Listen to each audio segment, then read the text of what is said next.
Who's soaking in the vibes right now? Man, Smash Bros just hits diff, right? Hopefully, you're all ready for a very fun weekend, though. Ladder Hero Tournament upon us. What is up, one and all? Welcome back to the channel. Welcome back to a new month with a new sponsor. Yes, we are. We're going to be working with a new sponsor this month. My pleasure to announce, since you guys are already talking about it. I don't know why.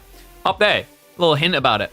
We're currently working with Opera GX. So they reached out to us. It's a browser platform. It's built on the Chromium base that you get from Firefox, Chrome, etc. But the difference is they take a gamer focus, right? That's a unique USB. So they're really looking to kind of focus on the gamers. By the way, I really love the customization of the backgrounds. Yes, I had to go for the absolute epitome of the Emperor of Mankind's greatness. We have got Space Marines in my background. But really, the big focus was trying to make this optimal for people that want to try to minimize the performance loss from browsers, because we know like RAM CPU usage is kind of getting out of control. So they do have a lot of useful things here. I have like a god tier PC, so I haven't had to go into depth with this, but they have got things such as RAM limiters, network limiters, and CPU limiters here that you can leverage. On top of that, they do also kind of think about what gamers want to have maybe built into their browser. So you've got all the things, all the quick links through here on the sidebar via things like Twitch, Discord, etc. So you can basically embed a lot of the things that gamers would use. Discord definitely comes to mind in one location, which I think is very useful for people, especially that have one monitor. For me, the Discord issue isn't as big of a deal because I have a second monitor. I can just shuffle it off to the side with a lot of things. But I think for some of you, it's probably going to be something you quite like. Another nice thing, easily was able to import all of my stuff across from Chrome. So that's why I can literally just type in, for example, AoE2 or whatever. And I already got all these things. Like here we had the draft from KPMM 5 between Dumu and B. So yeah, nice amount of thoughtfulness going into that. We are going to be working with them throughout the month. It is a download and use type campaign, so it's completely free to download, guys. I recommend Opera GX, clicking on it, getting it downloaded, and let me know what you guys think. So far, I'm really liking it. I love the customization to kind of pimp my browser, and also kind of the sleek layer of a lot of it. So yeah, we dial back some of it. Yeah, I love this. Pay to win, White Wolf, like nice little kind of scheming. Also, whenever I've been using Chrome, there's kind of an issue where some websites will just still be in light mode, even though I'm using dark mode on Chrome. This just completely allows you to override that so that you get the dark anywhere and everywhere that will go. Some exceptions like StartGG is kind of unavoidable, but a lot of these, it will just automatically switch them over, which is really nice. So yeah, big shout out to Opera GX for working with us for March. They'll be featured on the stream throughout the entire month. So if you're thinking about trying it out, you'll be seeing it a lot as well, because I'm going to be using it in the background whenever we're doing things like looking at the drafts, etc. So definitely get in on it now, because any new customers, they'll know that I sent you over if you use that link, and it helps us maybe talk to them about getting involved more in the future. Fingers crossed. Okay. With that in mind, though, we are going to be getting into games. And let me have a look at this. Wait, did the bracket get shuffled again? I think it did. Yeah, the bracket got shuffled one more time. Because before it was going to be Core versus Numadon. So we have got... What have we got here?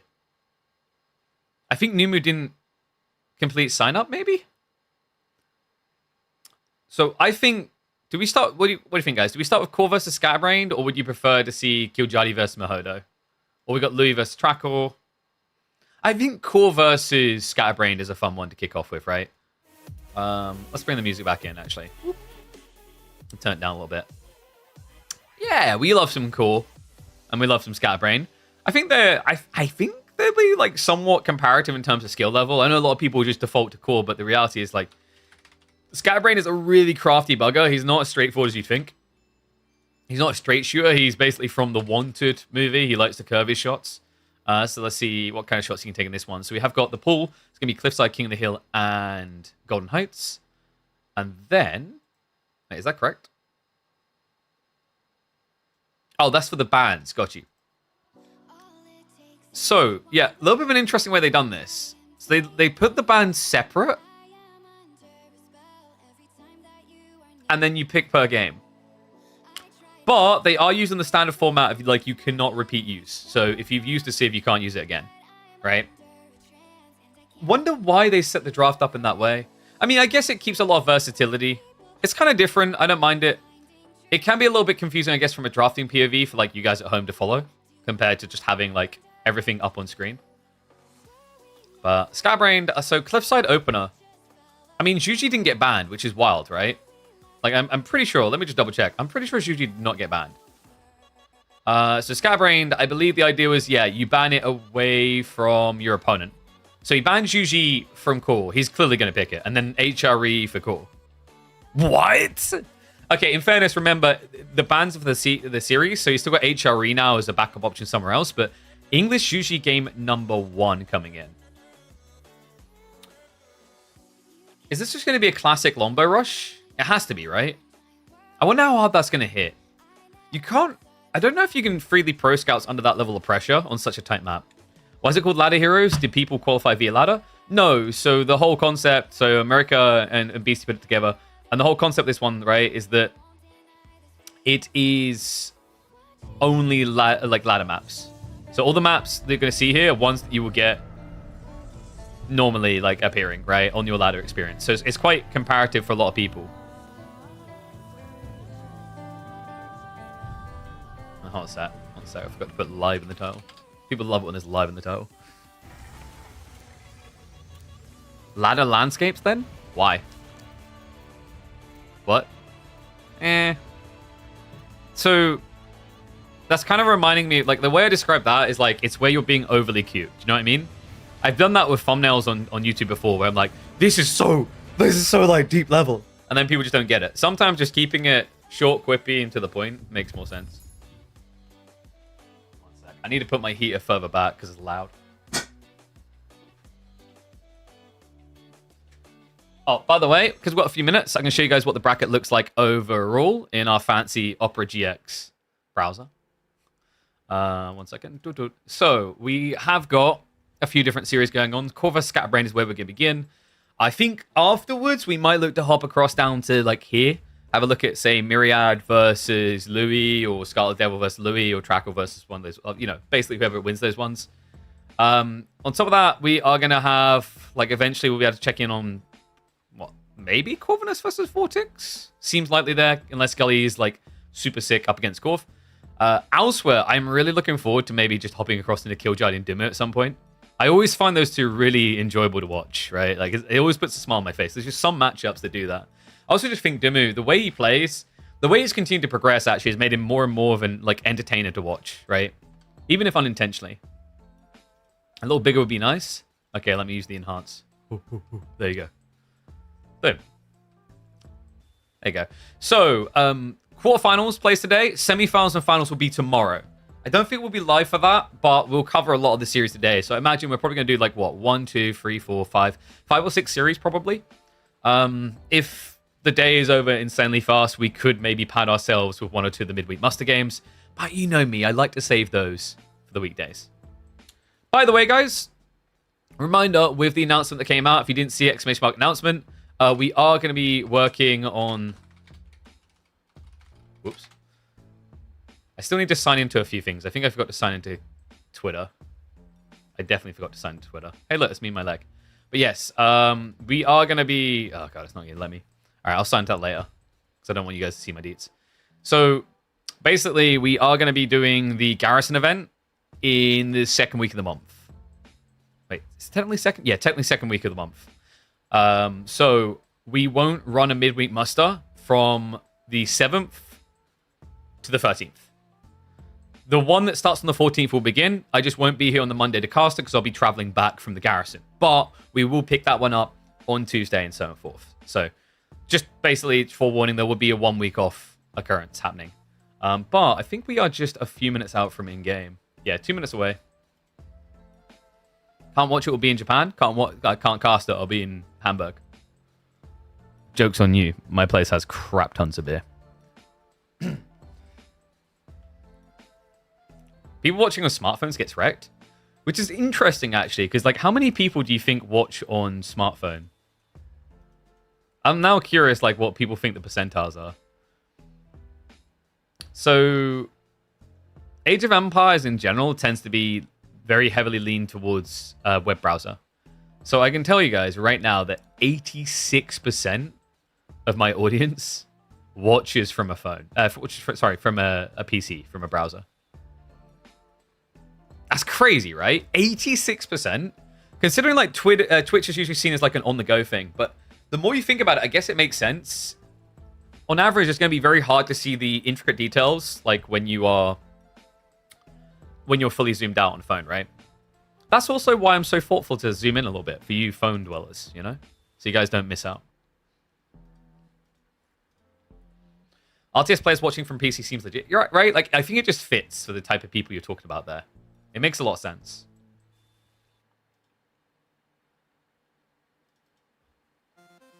Tried phone and it's terrible. Yeah.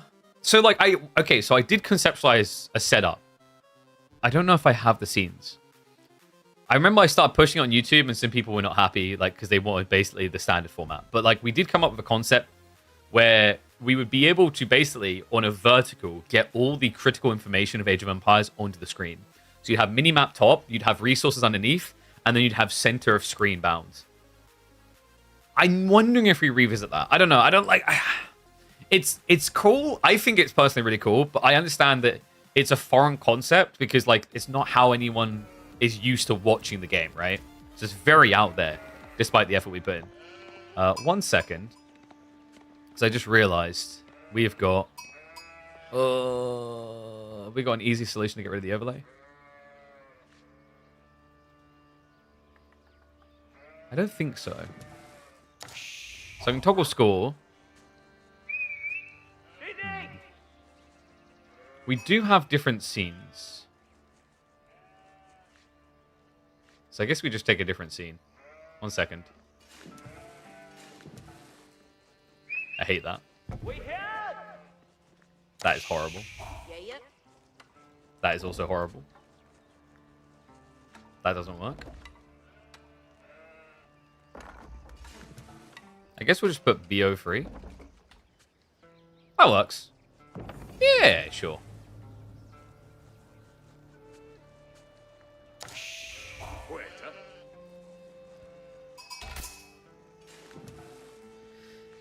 One and all, buckle yourselves in for a fun time because we are here on the weekend for the Ladder Hero Tournament. Arranged by Warman QT, it's a tournament that features all the maps on the ladder, but I don't know if this is everyone's regular experience when they play on the ladder. Game number 1, we're kicking the day off with Core versus Scatterbrained, and the English short bow rush is in effect. Scatterbrained barely got to touch his gold before he was shoved off of it. Oh my god. This is so dirty. So the way that this drafting format works is you don't actually draft your civs, you just draft your bans. So there was a Juji ban and a Roost ban from Scatterbrain, and there was an HRE ban and a Roost ban from Core. I don't think Scatterbrain was expecting English like this. This is wild.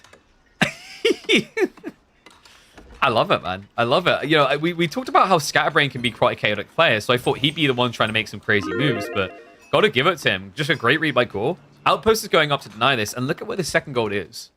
It's quite far away, actually, nowhere near the TC. And the other problem that Scatterbrain has here is it means his tech up speed is going to be a little bit slower than ideal. Because... Okay, scrap that. Meditation gun on the way. Because of the taxation being the only way he can get gold. And yet still it didn't... Are you kidding me? It didn't even matter. Okay. You know what? Kind of feels like Panic Averted, right? I was getting hyped for Core's play here, but I'm seeing a problem. Do you guys see the same problem? What does an English player do with 300 plus gold when he's got 100 food? Like, but... is this Pro Scouts? This has to be Pro Scouts, right? It's the only play you have here. In fairness, that is the weakness for Scatterbrain. It's why Core's play isn't terrible, because now Scatterbrain can't rush Pro Scouts. He has to play kind of more of a standard vanilla format. He only has 11 sheep to work with as well, so he lost out on the sheep game. This is 100% Pro Scouts, dude. It's 500 gold by the time he's ready to tech up. A little bit surprised he didn't try for the short bows. I guess it's difficult because of the placement of the Meditation Garden. And the other interesting thing here is Scatterbrain, the reason why he placed the Medi Garden here wasn't to mock Core, although it may have achieved that goal, is because he still wants a little bit of gold trickle alongside the taxation. So we are going to be opening the stables here, anticipating that Core is likely going all in with a council hall, but instead, Core does go for the Abbey of Kings. With 300 gold in the... Are you kidding me? Dude, by the time he techs up, he'll have almost harvested 1,000 gold in this game.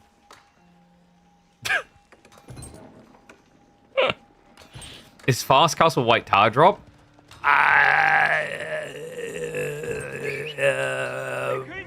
Sure, horse, you keep cooking. That sounds like death to me. Scatterbrain is already prepping horsemen, and yeah, Core has to walk away. He's been seen though. No, Scatterbrain knows. He can bypass. Okay, he actually hangs around for the outpost. That's quite beneficial for Core. He could have easily lost 2 villagers running back there. A little bit of a missed opportunity, actually. Remember, the horseman hit for 9 damage. There's no wheelbarrow. That type of walk, you're not getting away from it in one piece. And remember, because it's English short bows, you can't really defend yourself against horsemen. Normal villagers could at least try to stab and run away. But with these guys, the bow attack means you lose almost half your damage. So yeah, very surprised by that. Does at least resecure his gold, though. I think Scatterbrain is maybe a little bit too tunnel vision on pro scouts. Like, the focus on just getting rid of the outpost and not killing the villagers suggests he just really wants the pro scouts. And so does Core. He has to, right? Yeah, we've got 6 on wood. He's got 400 gold. There's really nothing else to do here. So this was meant to be catastrophic for Scatterbrain. It doesn't feel that way. Although, hilariously, yeah, okay, so I checked the predictions. It's actually close to a 50-50 split. So some people read through, they're like, nah, KP, we ain't falling for it. We believe in the power of Juji. I love this from Scatterbrain. He's just shoving the deer further away. He fully understands the only play here for Core is pro scouts. It's the only thing that makes sense. So he's going to get the deer closest to Core's base as far away as possible, giving him a better opportunity to intercept with the horsemen. The scout's now getting queued up as well, so no supervision. He's going to be kind of slow-paced about this. Remember, he has to supervise onto the mill instead to get the pro scout's tech.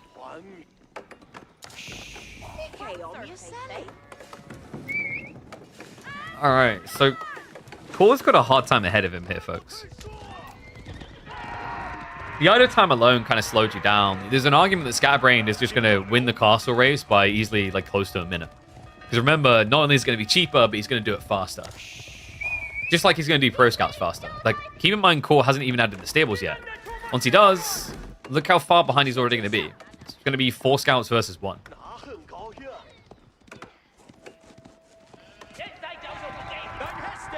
And this is awkward for the king as well. 4 horsemen is enough to actually pincer you if you're not careful. Like, you can actually surround him from 4 angles and stop him moving. And remember, also, you're faster than the king, so you can just interrupt the healing. First, the deer now being dragged home. Now, Core doesn't have short-term memory loss, so he will remember where the deer were, even though they got shoved far enough away that they don't actually show up on the map anymore. Yeah, so I'm trying to think of, like, the worst civ in the game to do pro scouts. I don't think it's English, funnily enough. But I would say English feels like they're probably bottom 4. I think that's fair. Abbasids is hard to justify it with. Byzantines is very hard to justify it with as well. Is that the king? We'll try to club for the kill, but yeah, couldn't quite get it. Hanging around there would have gotten killed. I mean, cool. Yeah, this is the other rough part. You know, if you had some sort of superior production rate, you could go into the stables once and then just produce the scouts. But he's playing catch-up, so he has to go second stables, which slows down his racks timing here. And he really needs units to actually start intercepting these problems. Ottomans are pretty rough for it. I would argue Ottomans at least have the benefit of the trade network. So they generate passive gold to get towards pro scouts. So, like, not as terrible as you'd think, surprisingly enough. Still pretty terrible, but not the absolute worst travesty you've seen. 3D has the micro? Oh yeah, Scatterbrain has been impressing, man. Like, remember, this guy took games from some top players. He also loves water. He's one of those people. So that should tell you everything, right? Like, if you love water, you must be quite micro-focused, is what I'd have to say. Because if you think about it, like, the water side of Age of Empires 4 is probably the most micro-stressing that there is in the game.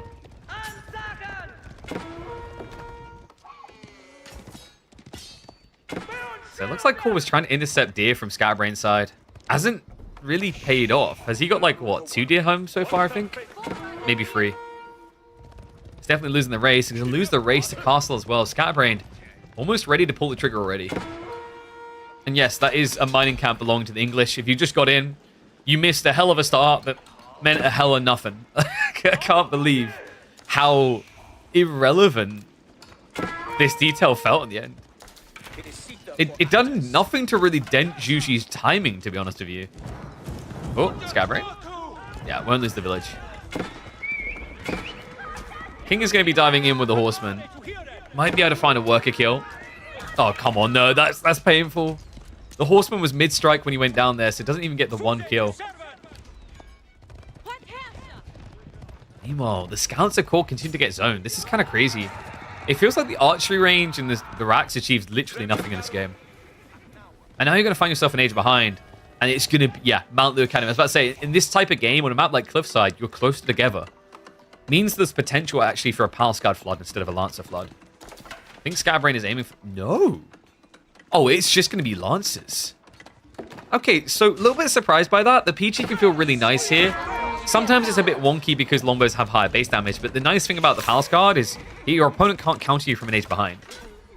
I think for Scabbrain, the idea here is open up with Lancers at least to try and intercept the White Tower timing. And then after that, you can technically go into racks to follow up. Attack up complete, cool.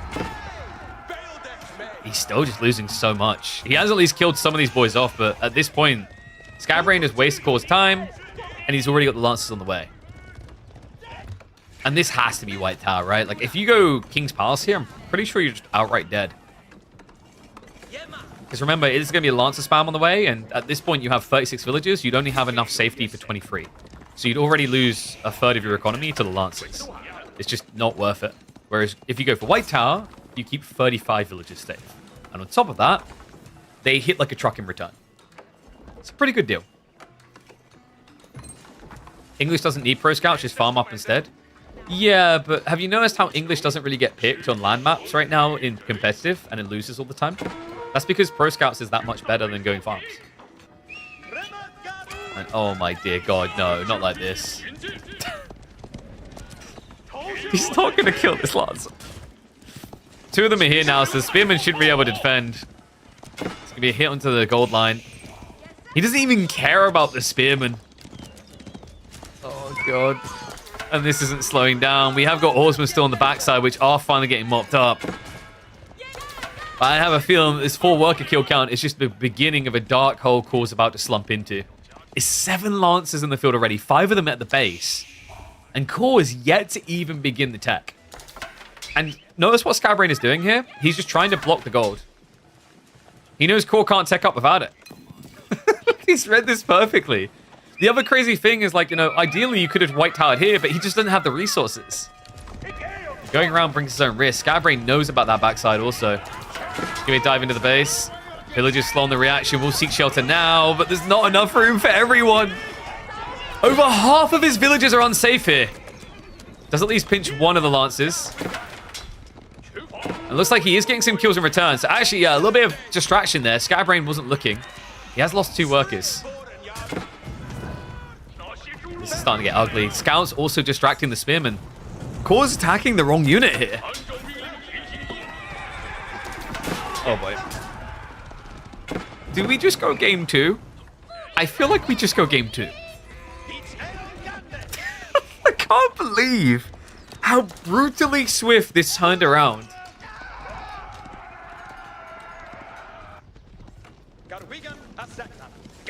Core has 0 gold, guys. Like, I don't think he knows what to do with himself here. He's trying to blob Spearman. I wonder if Scatterbrain looks for the transition now.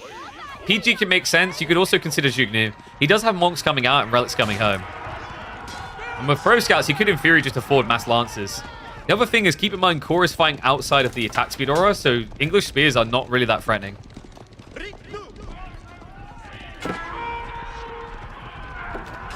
King is going to go down.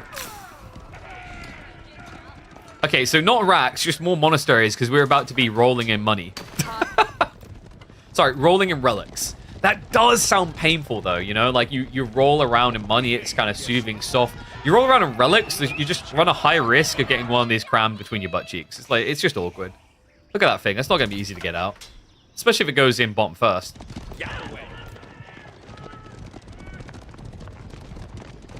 Well, the good news is Core's not far away from Imperial Age, resource-wise. The bad news is he still hasn't actually gone castle yet, so he's a very, very long way away.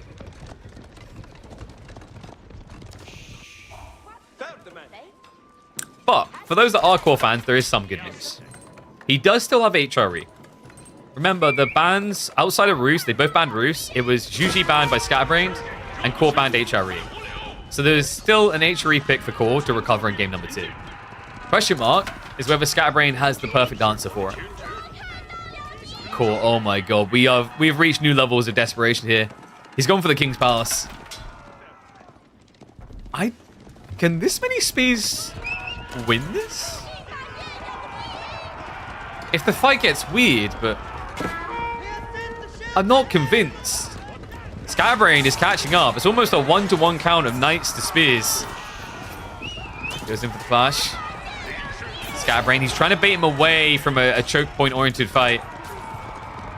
He's trying to also skirt him out of range of the aura. Yeah, that wasn't a great engagement for Scatterbrained. I mean, at some point, right? Finally, it's coming. We have got the Raxus being dropped now. I'm kind of shocked it took this long, actually. He done so much damage with 10 Lancers, but when you see your opponents blobbing spears, that's where you have to think transition. Zhug wouldn't have been sensible here. Your opponent has longbow access, but Palace Guard just feels like the MVP.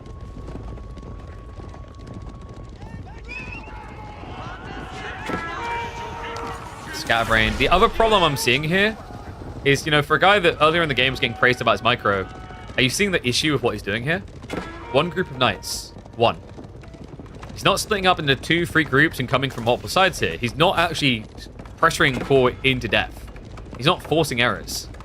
What he's allowing Core to do is just click around his base one by one. Core, he's almost got the gold he needs for veterancy now. Wait, he will not get veterancy. He did get blocked out. We do have crossbows coming in, though. Palace Guard Flood is on the way. The Mountain Academy tech, did he get it? He did. So he's got regional inspection, which means he gets PG out every 6 seconds. You heard that correctly. It is insane. Hence why he almost already has more Palace Guard than Lancers. This is sick. The gold's still not being touched here. Core, he may have slow played his reaction. Didn't have the resources to get additional crossbow production up. And now he is in trouble. Scatterbrained will not skip a beat here. Could pull the Lancers back to let the PG through. Would be the clean way of doing this, and then go for the re-engage, and there it is. Core just trying to start a step away from the fight to force Lancers to overcommit again, but it's not going to work. The strategy has failed. There is no stopping the Zhu Ji Zerg. Coincidence that both of these civs, Zerg from StarCraft and Zhu Ji from AoE4 begin with Z? I think not. I think the proof is on our screen before us.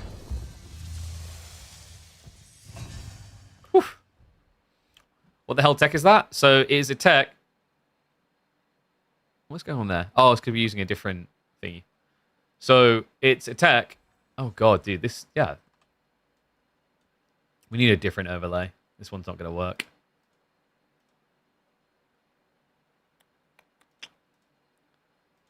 That is horrible too. How these are all horrible.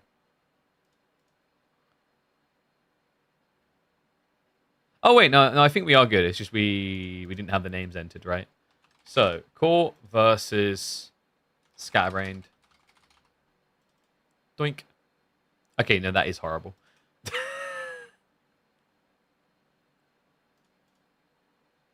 What is wrong with it? What? Oh, I think I see what happened. There we go. We're good now.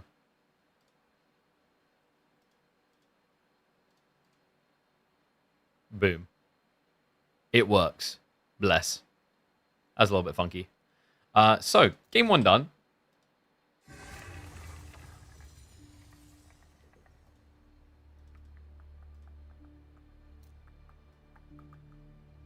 Let's bring that back across.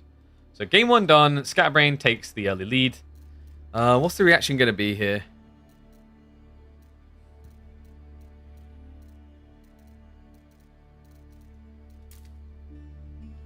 Is it King of the Hill?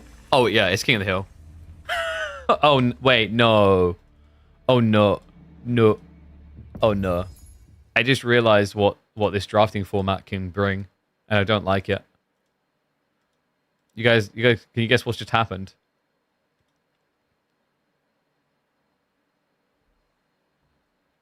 It's a Chinese mirror. Huh. I don't like that. I really don't like that. Oh no, dude. It's like, historically, this was one of the most boring mirrors as well. In fairness, we are in a Pro Scouts meta. So that does offer up some potential excitement, I'd say, right? It's not guaranteed that it's just going to be dull. So that's the positive, right? Like, it could be aggression focused instead of like the old school meta with mirror Chinese, which was just basically we're going to build TCs. And yes, there is the King of the Hill aspect that I think can make this interesting, because they're going to have to directly contest each other for that win condition.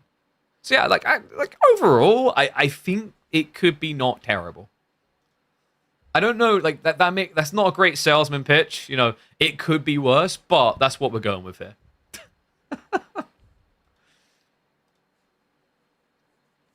If players pick mirror, that Civ is banned, and I thought about that, but here's the problem. Although it's statistically not that likely to happen, what could happen is that you could basically pick mirror all the way through until you have to play mirror, or that then resets and you basically pick mirror again. It's like there is an infinite cycle logic there that I don't like.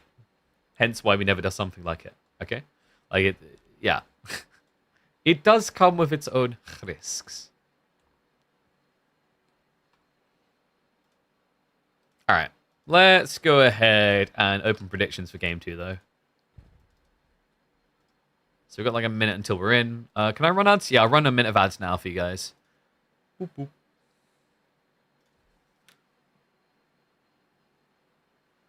Man, my little heater makes really stupid noises. Sounds like it's got a metal ball bearing loose or something. Whew. But yeah, I think after this series, we'll probably check in on...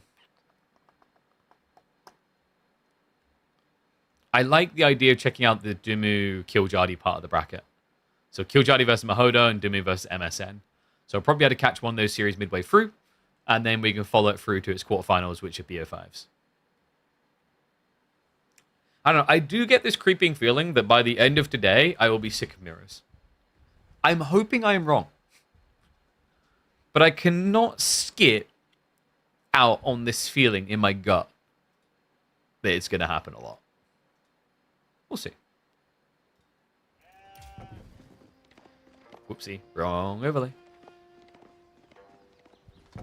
And wrong score. Let's flip that around.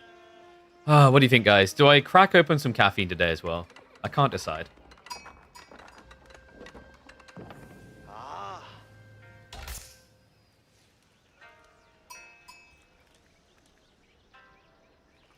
One and all, we may have found the one place where a Chinese mirror could be interesting. That's right. Welcome back to the channel for Ladder Hero Tournament here in a fine weekend on King of the Hill. If there was any map that could make this not a snooze fest, it has to be here, surely. When you consider that historically, I think like in the early days, this was probably my most hated mirror because it just turned into who TCs more. Nowadays, it's very different, remember. We've got the Pro Scouts meta. On top of that, we have got the Sacred Site win condition. So I'm not really expecting as much camping as we would have got in this matchup on, say, Dry Arabia like a year or so ago. Double scout opener from both players, by the way. I love that. Remember, the linear nature of King of the Hills rotations means that if you have two scouts, you usually very reliably end up with 2/3 of the sheep. It's a win. Especially when you consider that with the way that deer spawns, on average, games can be a 50-50 split. Especially when you decide to split the Civ and play the same one.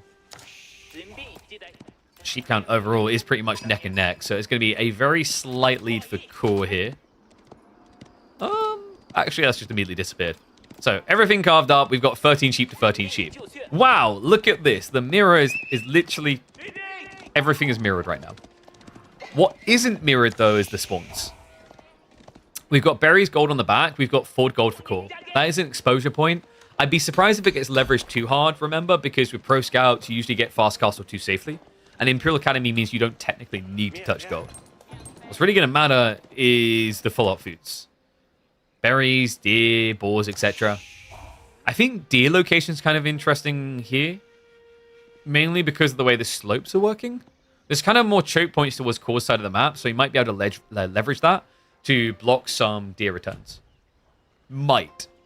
I really want to emphasize might because it's just so awkward to try and switch racks too quickly here, unless you're going for a full counter Pro Scouts game, because you'll be too far behind on your own deer gathering, right? The Sacred Site is the only thing that can save us from watching this game until the end of the day. What? You guys don't want a 5-hour Chinese mirror game? No? So, like, here's the funny thing. For better or worse, when you have, like, these matchups where it can go very late, your brain at least says, oh, wow, yeah, like, this Civ has infinite gold and this one doesn't. So, like, eventually, like, yeah. But it's the same Civ. But, okay, so technically they could just keep taxing until the end of time. Why didn't they choose Roos in this match? Because Roos got banned on both sides. Roos was the only mirrored ban. By the way, reminder, while Core has backup against the Hill, if he wins here, he has a very strong pick to close out the series on Golden Heights. He has HRE. I am still a little bit worried for him there because, like, while you have HRE, there is things such as the Japanese that comes to mind there. But neither of them have to worry about the Chinese, at least. Yeah, I'm not surprised China came out here as well. Like, King of the Hill is what? Roos, China, top 2? I don't think there's anything to argue with that. And then after that, you can consider things like Juji, HRE. The reason why China eclipses Juji here is because this map isn't usually as much about melee unit flood as it is about Sacred Site control. And things like the Clock Tower Nesta Bees effect getting the extra health, the taxation effect amplifying your early gold income so you can go into siege, allows this Civ to kind of thrive a bit more than Juji would. Nice shove here from the deer. We have both players doing it though. Literally everything in this game is being mirrored so far. No one getting a clear lead.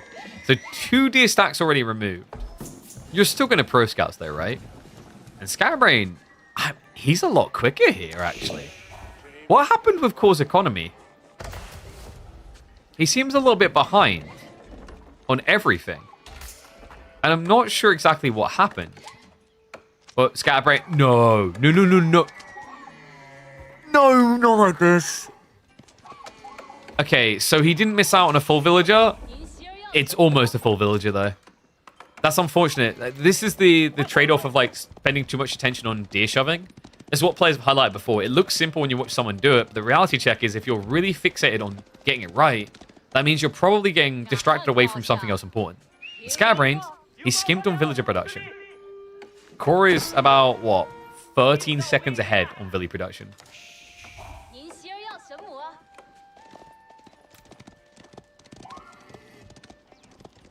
And we do have the deer being picked up. Love this, though. Core offensively moves across on the Scatterbrain side. Scatterbrain has stopped at just 4 scouts here. Isn't going to be vomiting out any additionals. Makes sense, considering 2 deer stacks have already been removed. We'll want to be a little bit careful here, by the way. Because keep in mind, Scatterbrain, he hasn't got Wheelbarrow, and he's gathering away from the TC with the mill placement. So the deer aren't really that close to home. It's feasible for Core to actually move in and take some of these away. Same on the other side, actually. Like, neither of them have truly secured their deer. Core is going to be more conscious of that, though. Like, his are clearly not in range of the TC. My worry is that Scatterbrain is going to be like, oh, yeah, these are safe. No one can contest me. Sacred Site's pretty biased. I don't think the Sacred Site to blame here. I'd say it's more this detail's bias. It feels as if it's easier for Scatterbrain to win with a Sacred Site timer because he can choke these parts of the map more easily, right? Whereas if you're Core, walling this, controlling this narrative, this widespread, a lot more difficult. You can argue that Scatterbrain doesn't have a second ramp, sure, but if you think about it, Core's second ramp is neutral territory anyway. Why is it that I'm live today? Because I said we were going to come live. Are you unhappy you're getting more content? Whoa. Scatterbrain, yeah, this may have been a bit too gluttonous, a bit too soon. We'll have to pull away with the scout. He did actually snipe one out, so not terrible in the end. And he does have the additionals coming in, so this should allow him to pull 3 back. Core is thinking about contesting. But look at what Scatterbrain has done. You want your difference? Check this. 9 deer to 4. Oh, sorry, 9 scouts rather to 4. Yeah, I'm so used to deer holding onto scouts, or rather scouts holding on to deer. I just don't register them as different entities anymore. My brain's been fried. Scatterbrain? He's winning the war here. Needs to be careful on the follow-up. He's going to try to sneak in for an extra shot while Core isn't looking. Oh, it works out nicely, though. Check that. He couldn't get it through with the pathing. So Core, actually low on HP, has got additional scouts coming in. But remember, Scatterbrain has more. And they are on the way. Oh, boy. Yeah, this is getting a little bit problematic. The crazy thing still on top of this is that Scatterbrain isn't behind on his macro for Castlage. Core's gathering additional wood. Question is, what for? Yeah, 400 wood feels like a lot. I don't think there's much you can do with it here. Scatterbrain is styling on him right now.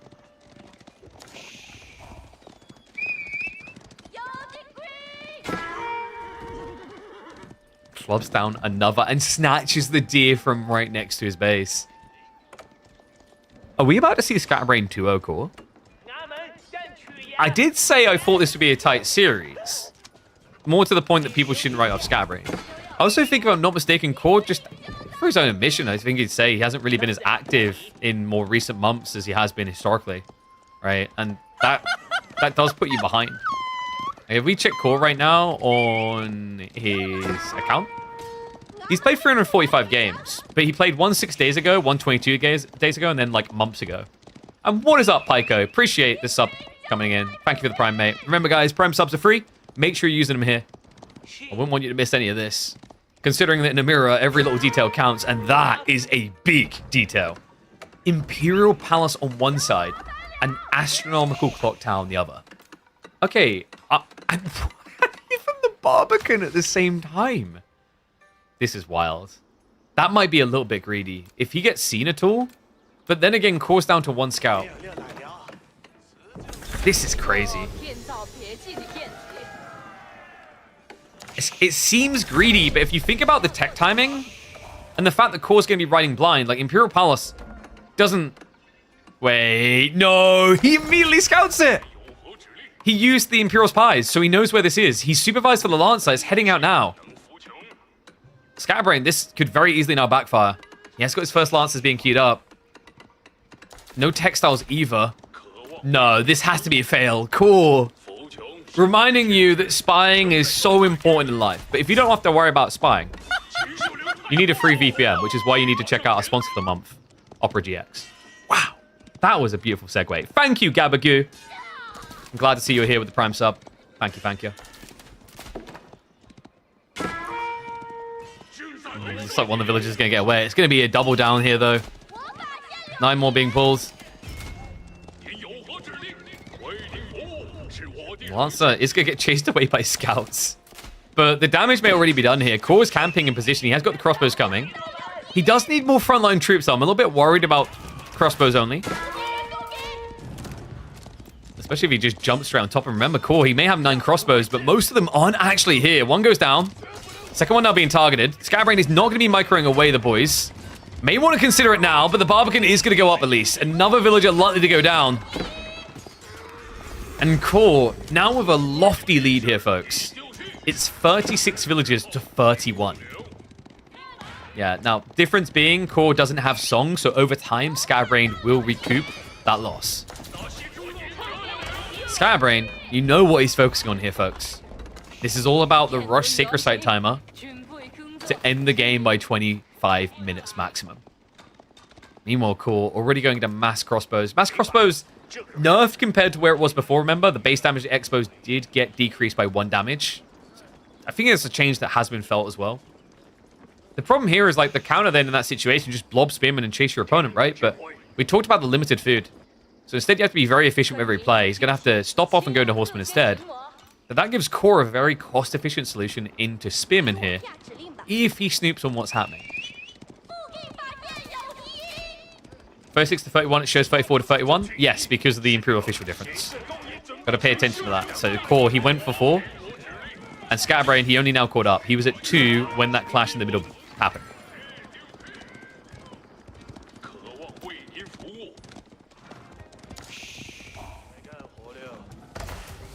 One thing that does surprise me, actually, now that I think about it, is why is Scatterbrained actually going Horseman over Nesta Bees here? I guess he needs to be fast, whereas Nesta Bees is about forcing your opponent into you. And if he goes Horseman, he's going to force his opponent into Spearman, which Nesta Bees can also deal with. It does really feel like the clean answer was right in front of him, though. This giant landmark he built. Instead, it's going to be more worker kills. Cool, look at this. Strikes in, cuts down another 4. The lead is building, folks. I'm getting a bit worried for Scatterbrained here. What felt like a swift, easy 2-0 GG after the scout opener has completely unraveled in this game. He still hasn't addressed the crossbows in the corner. He's trickling Horseman in now, which is giving better trades than they ever have any right getting. And this is now also pulling all attention away from core zone economy. He's not being harassed at all. Crossbows even take out the last of the Lancers here. One will survive.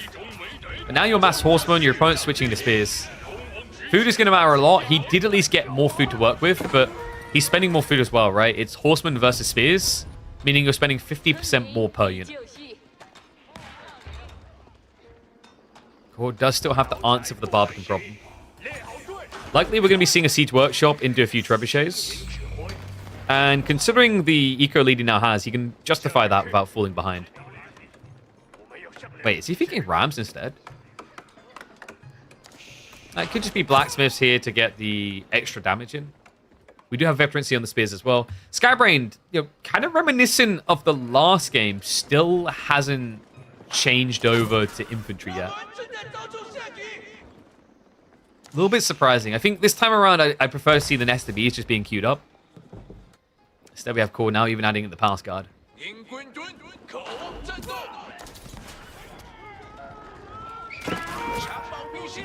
A message was held for race, ethnicity, or religion. I'm not going to allow that because of what that will then put in my allowed phrases. Horseman now coming in. Whoa! That was so close! But instead, Core gets wiped out! Are you kidding me? Scatterbrained! Balls of steel on this man! Wipes the army out. Hasn't started the Sacred Site timing yet, though, mind you, so that's not the win condition yet. He still hasn't even gone for the monks. Instead, he seems more interested now in going for the kill. Springel's getting queued up. Core now just going mass Spearman only. It's a great read by Scatterbrained before the Nesta Bees made sense, but now that he's forced his opponent into just melee blob, Clock Tower Springelds can reign supreme. Absolutely wildfire. I can't believe that. I'm shocked he committed the way he did. It looked like for a second he wasn't getting enough horsemen around the back to get a kill at all. Now Scatterbrained, well, he's been gathering a crap ton of stone, folks. He's yet to commit, but if he wants, he can go for castle drops. I wonder, do you just get a few Springles together and then push him for a keep drop next to your opponent's base? Right? Why take the 10-minute timer when you can end in 5?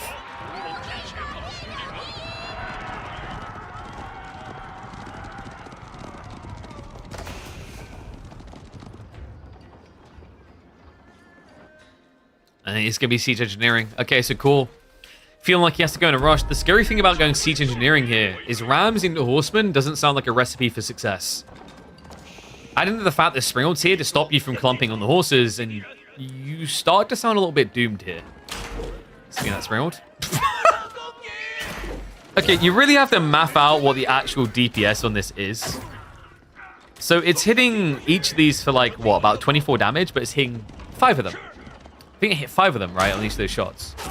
So if it's hitting 5 for 24 damage, that means it's hitting for over 120 damage per shot.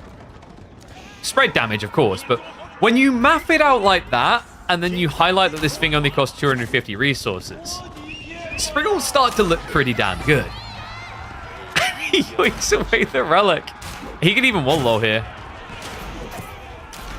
I mean, there's no real threat to him, right? Clock Tower Springles aren't going to die easily.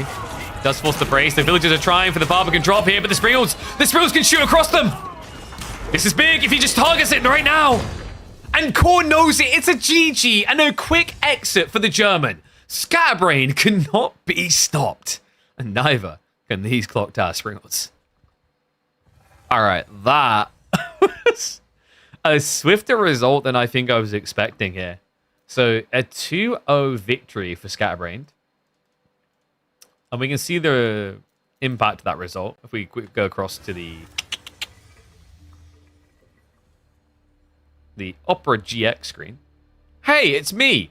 You should be watching this guy like every Monday, Tuesday, Thursday, and Friday. Apparently, occasionally Saturdays too. So, one series down. I mean, Scatterbrained is going to be up against either Beastie, Jondo, or Arakan. We could check in on this Cosmos guy. I don't know who he is, though. Oh, is this him?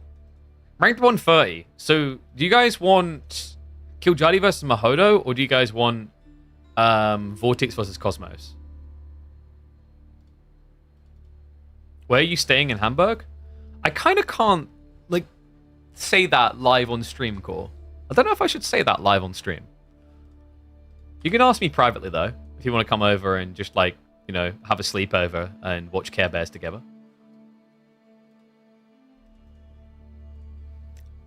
What do you guys want? 1s if you want Vortex's series, 2s if you want Kiljardi's series, 3s if you want Louis' series. The Vortex one has only just begun.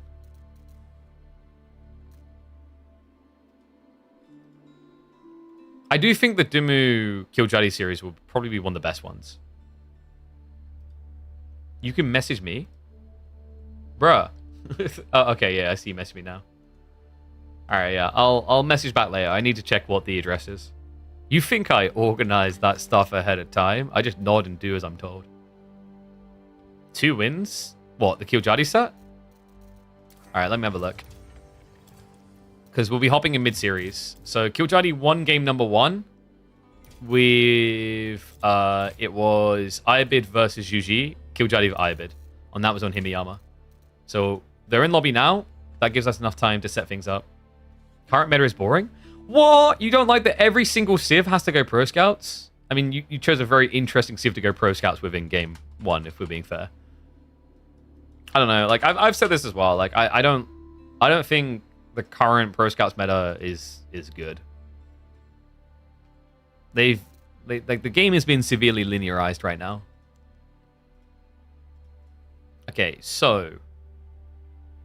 let me find Kiljardi and Muhodo's draft. Okay, so Himiyama, Dry Arabia Prairie.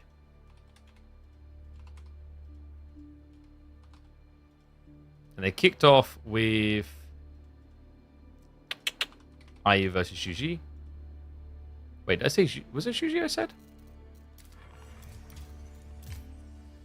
Yeah. So Ibis versus Shuji. That was a win for Kiljardi. We're going to find out in a second where they're going for game number 2.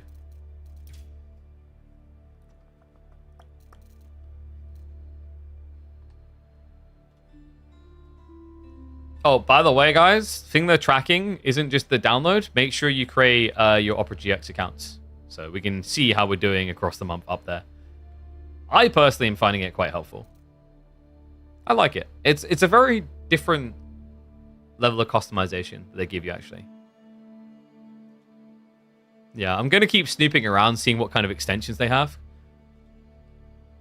But it already comes fit with an ad blocker. It has got a built-in VPN, which are already 2 very helpful things.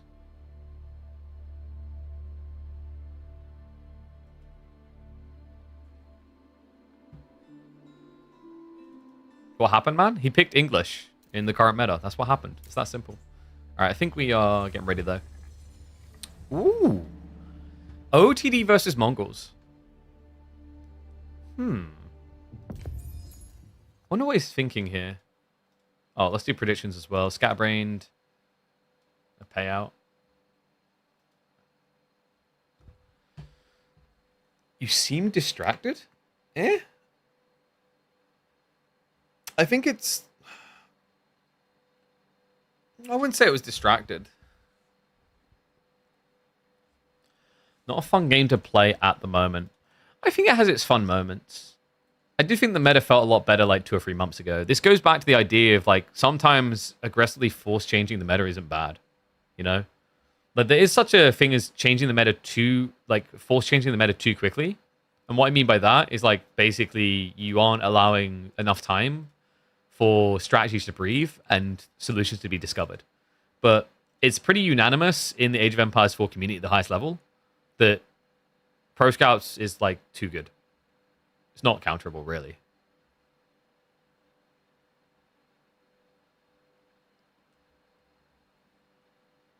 By the way, guys, because we won't have a midweek muster the week of the Garrison, we will probably look to be live both days next weekend to cast some of the tournament that Jean is putting on.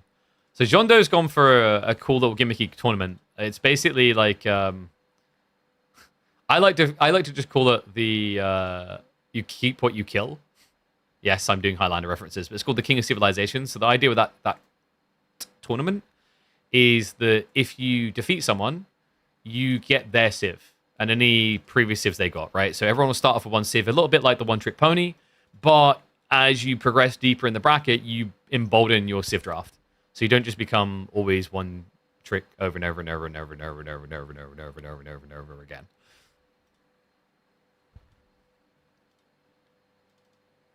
Okay, I'm going to turn the heating off, actually. Jesus.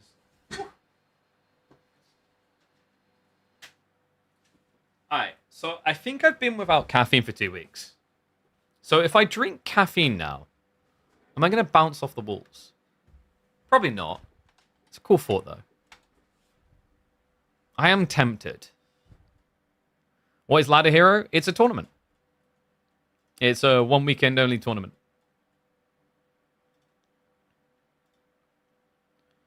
You actually feel your heart speed up? I doubt that's going to happen, though. So, funny thing about me, when I first started drinking, like, energy drinks back in uni, the only reason I started drinking them, like, I got curious, I tried one, and I liked the taste. That's what it was. It's funny as well, because when I first started drinking energy drinks, I don't know if anyone else had this, I hated the taste of normal flavor. Like, normal flavor Red Bull, normal flavor, like, Monster, all of it. I basically started off with the, like, the flavored ones. You know, mangoes and fruits and all that kind of stuff. Nowadays, I actually love the standard flavor as well, though. So, yeah. Kind of weird how the taste buds came around.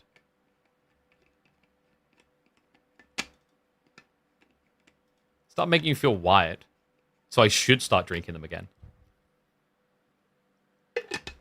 My thought process is I stayed up until almost 4 a.m. finishing Succession, watching the last episode, which, Jesus Christ, that ending. And then I had to wake up at 7:30 to feed my son. And then I got woken up at 11. It's like I haven't had a great deal of sleep today. So I feel like I should crack that bad boy open and sippy cup the energy drink goodness into my soul, right? It shows. Thanks. I think. What do you mean it shows? What? Bruh.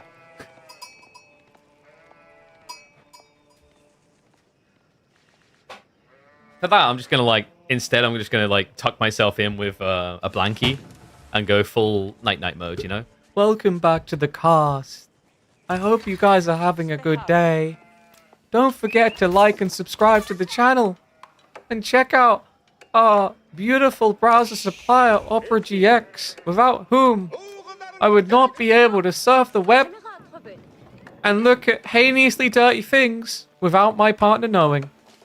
Yo, did you guys know that the Opera GX thing actually has a button that you can assign, which instantly swaps all your tabs to something else? Right? Right? You guys are thinking what I'm thinking, right?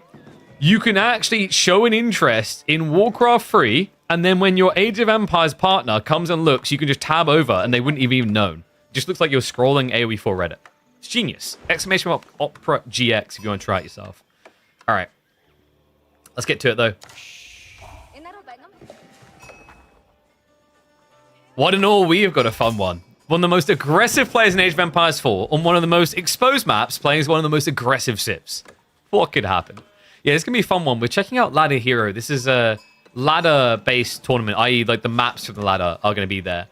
16 of the game's finest. Nice mixture of players in there. We've got people like Beastie, Dumu, etc. playing. And Kiljardi, off to a solid start. If he wins here, he'll be going up against either Dumu or MSN, I believe was the opponent Dumu's dealing with right now. Order of the Dragon's pretty decent in the current meta. I'm curious to see how Kiljardi wants to approach this. It's tricky, actually, because you can't really be sure of what your opponent's going to do. Remember, with a standard draft format, the type that we use in KPMM, you can see your opponent has 4 picks. You're into game 2, you can see he can only pick 3 options. But remember, with the way that this map selection works, or this Civ selection works in Ladder Hero, there is 2 bans targeted at your opponent from both players. And then, the only condition beyond that is you cannot repeat pick a Civ. It's pretty wild, especially for these best of 3s.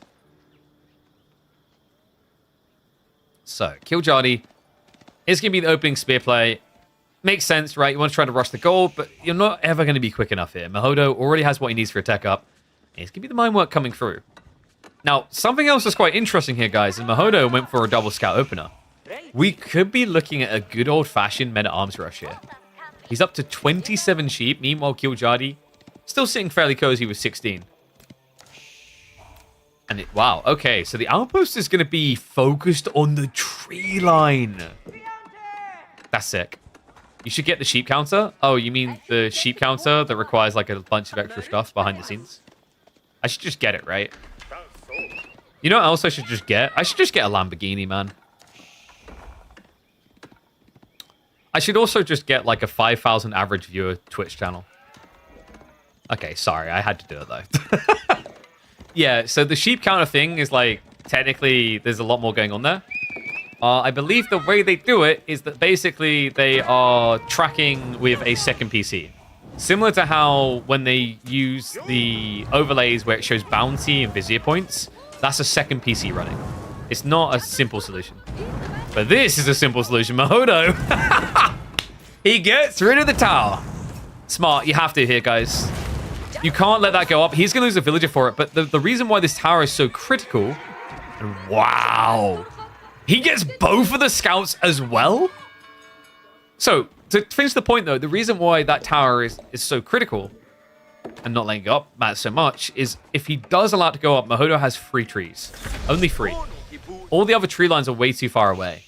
His primary and secondary are here. So, good read. Expensive in some ways for Muhodo, but absolutely necessary. Meanwhile, in response, we do have Silver Tree coming in from Kiljardi, so it is going to be a trade-focused game. I wondered if we were going to get to this. Deerstone, I know I toot my horn about how great Deerstone is, but I'm like wondering if you went Deerstone here, like what's your play? I feel like Deerstone is best leveraged when you can go into archers, and on a map like Prairie, you don't actually have much wood to do that with.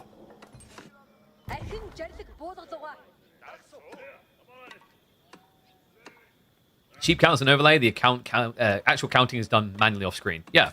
So basically, like what it is, what they'll have is similar to how I can do this. Like, watch the score. I can do this.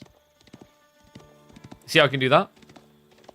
Right? Via, like, a tool behind the scenes. But I have to, like, manually go and do that, right? I don't just, like, psychically connect with my PC and tell it to do things. So with the sheep counter, with that, what's happening is while Vodka, let's say, is like doing the camera work, Cow on the other PC will quickly check all the sheep count. He'll see, oh yeah, 24 sheep, 10 here, count the rest on the map. There is actually a way to pull the data info apparently, but it's complicated. And then you basically put it into the overlay piece. So you have like sheep one side, sheep the other, and then neutral in the middle.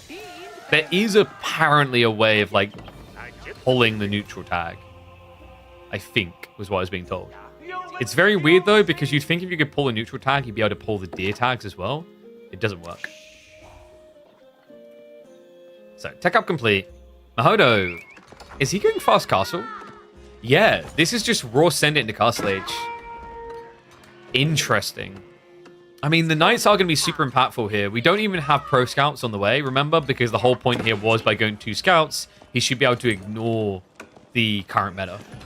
Kiljardi, on the other hand, I'm not really expecting pro scouts either. He got a reasonable amount of sheep here. His opponent isn't out on the map yet, and he's going to have to move out anyway. Like, here's the tricky thing. You could argue that pro scouts would keep his eco safe, But then you have to remember he's trading. So like it or lump it, Kiljardi is going to have to protect wide. So you might as well just do both of the things a bit risky here. Do the trade and do the food. Don't need wood for fast castle. Housing would like to talk to you. I wouldn't want to live in your empire. I assume you're a Mongol main. Do I play or just cast? I cast. I think I've talked about this before. Currently, like, for me, the idea of playing when I've finished a week of casting, where I've done over 40 hours, let's say, of casting, I'd rather kind of just relax on a different game, if that makes sense. Like, I've been playing Avowed, Monster Hunter. We checked out Company Hero 3's campaign a little bit. Yeah, I'd rather, like, just have a mixture of relaxing games and different games that I just don't get to do on stream, right? Because I don't know if I don't think many of you guys would turn up for me, like, playing through Avowed, right? It's maybe cool to watch for an hour, but most of you probably just want me to get back to Age of Empires. So yeah, it doesn't really leave much time for playing. And I already feel like I just don't have enough time to do everything I want to do. So yeah, you got to find a balance, right? I'd love for us to just have a day in the week where, like, a lot of people happily turn up and we just check out new games. Like, that's my hopes is as the year goes on. I think Fridays would be a great target for it. It's like when new games come out, like the new Europa, if that's happening this year, and, like, you know, Seat Skyline stuff, and, you know, new RTSs, Tempest Rising. If we just use Fridays to check new strategy games out, I think that's a cool way to go.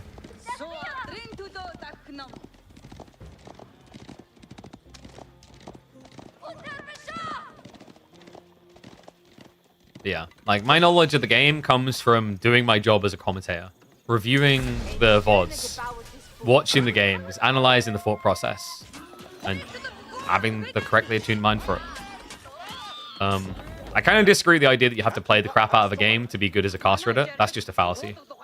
And you don't have to take my word for it. You can talk to some top commentators in much larger scenes and they'll agree with the statement, right? Because here's the other deceitful thing. Like, let's say like I'm a gold rank player.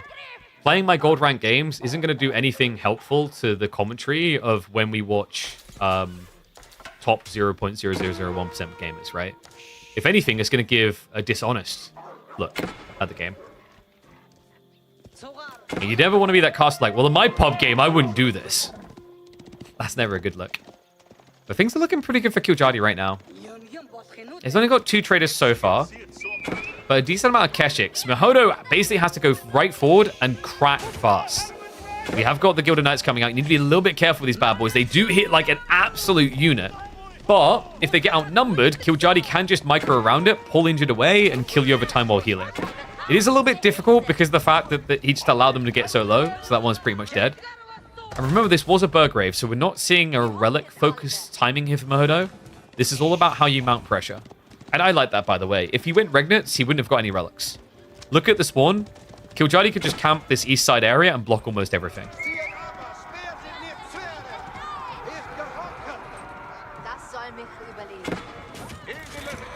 Scout going down. That's a little bit scary for Muhodo. He knows Kiljardi has Spearman, and now he's riding blind. The good news is, good luck killing me.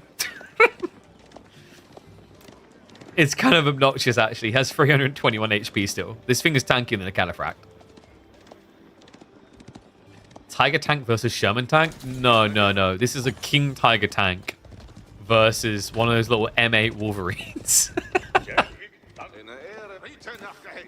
Let's be real. It's complete day and night comparison.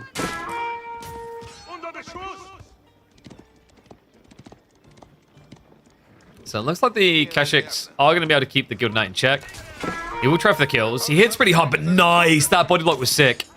And he goes after the Spearman instead. This is bad. This is really bad. Muhodo, no. He just about gets away. If he had been 1 second later there, the spears could have basically stabbed and then ran beyond him for a second stab. That was uncomfortably close. Remember, this is 500 resources waddling around like an awkward penguin right now. It might be an emperor penguin, but the reality is there is a vicious pack. I don't know where I'm going with this. A vicious pack of seals that would paddle you around the water like a volleyball. I guess the Mongols are the seals in this situation.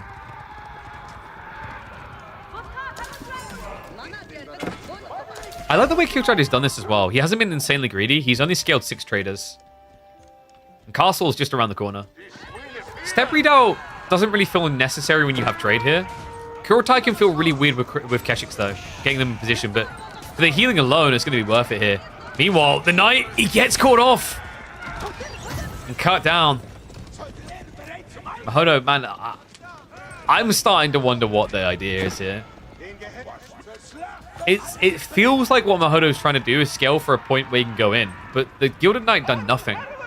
And that concerns me. Like, we've had a few worker kills on each side, right? 3 to 3 because the traders go down. But, like, this isn't the irreparable damage you're looking for. And it feels like Muhodo's timing is passing him up here. Because remember, like, killing the traders might seem good, but when they're this cheap, it's kind of a shrug, right? If one Gilded Knight kills 2 traders, great. You killed 200 resources but lost 500. Now that is interesting. Kiljardi, he goes for the step readout. I mean, in fairness, the trade count isn't insanely high. I wondered if the Kurotai was still going to be worth it just to peel off the injured boys, because look at this right now. A lot of these health bars barely exist at this stage. No crossbows? What, for OTD? It is a bit surprising. There are Keshiks, right? So, like, realistically, adding in a few crossbows is always worth it. Especially when you consider just how many of these are low HP. You just one-hit them. So why did Muhodo not? I think for Muhodo, he was thinking Gilded Knights could raid, and then he just bulk and defend on multiple flanks with things like spears. To me, this men-at-arms spam just feels like he's going for a timing attack. But I don't know if the timing exists now. You don't get the step? Probably Kiljardi's worried there might be more Gilded Knights coming.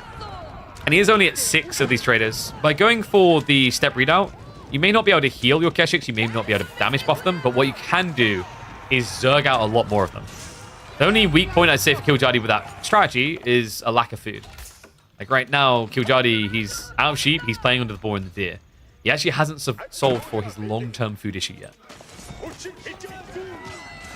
Outpost is going to go down, looks like the men-at-arms. I'm going to chase away the spears. So it looks like Kiljardi's trying to get some cycle charges out here. Always feels a little bit awkward with Keshiks. Really needs those extra techs to come in. We do not have Step Lancers yet, which makes sense. Usually Step Lancers is a tech people think about when they have, say, 15 of the Keshiks. We do, however, have crossbows coming. Oh, boy. Muhodo is HREing harder than HRE themselves. This is like release HRE state. What is a range unit, and why would I build it? And this fight doesn't look great either. The Spearman absorbing a lot of blows here, so the Keshiks can actually get that premium damage for longer. It's just men-at-arms and one single spear here. Can he actually do it? It looks like it's going to be enough. Keshik count now down to 4. But what does Muhodo have left at the end of this? 3 men-at-arms, 1 spearman. Meanwhile, Kiljardi continues to now scale into the crossbows. Muhodo says, I'm not done yet. He does now have a switch coming into Horseman. Makes a lot of sense. He did see that first crossbowman in the fight. I wonder if it would have been more worthwhile for Kiljardi not to have revealed that. Because Muhodo now, after that fight, he could have been in dire straight here if this was like 10 crossbows following up into just MAA. But now Muhodo making this switch while he still has food sources. Next fight could look even better for Muhodo. Even Keshik struggled to kill the MAA? Yeah, because MAA are brutal. Gilded Men-at-Arms, remember, have a quicker attack speed than standard. And they have high base damage with high health. Keshiks, like, sometimes they function a bit more attritionally than I think most Mongol mains would like. They're not exactly the immediate killers like a French Knight is, where French Knight charges in, has a better lance damage on the initial strike, and then gets buff damage for the first 5 seconds. Keshiks often feel like a weird unit to leverage because of the fragility mixed in with the expectation that they should be able to exist for a long time in a fight. Which, when you think about the damage a lot of units could do to you, you know, you run into a spearman, you're going to maybe last 5 seconds.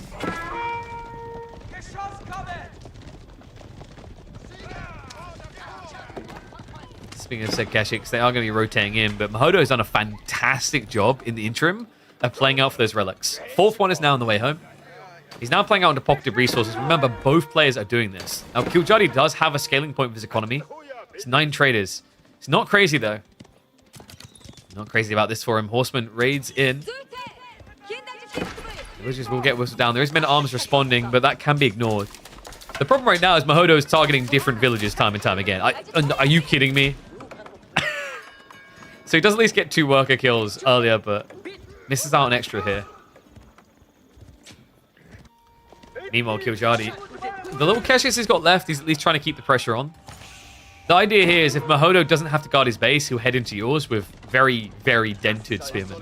14 base damage, like these things are capable of even killing traders quite well. God, could you imagine if like traders still had the cavalry tag against gilded spearmen? Sheesh. Death in 2 hits. I'll pass. Those villagers didn't pass quick enough though.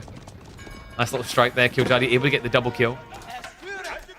The horsemen are now raiding onto the trade. This is really nice. Like a spearman emplacement isn't going to be able to kill him quick enough. And you see how hard he hits. Almost 20 damage per strike. It's a pretty clean plan here. Kiljardi doesn't really have the capacity to react to this quickly. No, right now he's being chased away.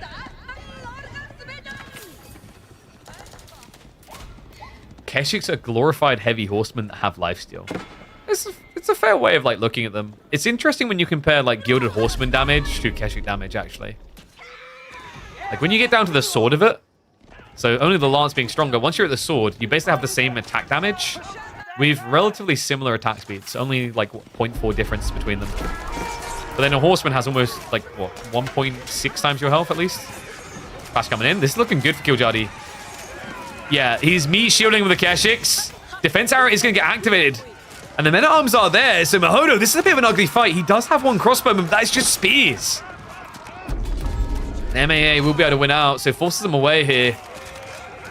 Considering the last clash here was absolutely ugly for Kiljardi, this one is a complete reversal of fate. Chased away in effect. The good news for Muhodo is these crossbowmen are slow. He has at least got his own conversion point coming into ranged. 5 gilded crossbows and scaling. Spearman emplacement is also a big problem here for Kiljardi. He doesn't actually have that much torch power. He may want to consider slow rolling this. That is a relic garrisoned outpost. So capable of easily 2-hitting the crossbowmen. And what, 3-hitting the men-at-arms? And no, Muhodo did not go Arkin. He went for the mine work. I love this. We've got Inspired Warriors now on the way.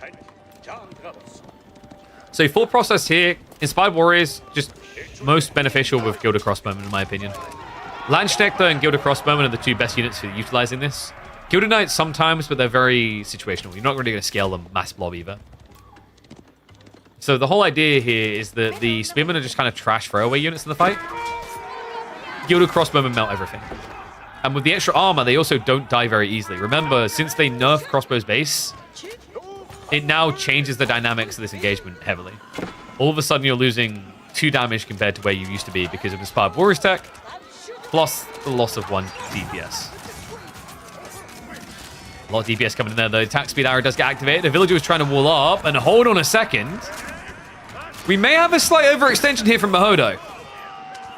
Kiljardi, like the micro, just breaching through, trying to stick on top of the back line. Spearman going down. Now, the concept from Muhodo is cool with the Spearman, but it does have a weakness here, and it's what do you do for food?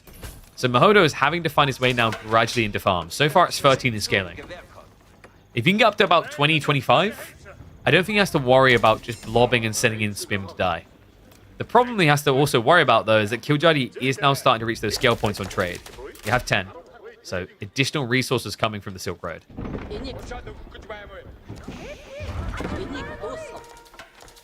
Muhodo going 2TC? I think not. This seems more about the emplacements. Yeah, there's another one coming through. Sproned on the way. Even got the fortification out here. Double round from Kiljardi. Can Muhodo get the archer +3 range defense? Yes, but this is a really bad map for it. There's not much wood, so usually you don't do archers on prairie. Rams are going to be able to move in. This is not a good fight for Kiljardi. This is an atrocious fight. He's not respecting the Springald. No, so just ends up losing one of the Rams already. Second one's to go down. Kiljardi has to run away with his tail between his legs, but I will happily smile at that. What is up, Benny boy? Thank you very much, Dimmu, for the raid. Appreciate you, mate. Hope you had a good stream. We're just catching the results to the other side of the bracket. Dimmu, of course, will be facing off against the winner of this one. Kiljardi did take an early lead, but This game is starting to look better and better for Muhodo. He's also starting to stockpile resources a little. I don't think you go Imperial just yet. Knowing the type of player Kiljardi is, Muhodo has to be anticipating he's going to attack him again. It's just the way Kiljardi functions, you know? Like, you know, internet brain rot affects people different ways. Me, I just can't help but read every single Warhammer 40k Wikipedia page ever existed. Some people just have to always see Booba. For Kiljardi, he just always has to see units dying, whether it's his or the enemy's. Yeah, he's kind of like a vampire in that way. Needs to siphon up some blood every moon cycle.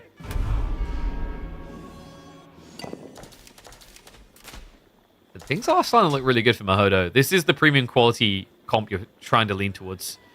Concern on the other side, Kiljardi has at least fixed his food issue. He's got plenty of patches now coming through. Trade count isn't out of control. It's only 13. And we are now seeing a move towards the sacred sites. Also the villages. Nice mobility there. Does cut off the retreat. Torch damage is going to be fast. There isn't a screen on placement here. So it looks like we're going to be seeing 5 more villages going to the afterlife. In fact, you can see Muhodo is now moving in range to try and guarantee it. Kiljardi, a good attempt to get away, but with line formation, Muhodo should be able to sweep through this.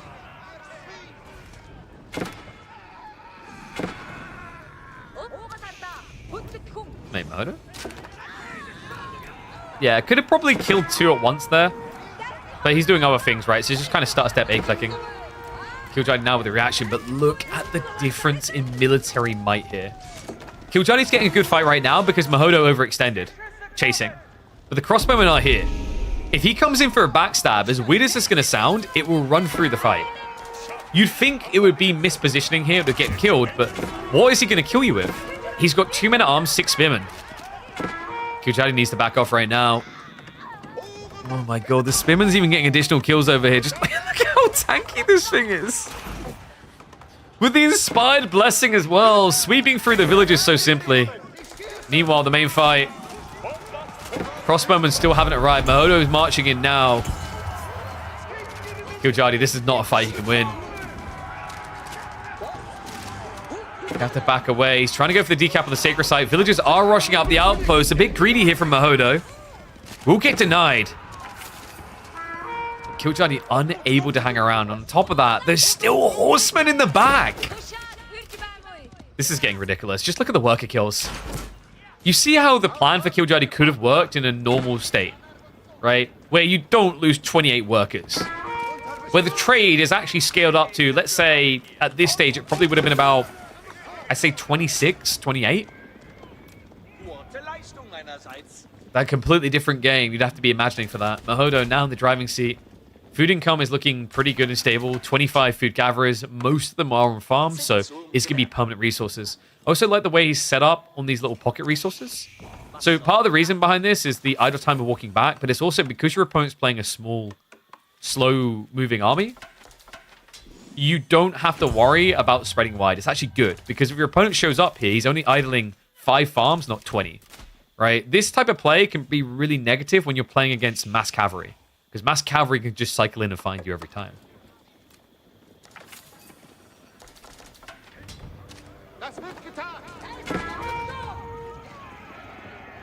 Kiljardi. Is he really turning this into his crossbow versus crossbow? I'm wondering what the out is in his mind. Like, it's not as if he even has Khan Hunters here, so he doesn't have the extra range.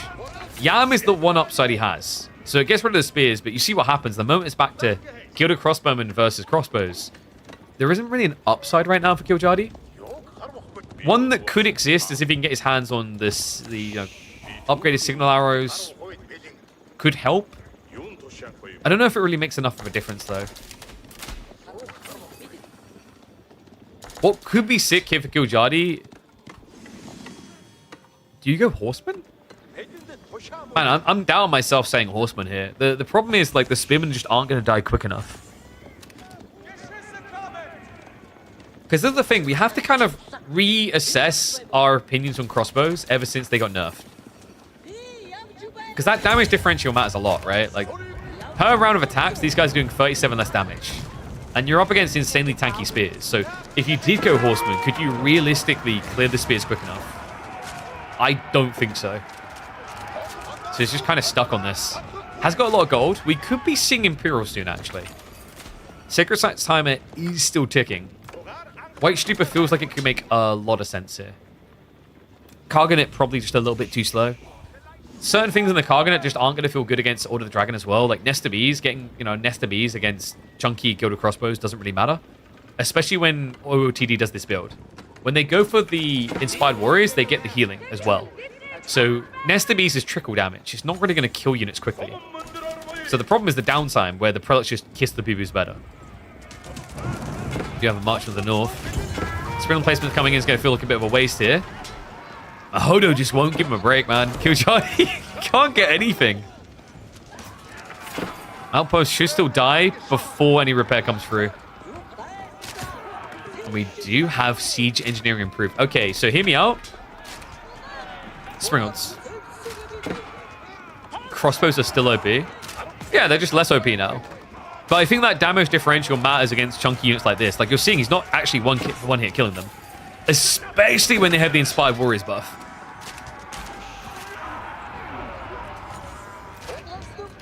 Oh, yeah. Muhodo now with 38 Gilded Crossbowmen. Are you kidding me? There are Spoon replacements here. So that's upsides for Kiljardi. Downsized is his trade kind of needs to come through here. This is ridiculous. A lot of idle time as well. Kiljardi, that was 20 workers not working. And more happening elsewhere. We've got additional troops moving into the center and the south side. And all the while this is happening, Muhodo is getting ready for Imperial. Oy, oy, oy. This just feels toxic. What about the bonus damage to siege from Gilded Crossbowmen? You cannot get that until Imperial Age. But, funnily enough, that's not going to be a problem for Muhodo for long. So yeah, if Kiljardi did want to go mass Springles, which in theory is pretty smart here against Gilded Crossbowmen, you have more range. You're basically, if you think about it, a Gilded Crossbowman, this is quite interesting mathematically. So a Gilded Crossbowman is going to cost you 240 resources. A Springles is going to cost you 250. They have comparative stats, actually. Is it 16 base damage, I think, compared to 15? The difference being crossbows move quicker, but the other difference being that Springles have more range. So yeah, it's kind of like you're creating your own Gilded Crossbowman. The problem is the timing, though. You see how he's panic reacting trying to get a decap? He never has enough time to stand still and build them. And the other problem is, like, if you go for Springles, because you mentioned the mobility, so far, Kiljardi's concept has been to shift to a different Sacred Site for a decap. If he goes Springles, he can't move at all. So he gets locked into one. And we do indeed have an L's back on the way. You are seeing that correctly. Muhodo is all in on the Sacred Sites now. That's what this tells you. It seems greedy. Oh, not greedy. It seems a lack of greed is there, right? Like, why not pass the Swabia? He's at 74 economy. Realistically, he'll probably cap at 100 maximum. Maybe even less, because remember, he's playing wide Sacred Site win condition. He needs a lot of troops for that. But he needs to make sure this decap doesn't happen, or it ruins his entire timing. Kiljardi is on his way for it. Spearmen are marching in. He needs to peel a few and go to the north side now. He line formations at those, so he's going to cut in from the side. And Kiljardi with the overextension again. No easy getting away from this. The difference in range matters so much. Chases him away. The decap is once again going to be a fail. Time, most definitely not on Kiljardi's side. We're 5 minutes away from Muhodo forcing a game number 3 here. 2 of the Sacred Sites are locked in with castles. One of those castles being impregnable.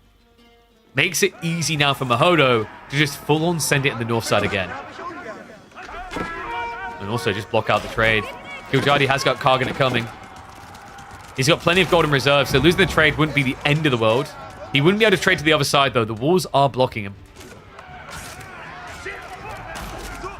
Spearmen do need to exist if he wants to deal with the outpost, though. You'll notice in Kiljardi, he's intentionally targeting them down. Yeah, this is not this is not a quick kill.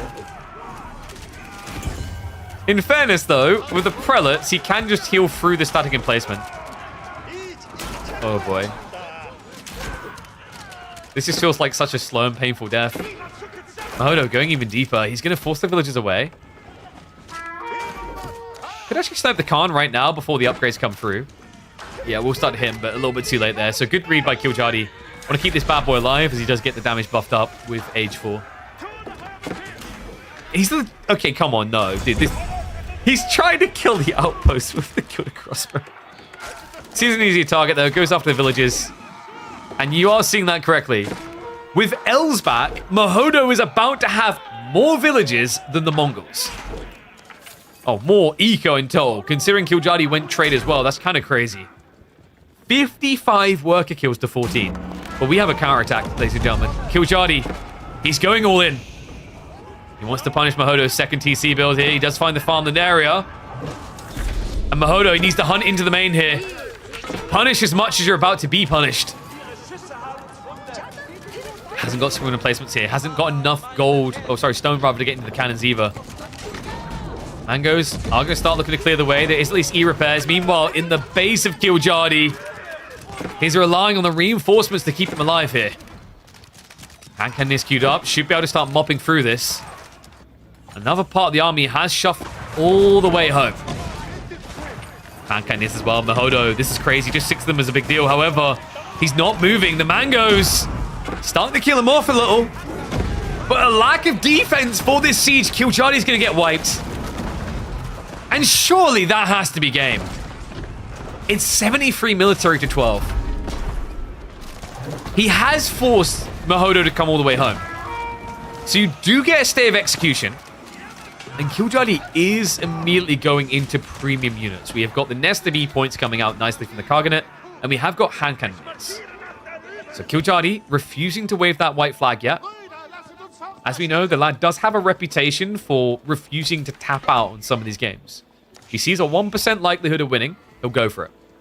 In fact, I've watched this man try to win a 0.0000001% chance of winning that game.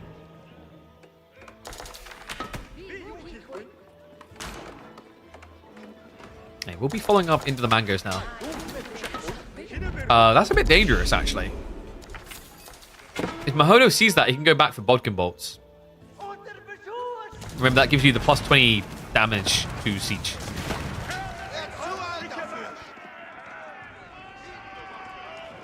March towards the base. Siege hasn't been built yet. Spears are going to go for the dive-in. Has to cancel one here. Hand cannons are now arriving. He goes straight for the Siege. I mean, the hand cannons aren't killing it as quickly as you'd like here. But now it's just Nestamies left alive, and they are terrible into the spears. Kiljardi, he tried to go full CG cutie here. Now, he's holding on barely with hand cannons. Difficult to keep your range at all times as well, those start step shots. Muhodo will back away. We have got Sacred Sites capped again. There's no way that we have to wait another 10 minutes for the end of this game, right? Siege always feels bad against Order of the Dragon. It's a mixed bag, and here's why. So Mangoes obviously got nerfed, right? They do less spread damage, but the direct center damage is a little bit higher than it used to be. In theory, at least, the Mangonel changes were a nerf against every Civ, not as much against OOTD. The problem, though, is still dodging, right? It's like, if I have fewer units that you can target, but I can dodge more easily with them, you're still screwed. And the problem is Kiljardi, while the Mangonel plan is, in theory, cool, a lack of tech is not. Like, if I'm not mistaken, yeah, he doesn't even have a Siege Workshop, which means no good Mango play, right? He can't get his hands on adjustable crossbars. And he's building more Siege. Wait, what? No, what? Kiljardi, what was that? The hand cannoneers, they stopped off the build and they didn't cancel. Those weren't spears. Those were his best. I can't believe that. Hand cannoneers now just going to dive in for the cleanup here. Surely, there's nothing left here. I mean, the weird part is Kiljardi refuses. He's queued up men-at-arms now. This is ridiculous. I mean, there is a fair argument in favor of Kiljardi that Muhodo can't dive his base with static emplacements, with the new production, etc. But he can get siege. That's exactly what Muhodo's up to now. Another keep drop coming in after he lost the one on the south side sacred site. The timer is still ticking, by the way. Magadai are trying to flank raid. We'll get the shivs out. Good reaction just in time by Kiljardi. Will take a while to get any kills here, though. He just needs to call it. But if he wins, it's a 2-0. And then he gets to have a showdown with Benny Boy. I'm convinced. 2-hour game it is. Actually, isn't that the strategy? It's like, maybe Dumu gets bored of watching my games and goes for a nap, doesn't wake up, and then gets forfeit. This is big brain.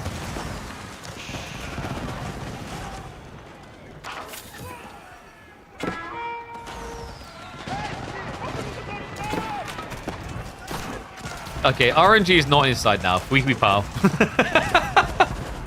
The most useless thing in this situation is finally on the way. I think the only problem I can see right now from Muhodo is he's kind of moving a bit too much. So you can notice the lack of gold buff on everyone. Because he's always running around. That's one of the negatives if you're just a bit too dynamic with pellet play. You just don't benefit from Inspired Warriors. They dive in again. Once again, the siege gets targeted. Horsemen are also cutting down the traders. Muhodo's military lead is shrinking, by the way. We're maybe at a 0.00001% chance now, so it has improved for Kiljardi. The problem is Muhodo just has so much gold. 4 relics, 3 sacred sites, all the gold veins in the mid-map. He can keep vomiting hand cannons all day. He does really need to think about waiting for the siege, though. And that's why he's now backing up. He has got the culverins queued up. Yeah, Kiljardi's hand cannon mass is getting a little bit scary here. Cool thing about culverins, though, they're basically a safe answer to hand cannons. Horses don't cut down, they stab down. That depends on the angle of the stab.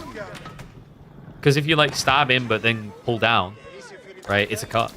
If you're full Lu-booing it and cutting someone in two, it's a cut. Kiljardi is moving up towards the sacred sites. Wee Wee Pao may get some value after all, actually. Not going to be the full meme. We'll be able to deny the siege workshop. A monastery is being built because of lack of prelates now for Muhodo. What's happened to his military lead here? This is wild. Are you kidding me? Muhodo. Because he didn't wait for the siege, things are kind of problematic here. Has got the culverins out, so respect being shown by Kiljardi. But the fact that he was up at like, what, 90 military to 20? Even if you equate 20 of them being prelates, like, it's still a big lead for Muhodo. We do now have horsemen getting added in, a direct answer to the hand cannon issue. I kind of like this, actually. Horsemen plus culverins.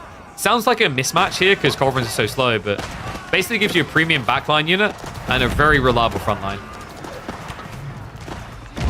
It's going to be trickling the troops, and look at those culverins. Able to insta-kill one of these hand cannons each. And that's big, actually. Kiljardi, he just got the point he needed. The Khan Hunter. It's a hand cannoneer race now up to 5 tiles. He outranges the Gilded Hand Cannoneers now. And the Warrior Monks are going to dive in. Yeah, unfortunately, this unit does not get bonus against Siege. So it is not going to be able to clean these up. However, the Yam Aura was still extending. It did allow a little bit of a dive here. I think we are now at what I would call an overcommitment. Kiljardi has to slow down. Wee Wee Pao is now sieging into the castle. We're once again low on the clock, just 3.5 minutes away from a Muhodo victory. Are Kolv still anti-siege? No.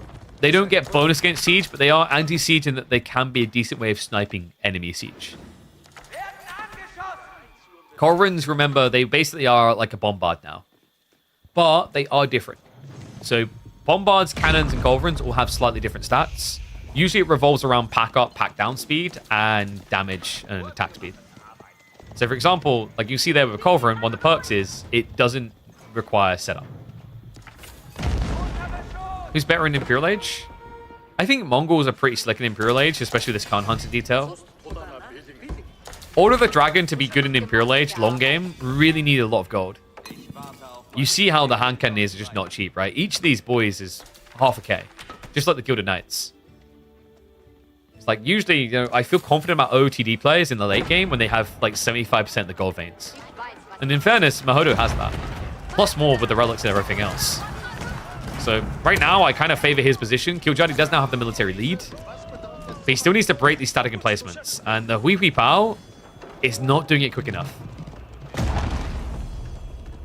Mongol's bad in Imperial. No walls, no keep. Yeah, but if you attack, it's fine, right? Like, in fairness, against, like, Order the Dragon, I think there's worse civs to face in the late game. Because OTD, I find, don't really handle width on maps that well. Because, if you turn it into an attack on the front, but a raid on the back, Order the Dragon can't really split that attention. Their army's too small at that stage, compared to other civs. Right, another civ can peel 20 horsemen, go round the back after enemy's eco, and still be fine to fight the main engagement. Well, let's say you got up to 120 population. 20 horsemen there for Order the Dragon is going to be half of your military population. That's coming in here. Muhodo. Coal runs need to be a lot quicker than this. The hand cannoneers, there's just so many of them for Kiljardi. That's got more horsemen trickling in. My concern now is the men-at-arms. He's been sniping out the hand cannoneers, but it means that there's nothing left to protect against an MAA dive. Yeah, he has the front line now with the hand cannoneers. Colvin's continuing to step back. The keep is doing a lot of work here, folks. I feel like Muhodo may lose most of the army here, but Kiljardi won't be able to get a decap. No, this looks over. This is crazy. I can't believe this game went almost 45 minutes with the way it began. And then Hui Pao cleared the way quick enough here. Hand cannoneers are going in for the deep dive, but the castle is just wearing them down now. Ringing the bell here. At this stage, even if the castle drops in the next 20 seconds, Kiljardi has completely burnt himself. He's got 16 hand cannoneers queued up, but I got a bad feeling when I checked the base. He only has 7 archery ranges. That's it. Just 7. And there's the E-repairs. Kiljardi, man. I don't know if he would have survived if he got more Hui power rolls earlier, but if he had a second one of these, maybe. Just maybe. One was not cut out to do it, though. There's just too many details here. The tankiness of the castles with the E-repairs behind locks it in. Muhodo will be taking game 2, meaning we will decide this on good old dry Arabia, the most pure of pure and the most chaotic of drafts. They only know of 3 to 4 civs that each cannot pick. Everything else about it is going to be guesstimation and potential decimation for one of the players. So, 1-1 score. Third game decider here. Choose predictions. So outcome there, we're going to give the win across to Muhodo. E-repairs needs nerf. I don't know. I don't know if E-repairs is like the be-all, end-all problem,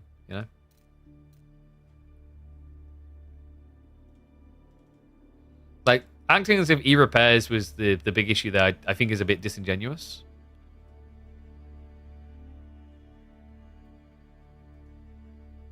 One sec, checking messages.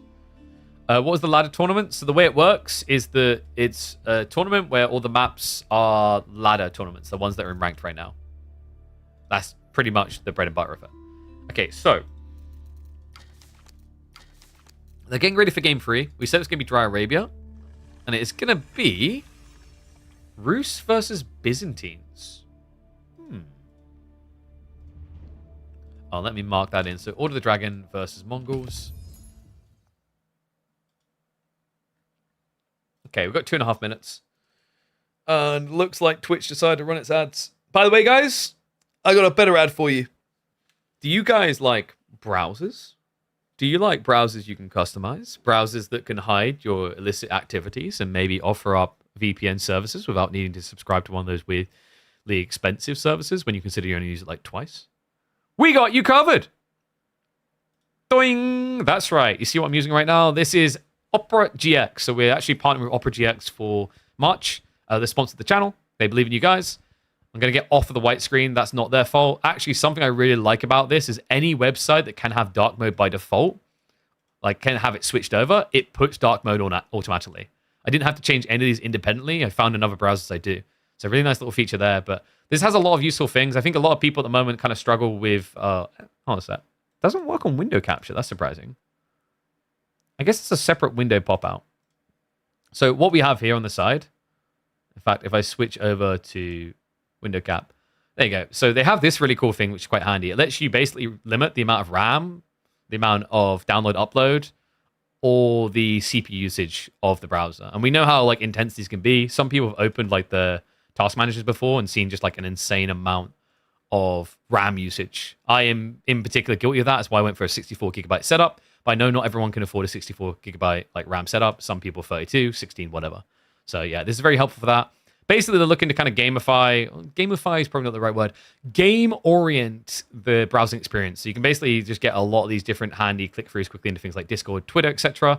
There is also additional extensions, and it does come with its own ad blocker pre-installed. So nicely already equipped out of the box to get you what you need. I've tested the performances. Like out of the box, it's no worse than Chrome, which is a pretty decent sign. And then I fiddled around a little bit. I didn't need it, so I brought the features back on, things like the ad blockers. But when you strip it all down bare bones, you actually can save quite a bit of performance when it comes to the RAM and CPU hits. So really handy there. But yeah, if you want to check them out, Opera GX in the chat, and you can go across to their website. Download is free, and then you can create an account for free. And that's how they know that I sent you. And if they like the results they see here, likely they'll look to re-up in additional months. So keep them involved in the scene. And that also helps me put more money into tournaments without you guys having to pay for anything. So it's a win-win.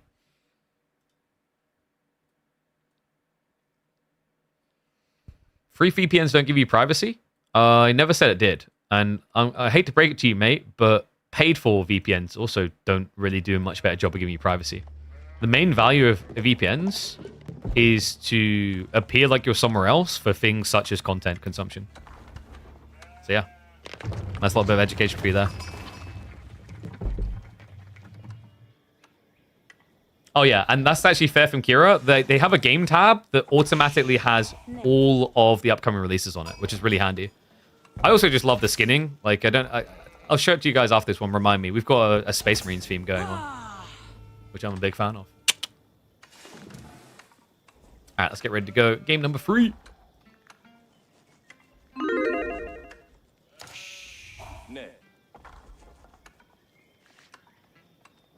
If you don't want people seeing stuff you do apply its privacy, see, this is why you need to clear your ears out and listen a bit more, okay? Maybe the ads play and that's your problem. No, what I said is they literally have a button you can assign so that it will display different things in your browser. So what it does is, let's say you're watching a certain website you don't want your mom or dad to know about, or your partner. You can actually assign a hotkey that will automatically change all the tabs to different predetermined tabs. So all of a sudden, instead of being whatever you were on, like searching for Jean's feet pics, all of a sudden they'll just think you were watching cute kitten videos on YouTube. All right, let's get underway though.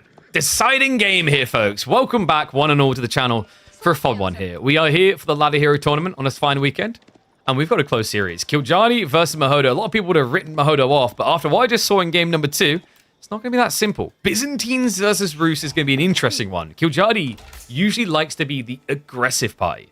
I've got to say, folks, I've been watching a lot of this matchup at the moment.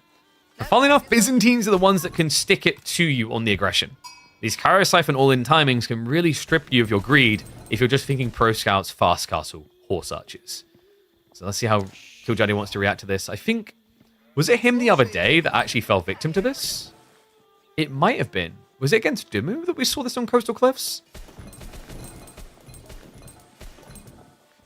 No, I think that was Numadan's game. I can't remember who it was against, but it kind of shows you how like awkward it can be to play super greedy as Rus. We have got the double scout opener. Hasn't gone for the third. A little bit interesting there, actually, considering that Byzantines will almost never go double scout. I don't think I've seen a single Byzantine game with double scout this year. How do I know that you search for JD feet pics? See, like, I just know my audience, you know. Was it rule 34 of the internet?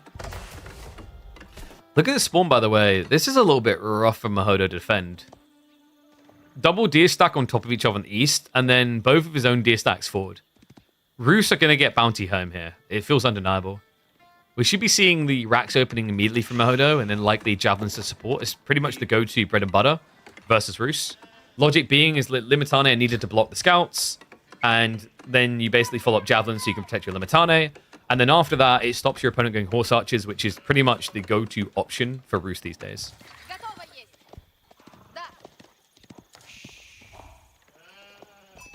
How did you guys gamble?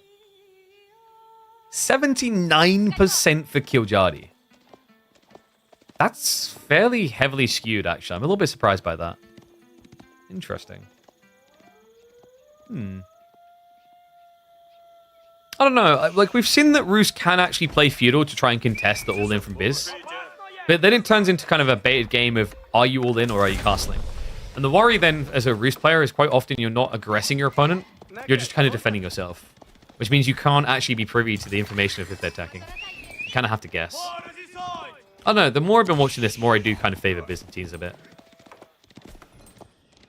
If we're talking absolute highest level, like let's stick Beastie and Vortex in the arena, I can see the logic of Roos for sure. There's no offense to Kiljardi, but I think you'll admit, like, you know, his win rates against Beastie Vortex probably show that, like, they are the better players right now. And Muhodo's still an upcomer.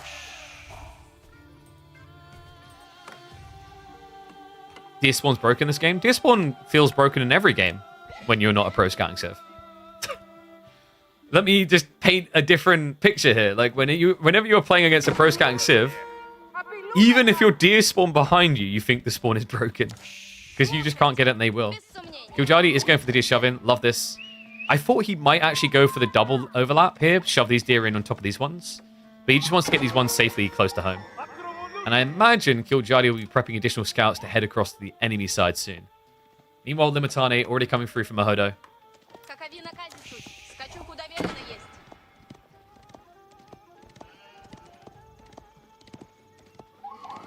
KJ can't lose with this? Whoa, whoa, whoa. That's a strong statement.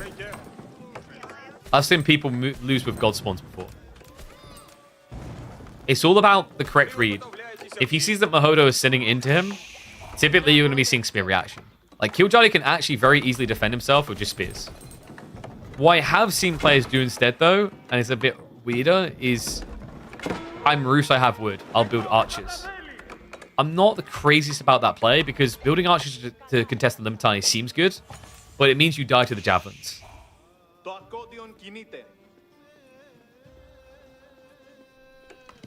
So, Pro Scouts kicks in. First the deer are going to be coming home.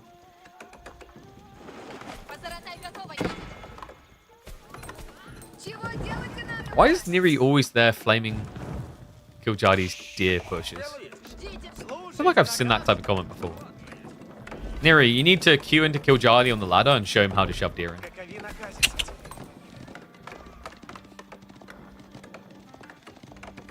I've heard recently some players saying that they would like to see the deer interactions removed. Like, you can't shove them anymore. I don't like that. I don't think it's like that insane that it needs to be nerfed. It's just, right now, there's a bigger, uglier light on deer mechanics in general because of how oppressive Pro Scouts currently is, right?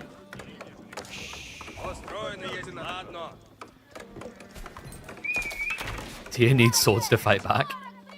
No. Deer need shotguns to fight back.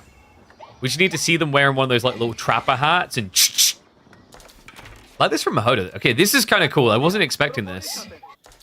Usually you send the spearman to contest your opponent. He's shoving the deer into his base. Oh, that's sick. Yeah, because like Byzantines don't need the deer. They want berries, right? They want olive oil. So this is counterintuitive for his own gains, but it's productive to stop Kiljardi.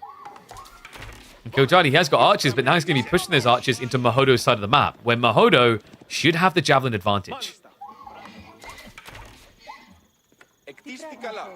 Trying out the Opera GX and the dark mode is hella nice. Hell yeah.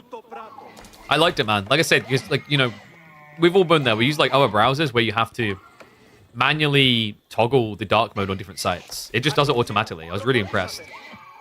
It's like such a small thing that's just so helpful.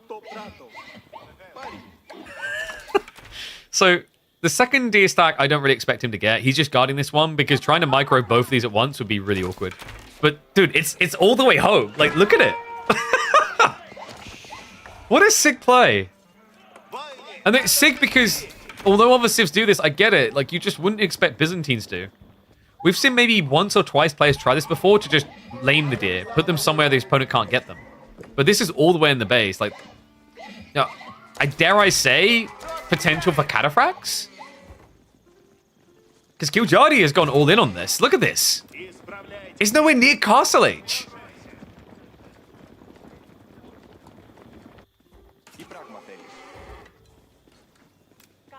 You're a master deer pusher, Neri? So you're the reason Bambi's mum went into the wrong grove. Alright, mate, there is a wanted bounty mark on your head for that. Golden Horn Tower now coming in. Muhodo, I do feel like I dare say Cataphracts is on the menu here. With the deer, for sure. He's only got, like, what, 6 sheep left over, but the deer stack is 2,450 more food. 3 or 4 Cataphracts would make a lot of sense here, because of the timing attack you get here. Kiljardi is only building archers as well, which means he's completely counted out by Kata javelins. You thought it was going to be gold? Nah, Golden Horn Tower is just too good here. Like, your opponent's either going to build more archers or go horse archers. That's usually what every Roost player wants to do. So the idea of just getting loads of free mercenaries is totally worth it. And it's important at this stage, because at this point in the game, you're not going to have the olive oil income to build them naturally yourself, right? Not regularly anyway. What changes is, you know, a few minutes in the castle, the Golden Horn Tower has insulated you, and then you get relics into the Grand Winery. All of a sudden, you can actively add in a lot more mercs. It's all about scale point here. Remember, javelins might counter archers, but if it's 3 times the archers up against the javelins, jabs are going to have a hard time. So tech up complete. Other nice thing about this type of play is if you know you want to play the tier 1 unit you get, i.e. the feudal units, so lombos, keshiks, or javelins, Golden Horn Tower always feels really nice because you can guarantee the first ticket will be that unit. Because remember, until you get veterancy, you can't actually generate the alternative. So Kiljardi has to back off entirely. This has to be feeling quite frustrating. He didn't really get anything with this archer play. You could argue that he kept Muhodo from attacking him. It's true. Muhodo put no pressure onto Kiljardi's economy. But now, because Kiljardi has to back all the way up, wait and see what the reaction is, what Muhodo can do really easily here is rush relics. And you can already see the first monk on the way.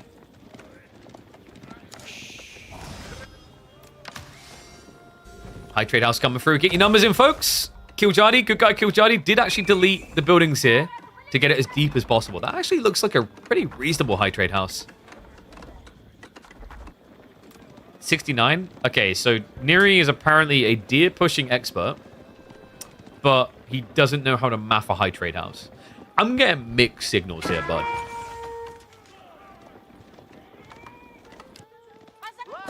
You watch. It's going to be 69 on the first ticket.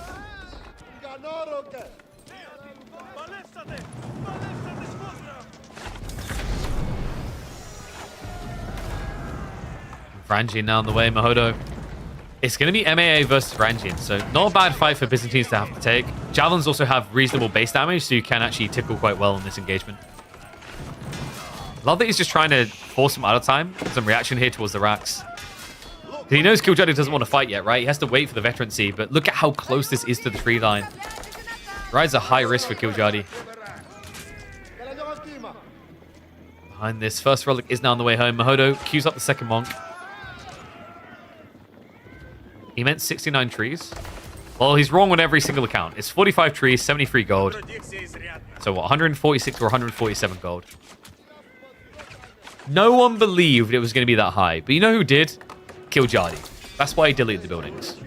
What a wise guru. 147 gold. Varangian start to arrive. Yeah, Varangian is a little bit tricky against the archers once they're upgraded, because you do have less health overall. So it's really critical that Muhodo starts wearing away at that back line. Right now, though, he's A-clicking the front. I guess he's paranoid about them reaching him. They've got a second wave arriving, and he has got 2 more groups of javelins queued up. Archers are going to try to target him down here, but look at what's happening. You see what Muhodo's doing? He's not actually killing a one, but he's not overkilling either. He's trying to get that middle ground where it's not going to be as clean as just targeting into one for a kill. But over time, he should end up killing more archers. Kiljardi now down to just 17 compared to the 11. Other awkward part about this, yeah, Kiljardi's only now going for relics. Heavily delayed in his timing. And Muhodo already has a second relic on the way home. We're likely looking at 4 relics here for Muhodo.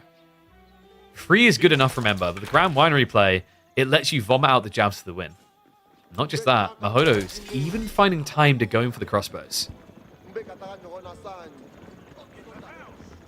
I don't know, man. I'm starting to get the feeling this could end up being a Dumu Muhodo showdown.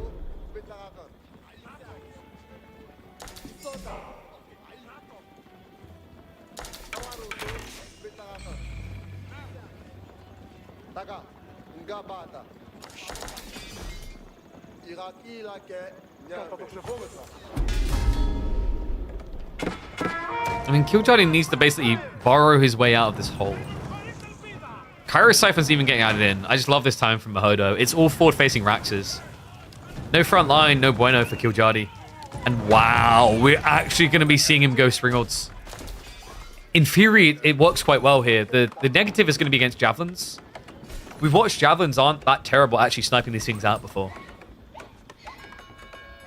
Another worry is if you don't have a front line here, Varangian with Berserk just instantly evaporates the Springolds.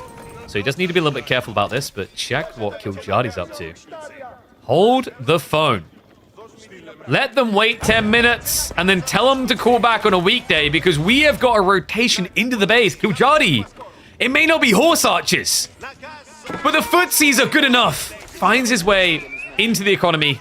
Several worker kills achieved here. Meanwhile at home, Kiljardi hasn't hemorrhaged a single worker so far. The men-at-arms, however, completely outnumbered in the engagement because remember, Kiljardi, 2/3 of his army are not here. No, and now they're being scared away by a handful of javelins. It was good eco damage to begin with, but my worry here is Muhodo could easily double down. Instead, though, it looks like he's coming home for the cleanup. All right, 1s if you think Kiljardi is going to win this. 2s if you think Muhodo has it on lock. Yeah, hell of a comeback. Like, game 1 sounded awkward. We didn't quite catch it because we were in a different series. But it was Himiyama, Juji for Muhodo, and Ayabeds for Kiljardi. Proved to be a crazy comeback for the lad. And really kind of a statement. Like, we mentioned Muhodo has been improving. Dare I say the midweek masters have been very helpful for that. Always nice to have new names turning up.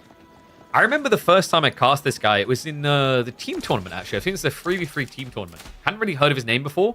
And I remember checking the ladder at the time. He was on a team with Matisse. He was like twice as high on ranking as Matisse. I think Matisse at the time was like 121st in the world. And Muhodo was somewhere in the 60s. So like, 61, 62.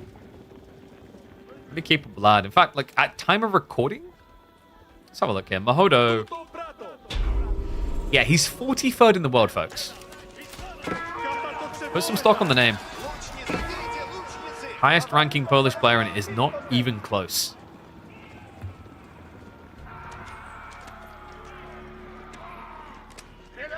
Kiljardi is trying to march out. Problem here is if he takes these fights, he's taking them without the Springolds. Is Muhodo thinking eco here? Oh, he hasn't actually built a monastery for the final relic. I'm wondering though, like, is there a world in which he just goes 2TC? Both of these civs in these type of positions have been known to just transition 2TC. It's very organic.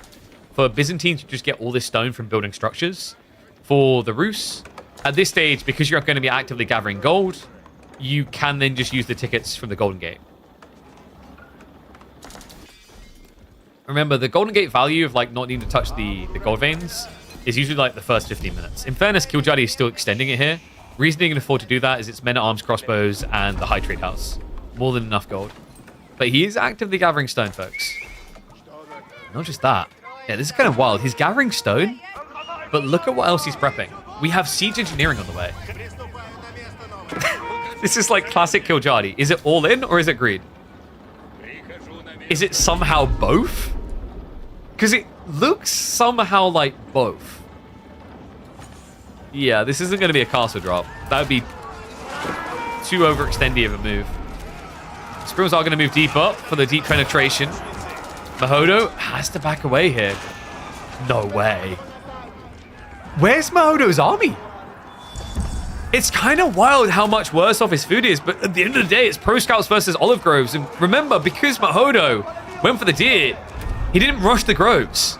No, so now he's in a need for more, and he doesn't have it. So instead, Kiljardi gets to dive into the farmlands. Oh my god, Springle's now in the choke points. The damage is stacking up, and the Sprills are not dying quick enough here. It's mainly just javelins left alive for Muhodo, a few crossbowmen as well.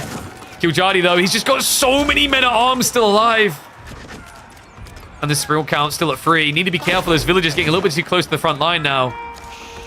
We'll look to seek the shelter, but more of them going down, and a healthy lead now building. Kiljardi, the archer raid earlier looked flimsy, only 4 kills. It's now 18 worker kills in total. He's added another 14 with this dive, and he's still not done.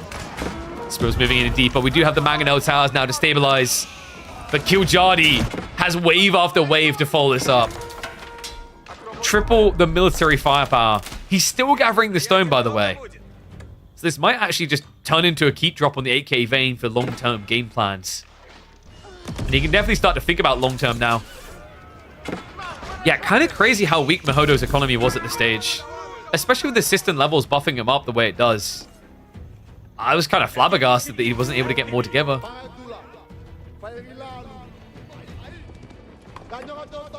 Javelins do still at least remain alive, but my worry now is Muhodo has to attack, right? There has to be paranoia in his mind here. Kiljardi's in the middle of a farm transition.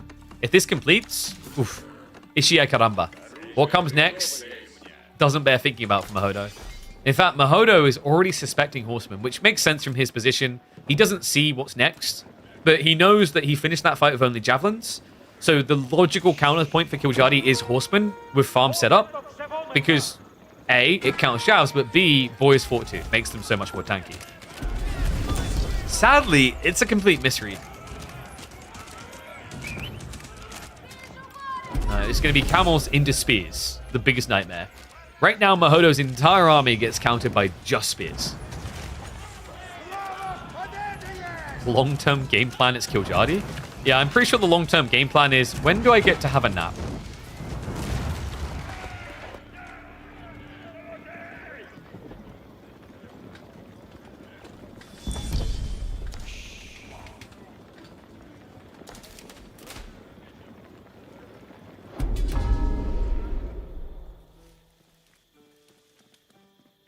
Kiljardi going for the Warren Monks here, so it looks like he's just going to not overextend himself. He can turn this into a macro game, right? Just take the secret sites. You could play for Imperial quite comfortably here. I don't really expect Kiljardi to play for Imperial H, knowing the type of player he is. Instead, he's going to look to send it. Back in we go. Still only 1 TC, remember. We do have Muhodo trying to play in a siege now, but mangoes aren't a great defense. Like, you'd be better off just building more outposts than getting mango towers.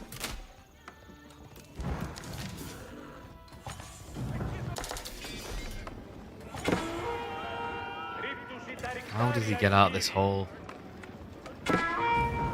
Horseman is interesting here. Like, it's another unit that gets countered by spears.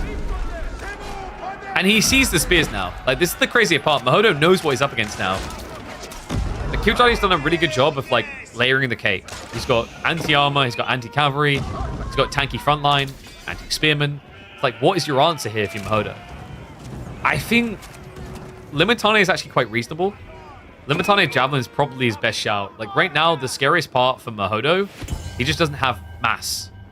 And you could argue he could scale something more premium into mass, but I don't know if you really have that type of time.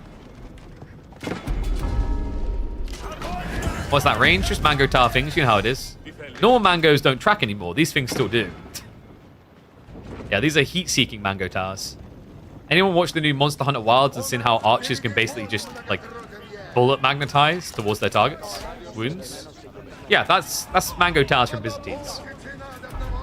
If they see you, they're not going to miss you.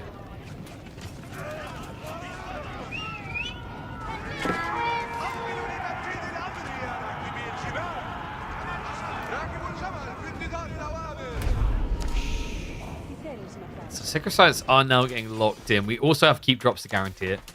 Kiljardi hasn't made the play into Imperial yet. Hasn't gone for 2 TC still. No, he's going to look to scale to like 130 military and send. Or as I like to call it, the Kiljardi effect.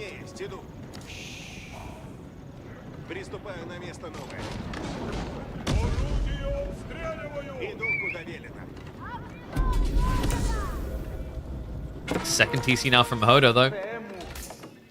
I think this makes sense from his position. He's stuck in a corner. He really needs to get a lot more wood gathering into farms. That's the next play bit. You know, if this was like, I need more gold, then more villages doesn't solve the problem here. But this game right now isn't about gold for him. It's about olive oil, primarily, and food. Good thing you get both of those from the same thing.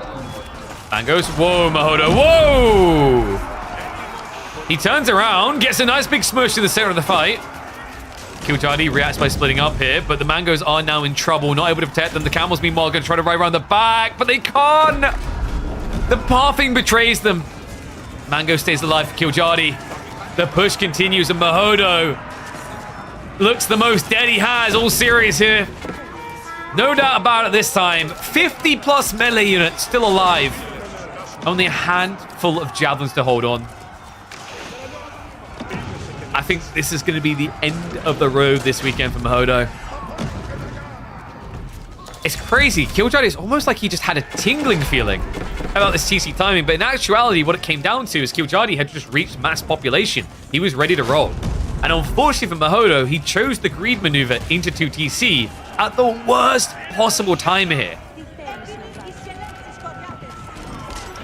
Kiljardi is about to reveal that a 2 TC play occurred. Yeah, and this is where you just don't stop diving. Before you see that detail, you might be a little bit paranoid, like, what has he got left that, you know, he's invested in? But now that you know, you can confirm he has 750 resources into that building, there's no reason to slow roll this.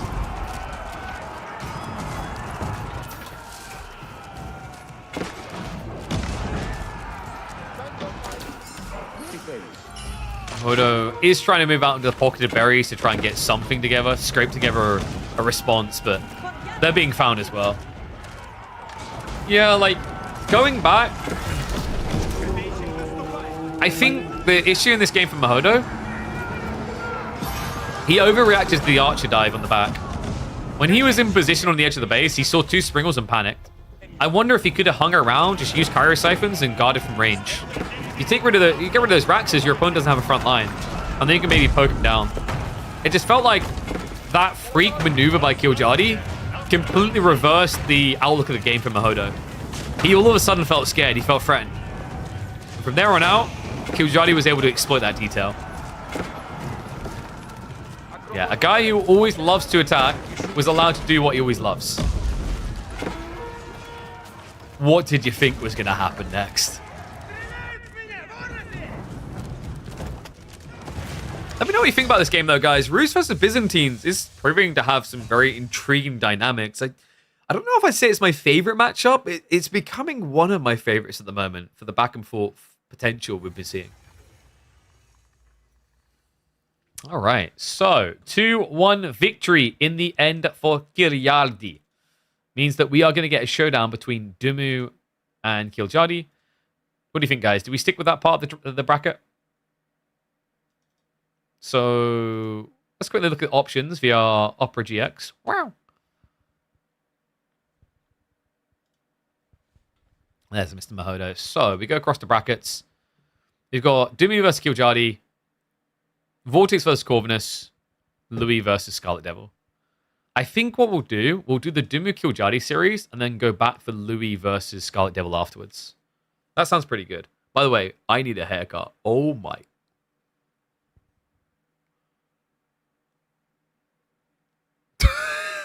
Is that bigger than my, like, is that longer than my actual head?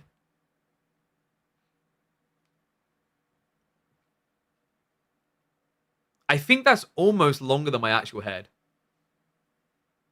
I look like I needed a haircut 6 months ago. Bro, I had a haircut 6 months ago. What are you chatting? I had one before I went to Red Bull. What's this scuff statement? Like, you've just spent too long looking at Dumu's hairline, mate. I needed a haircut like 2 months ago. 6 months ago? Jesus. All right, so, yeah, we'll do the Dumu Kiljardi set. They should be getting the draft ready soon. It's going to be a best of 5, by the way.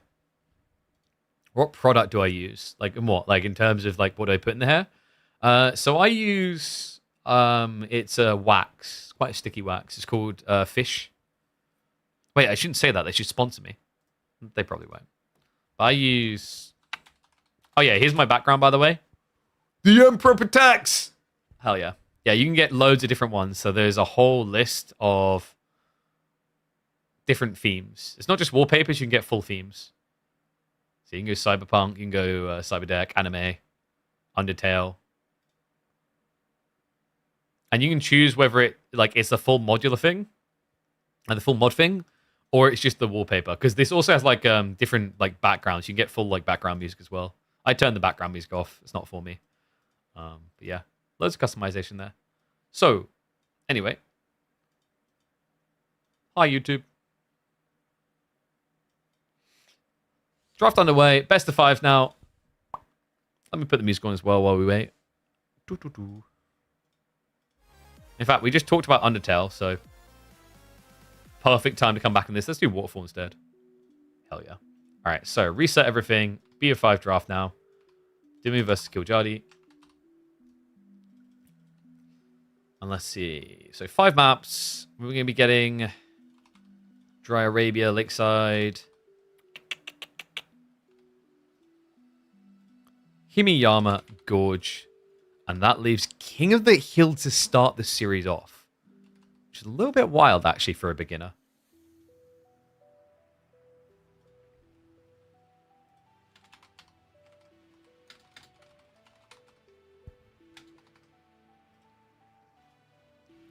Is there an Age of Empires one? Good question. I think there were backgrounds, because you can actually just upload your own like wallpaper backgrounds as well, right? Boo! I could have sworn there was like an AoE 2 one. I guess not. Bit sad.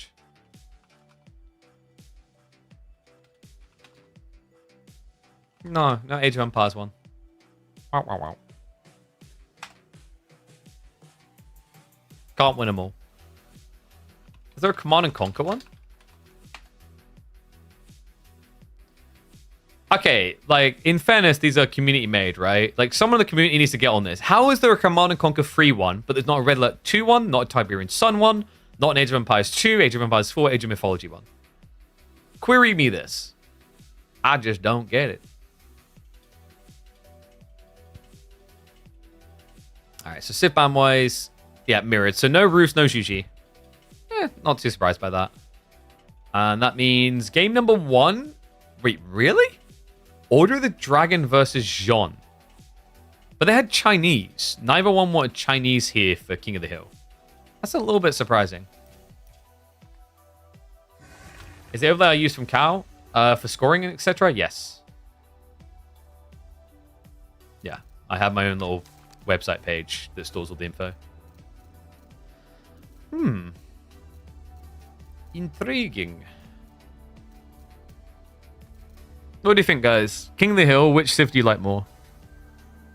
I think in almost any map with this matchup, I prefer OOTD. In fact, that's something that even Kiljardi would have to forfeit over. I remember I talked to Kiljardi, he's one of the players like who was talking to me like deep on Jean at the time. And he said like he thinks Order of the Dragon like just hard counters her. She can't do anything. So it's gonna have to get quite creative here to feel good. By the way, I'm a little bit paranoid. Is the mic peaking at all? Because we had an issue a few days ago. I think it's fixed now. I think I just need to get a new plug. I probably should do that while we've got a moment. Because in lobby, they're not in game yet. EU to UK plug adapters. Let's maybe get some new ones just to be safe.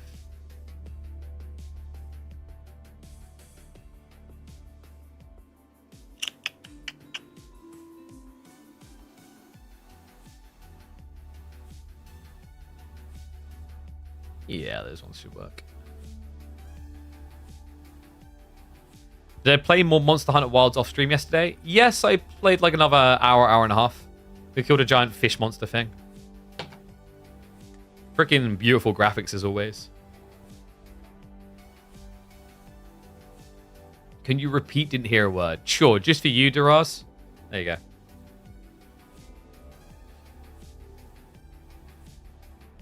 You had the Cyberpunk one. Nice. Like full-on skinned yellow, I'm guessing.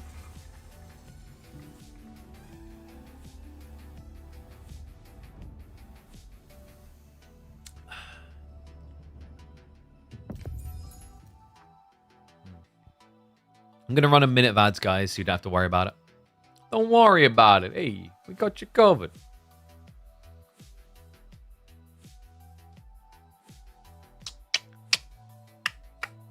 But yeah, I think I'm going to switch... over... Like, on Monster Hunter, I'm going to switch from... we were using the Charge Blade, right? Charge Blade just feels a bit, like, wonky to get the combos right with mouse and keyboard. I might switch over to trying the Longsword. Longsword looks really cool. I think Longsword might have the highest skill ceiling as well. I'm always that type of person who's like, how do we go, like, you know, how do we potentially get the most damage, but then also, like, the most, like, skill to master? Insect Glaive is really annoying, actually, for one thing, and it's basically there's, like, the offset. So the way that works is, like, it's a deflect type attack. It's all about timing, though. The offset for the Insect Glaive is so annoying to do, because the deflect point is like a second and a half into the attack animation. It's really weird. All right. Some people nodding their heads right now going, we did not understand a thing you just said, KP. But we will keep nodding. Can I get firm nodders in chat, please?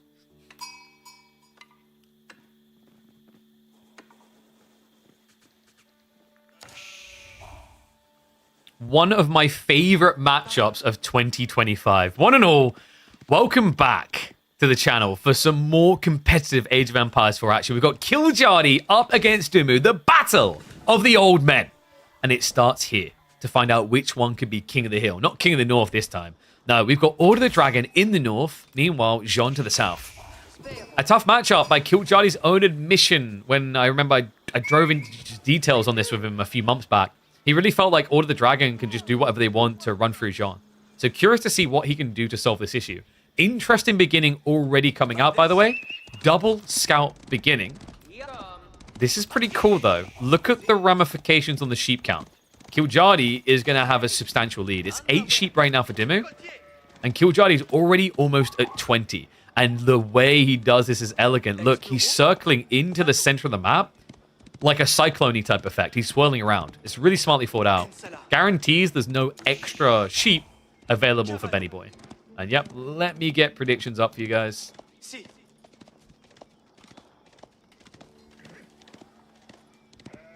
There you go.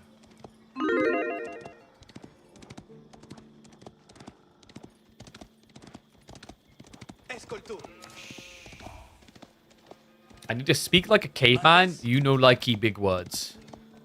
Should I just grunt? Should I just become the cast?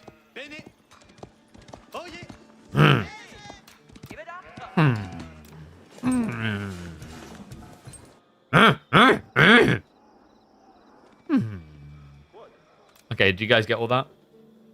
Yeah, so the deer spawn's a little bit better for Dimmu to go for the double downer. Kiljardi's a little bit wider. Potentially can get intercepted on the secondary. Wow, you got all that from grunts. So Dimmu should be arcing here. Yeah, going to be dropped on the tree line. We're lightly looking at pro scouts and pro scouts. If one player wasn't going to, it would be Kiljardi because he does have 19 sheep. But the problem with not going pro scouts here is you're just encouraging your opponent to get all 4 deer stacks. And that's when I think John really would struggle against OTD.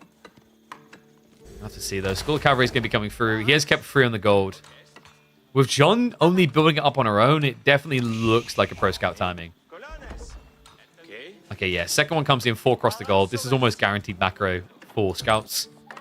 Other side, Dimmu is keeping 2 on the gold, but those are superior gathering rate units as well. And the difference here, the reason why Kiljardi wants 4 on gold is because he wants the knight and the pro scouts. Dimmu only wants the pro scouts when it comes to gold. Again, no Roos? Yeah, because Roos got banned. Roos at the end of this tournament will be the most banned Civ of the tournament. Without a doubt.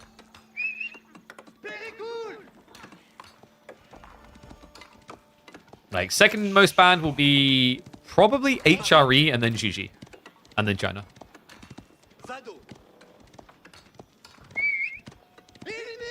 Because the thing you have to keep in mind, like, you could argue whether you think China is stronger than X or Y, or that China and GG are stronger than Roos.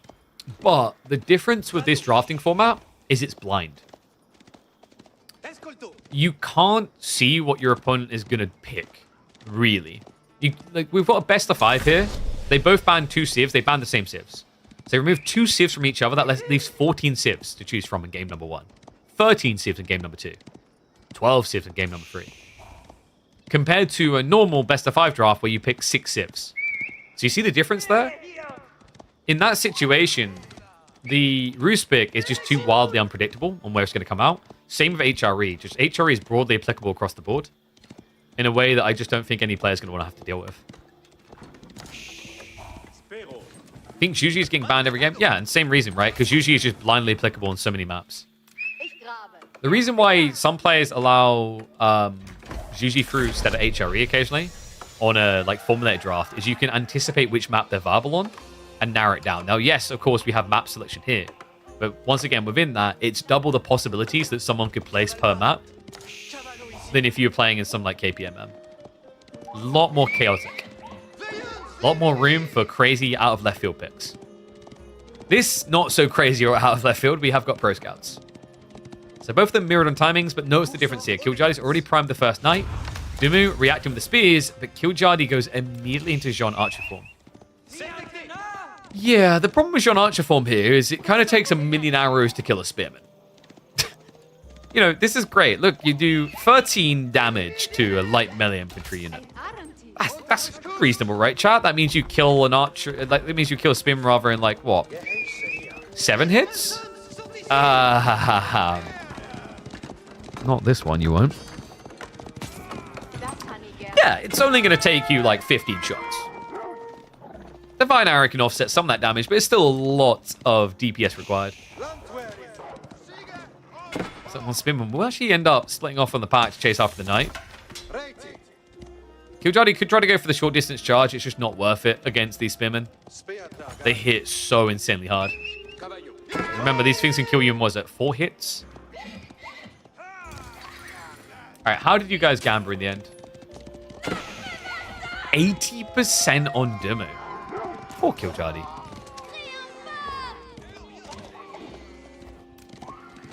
Yeah. Kiljardi needs to get more Jeans going. That's the problem. It's also the other worrisome part for him here is like this could be a lot worse for him. Dimu could build a horseman. Once the horseman's built, Jean's going to die too. And remember, he's already built the stables for Pro Scouts, so that play is on the table. Even some farms very early on from Dimu. Now that is a little bit surprising.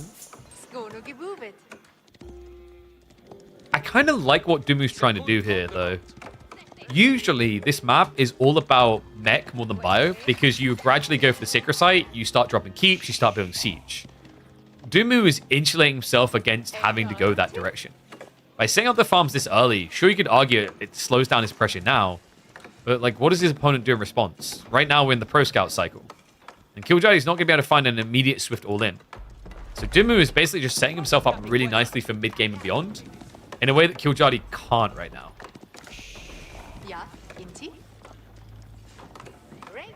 Also, there is kind of the crazy value of Order of the Dragon specifically on these farms. Like, each of these villages is 28% more efficient, right? So sticking them on a farm is really nice. It's a little bit better than standard, like, a standard Civ placing a farm, right? Because it's basically what was it, 125% efficiency farm instead of 100%. More than that with the Arkin, and the fact it's base rate. So it feels like I guess you say like a 140% farm. Oh, Knight is going to stop the wall going up. Hello. Oh, Dimu. The Spearmen are on the way, but that's a lot of idle time. He had Wheelbarrow on the way, but it wasn't in just yet. Great micro there. Kiljardi goes in for the cycle charge. So 2 worker kills. Might even be able to find a third, but I think the Spearmen are too close. He gets the quick wall. It's going to cost him another Villi. But worth it for the double knight kill. Damn. Quick fingers. Benny boy knew that he couldn't let those knights get away, right? Just too impactful on the scaling element here. You know what Kiljardi is trying to do? You want to try to keep him as low on knight count as possible so there's no transitional play into castle. And that's problematic for Kiljardi because going mass knights on a map like this, you need mass on your side. The map is very linear, very choke point oriented. Meaning your opponent can very confidently scale Spearman to block. Yeah, in theory, Order of the Dragon's pretty good here, right? Because we're talking about a very tight map, not a wide map. Meaning, like, your opponent can't use your lack of population against you. Your lack of physical entities against you. I like the idea. In fact, when we ran King of the Hill in the KPMMs for like 2 weeks, I think Order of the Dragon was like the 4th or 5th most picked civ here. Like, ahead of it, we had the obvious ones such as Rus, Juji, HRE. And I think we had Chinese, I didn't say Chinese, right? Chinese in there, definitely. And then we had English. Is English and Order of the Dragon afterwards. There were a surprising number of Abbasid picks, but that started to fall off in popularity.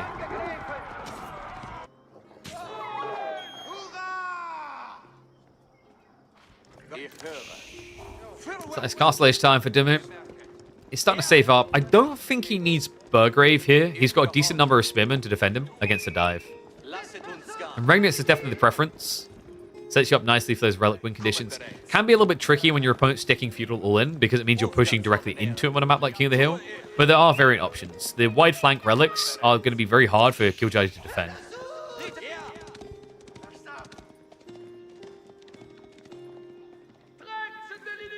Alright, ones if you think Dimu's going to win this game. Twos if you think Kiljardi's taking it. We have got a 1-1-1 build from Kiljardi. Spearman coming in as well.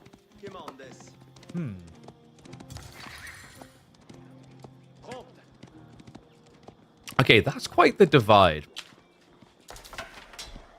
That's what? I think a third for Kiljardi? 2/3 for Dimu. Kiljardi can theoretically hit this timing. And if he can start mosh pitting and killing units, remember, it's a lot of XP surge. It kind of vomits into you quickly. Usually the issue for Jean is you can't get those rapid kills. He's aiming for it. Kiljardi, one thing he's missing here for a dive is blacksmith timing. He doesn't have steeled arrow. So the archer's at risk of underperforming, actually. Dimu. Wow, he has to go Burgrave. Yeah, I think Dimu was hoping this might turn to a bit of a macro game, maybe a guild hall. But once he saw this army pushing with the attack on the east side, he understood what was really happening. He needs every defense he can get. All hands on deck. It's got to be the offensive reaction to remain defensive here. Archers are going to cycle around the back. Farm area needs to be migrated. Dimu will shift away early.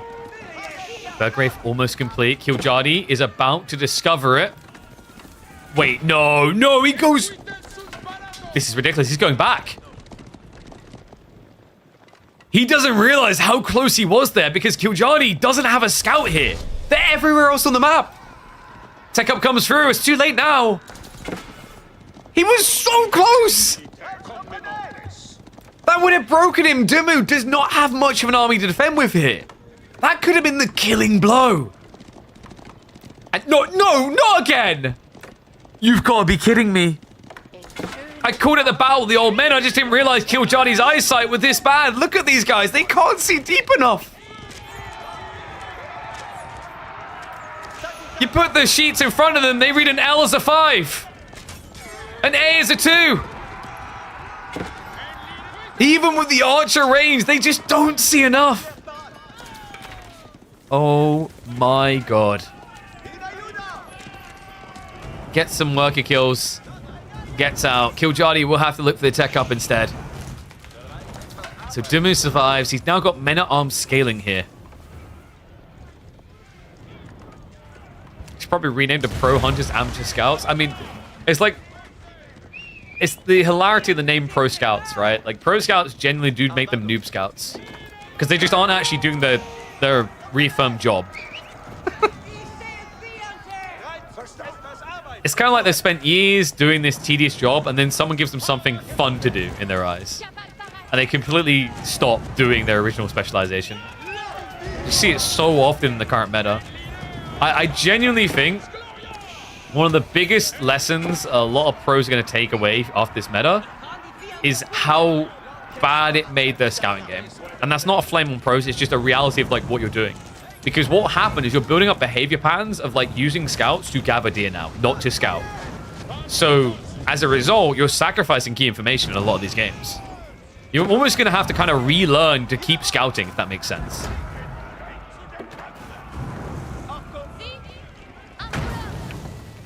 Guildhall now coming through, so Kiljardi is going to have to play the H up in the end. Look at Jean XP. You really want the UI to get ugly? Honestly, he's probably about 80 XP to 100 XP away. There you go. Yeah, okay, 140 XP. Slightly more.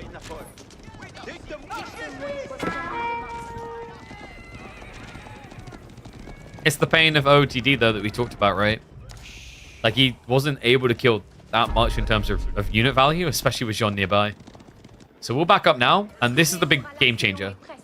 Gap closes on that level 3 just by going for the Sacred Site cap.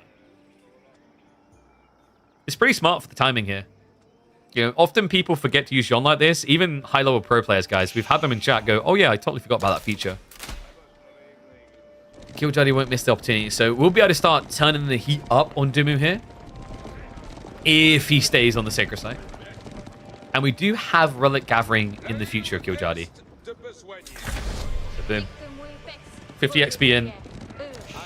Now just about 60 XP overall away from level 3. One thing that's annoying about this for Dimo is it keeps him off of Siege. I don't think he cares too much. Like, he's against Knights, right? One thing that is interesting about this matchup, though, is the Gilded Crossbowmen. Gilded Crossbowmen are the bane of Jean's existence, whether you go ranged or melee form, even at level 3. I've seen it so many times. Ever since they made that change with Jean's companion equipment, where she doesn't have as much health anymore by default, this girl gets sniped all the time against Gilded Crossbowmen. Kiljardi, he is trying to make it about the Arbitraire. Makes sense against the MAA. Also decent against Gilded Crossbowmen. Remember, with the Arbitraire, if you Pavis drop, you basically get the same range as the Gilded. Your attack speed is still going to be worse until Final Age. But the logic here for Kiljardi is with Guildhall, he wants to be in the Final Age. Jean thrives on Imperial play. And Mass Arbitraire is the core of her existence.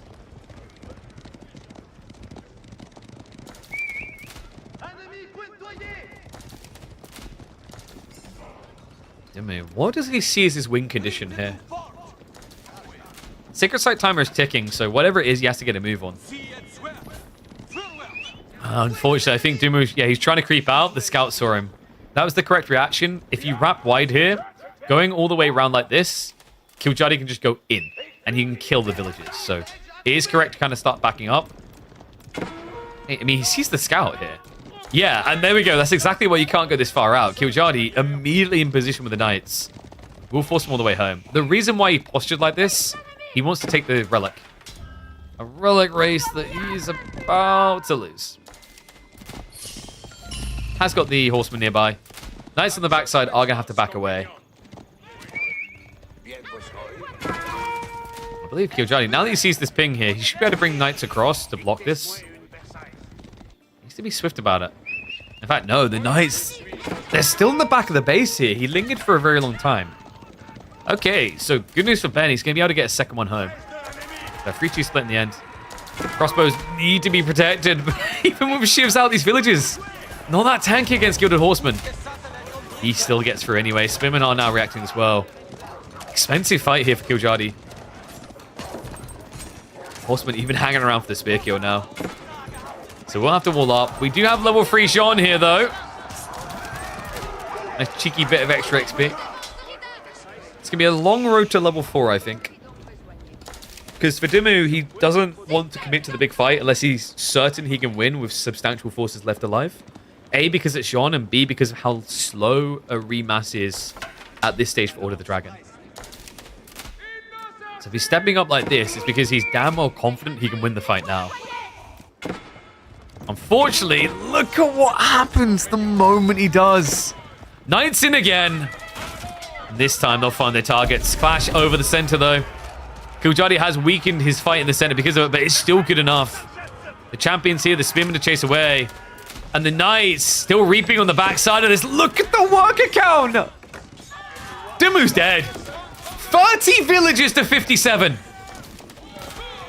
What a strike. What a move. Kiljardi in firm control of this game now.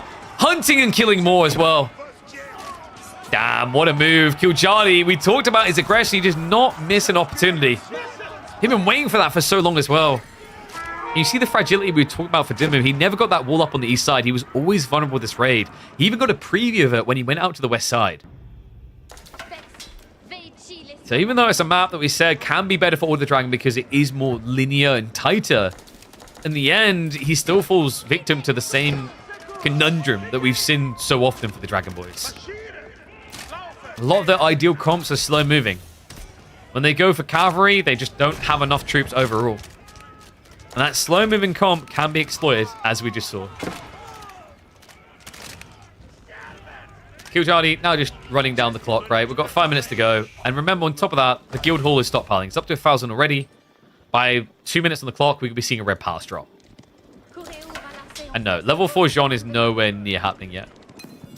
He probably got about 400 XP so far. Because he did kill, like, what, about 9, 10 to 12 units around here. So he's doing okay, but, like, nowhere near. Remember, it's 1,500 XP. To put that into to raw resource count, you would need to kill 15,000 resources worth of units. It's a lot.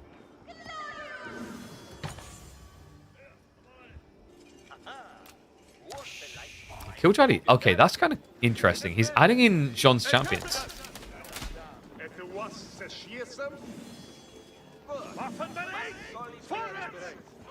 A little bit surprised considering your opponent does have crossbowmen. But these are a solid answer into Gilded Spearmen, remember. They get bonus damage versus spears. A lot of it, actually. +8.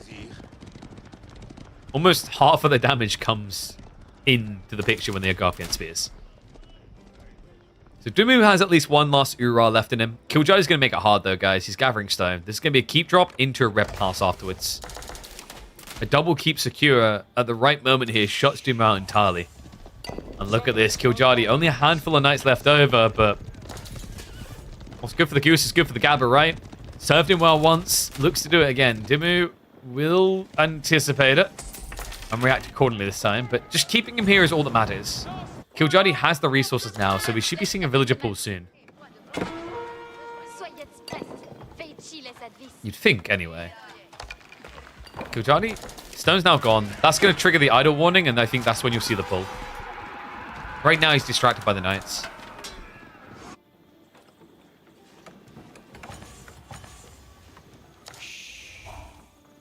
Do we still not have them? There we go. They're on the way. And keep drop it is. A little bit more gold needed, but then it should be the resource pull for the Red Palace. He's up to 2,000 food now. And the timing is terrible for Dimu now. He's probably waiting until about 2 minutes to make his dive. At 2 minutes, the castle could be erected. It's 8 villagers out. A castle by default with 1 villager takes 3 minutes. Add in an extra 4, you're getting a 100% increase to the rate, so you're down to a minute and a half. He has 8. It's quick enough. Ringing the bell here. Dimu, he does see the villagers, so he knows this is happening right now. This is go time. There is no waiting anymore. And wow, Kiljardi doesn't even give him a chance to square up here. Marches forward. Needs to be careful with the arbitrator. Does not have gambesons. Does have a lot of archers in there, though. Fine time for that castle. Dimu just marching up the hill. So difficult here. This is where Kiljardi has to stand his ground. Pavis drop should be coming in a second. No, he holds onto it. He just sends in the melee blob. So much XP here. This is ridiculous. Like, I'm trying to think the maths is involved in this one. The 10 spearmen alone, that's going to end up being, what, 160 XP. Then 10 the crossbows, that's 240. It's not going to be level 4 for sure after the fight. There's going to be over 1,000 XP out of it. And the red pass now coming through. This is the GG blow. Dimmu just can't get in anymore. All of his units just get melted by the castle. Even the archers, right? He doesn't have the scale armor. Yeah, there's nothing positive about this for him. Whew. Cool matchup. Kiljardi giving a firm reminder why he's so feared on Jean. It's one of his most comfortable civs. You know, you think of Kiljardi, you're thinking Mongols, Jean, I'd say Abbasis as well. And he proves exactly why in the opening game in the Clash of the Old Men. Okay, GG's to Mr. Kiljardi. Early win there coming in. So, Order of the Dragon versus Jean. A win for the right.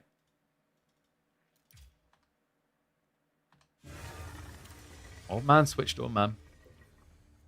And then we'll choose prediction outcome. So, Kiljardi, only 20% believed. They make big buckaroo. Where are they going to be taking us next, I wonder? Okay, it's going to be Lakeside, and now Kiljardi goes for Order of the Dragon. That's one of the interesting things about this. Like, we worried about all the mirrors, but one of the cool things is like, oh, you played OOTD? Now I get to play it. Kind of like that.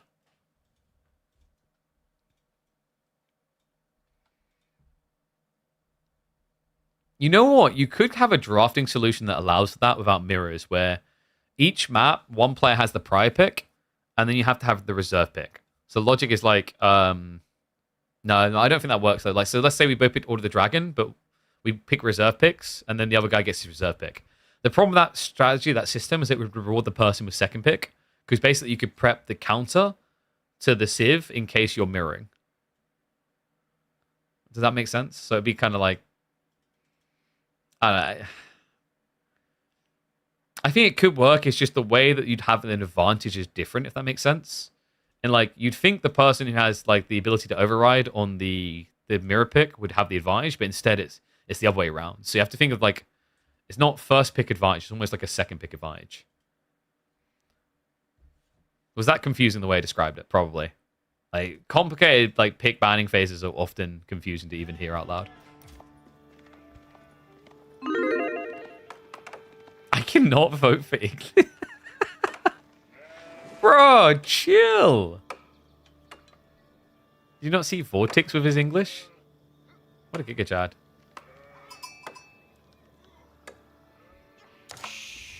Alright, one sec.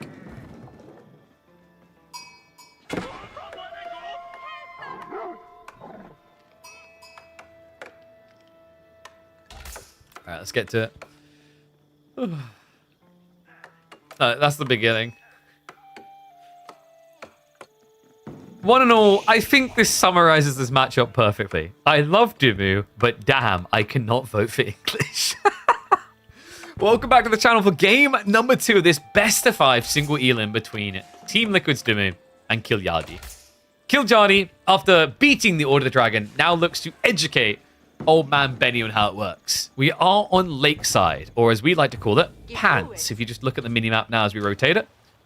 Right now you're going, oh, that's why he calls it Pants. Yes, that's right. Everyone likes to play onto the crotch area here for the fish. You only get one deep water fish on each side. But here's the funny thing. One deep water fish doesn't sound like a lot. And you'd think that would encourage people to occasionally just play land instead for pro scouts with all the deer on the other side of the map, or 2TC. I can assure you it does not. Almost every single game of Lakeside, last time we had it in competitive play, ended up being play the water, win the water, or lose the game. It shows you just how decisive and honestly oppressive fishing is in Age of Empires 4. Deepwater fish is just such a superior gathering rate, and it's a renewable resource. And the other thing that players realized on this map is if you beat your opponent on water, well, now I don't have one deepwater fish. I can have 2. Because then I can pull the villager with a transport ship and dock your side. All of a sudden, it makes sense why you can't skip it. Yes, sir. So, how does Dimmu want to approach this matchup? in theory, you have to play the water. There is this philosophy of like you open water but don't commit hard that some players have been going for.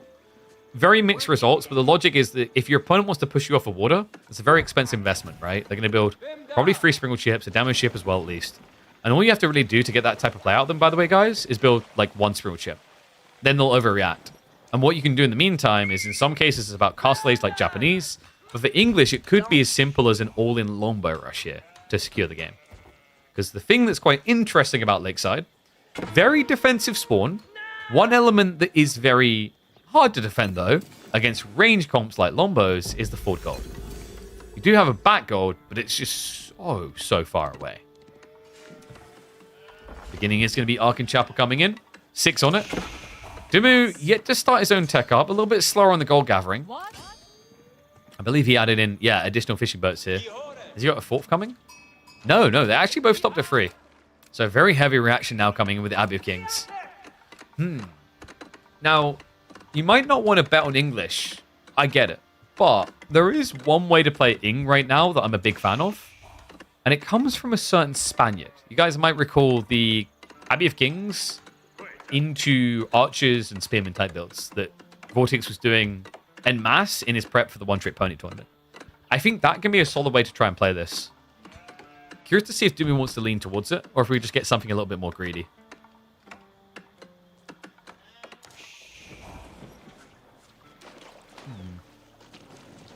What do you guys think of Lakeside, by the way?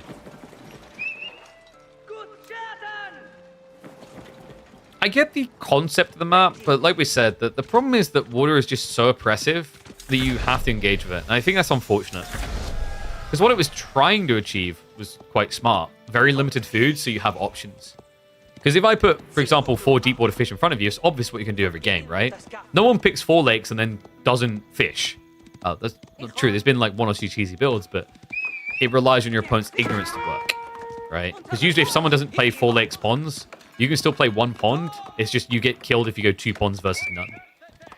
So it's all about temperament, right? But the concept of what they try to do here, I respect the attempt. I think part of the issue they ran into with this map is still this cliff. This cliff is way too defensive. There's only one route round to the back where they've got gold, wood, and their dock. And that's all the way around the back tree line, and this is always just walled off. I think that really lets Lakeside down conceptually as a map. So our ship's coming out from both sides. Dimu does have the edge here. Kiljardi's trying to go for kills. He goes for the worker instead, but quick pull away. Now what Dimu could do from here is not like blow it out of proportion on water.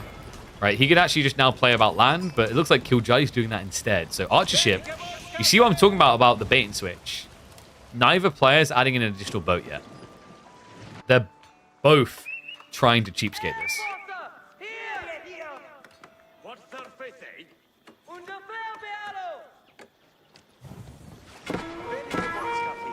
Dimu, as a result, doesn't at least get to idolize his opponent, and he has taken the bait. Sprinkle ship coming in.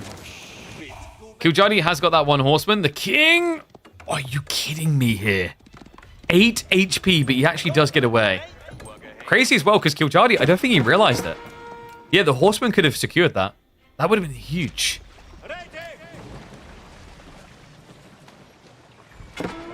Dimu, he is doing what we talked about. Second sprinkle now coming in.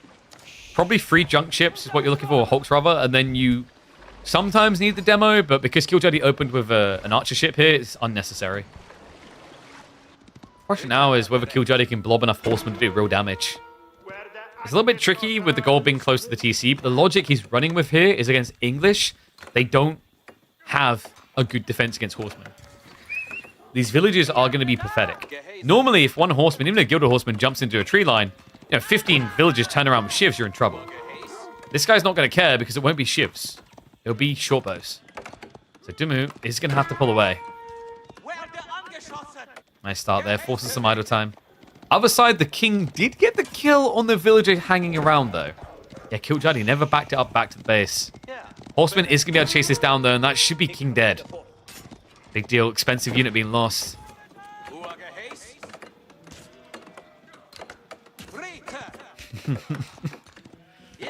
It's actually so jarring sometimes when you have to play against OTD like this.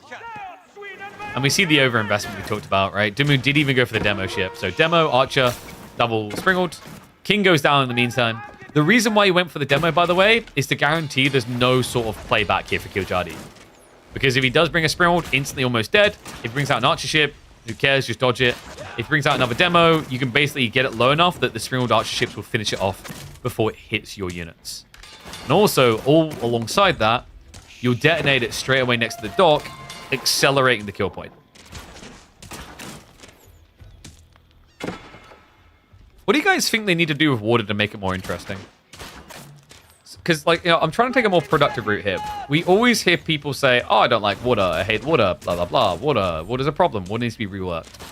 Okay, but what's the rework? What fixes the problem entirely? What makes it good? I gave my views on it. I believe it was yesterday we talked about a concept that I think would be really good for the game. I don't think they'll do it because it's just fundamentally so different. But I kind of like the idea of every boat being a bit like a transport ship. A transport ship that gets weapons. It's almost like Marlioning all the ships, right? Where you put units inside, you get firepower. And that also makes each individual boat much more valuable and risky. So risk-reward gets reassessed that way. It also means you don't have this immediate snowball of like, oh my god, like, you know, this water play is like oppressive with just 2 Springalds. I also think it gives an interesting hybridization between being about land and being about water. Because you can, in the end, pull those units out and go back to the offensive, right?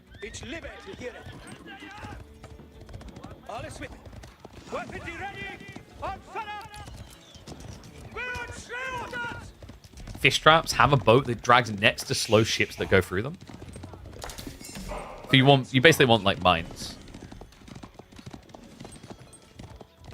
Would it be a controversial take to say historically most people have not liked traps in RTSs? You know, basically things you cannot see that can trigger, right? Like we know how people feel about widow mines in StarCraft. We remember the Vietnamese mines in the modded AoE4. I don't know, I'm just thinking about, like, in general, my take is, like, whenever I've seen those type of, like, subterfuge mechanics that are mines, like, hell, even in like, FPSs, I hate mines. Right? I hate the idea of just these lazy defensive units that just sit there. Giant octopus like Red Alert 2. I felt different about that, at least. But yeah, like a lot of them, it's always felt like these are a bit obnoxious. Speaking of obnoxious things, we do have Kiljardi now with the Gilded Knights. Tech up to follow. Dumu's done something kind of crazy here, guys. He walked out into the center of the map. He's making about the relics. Okay, this is sick. This is counterplay to Regnitz. I love it so much. Look at the relic locations. This is a sick read by Ben. And he gets out there so quickly because Gilded Knights are too slow to come. Wow. Ballsy, risky, but pays off. Kiljardi has a problem now. A big one at that. I expect Dumu's going to be going for this relic first because the other two should be relatively safe, protected by the White Tower. The prelates. Is he really cycling all the way around the back? This is crazy. Like, the fact that Kiljardi has 3 prelates but no relics. He has at least got this one over here, but that also could get sniped.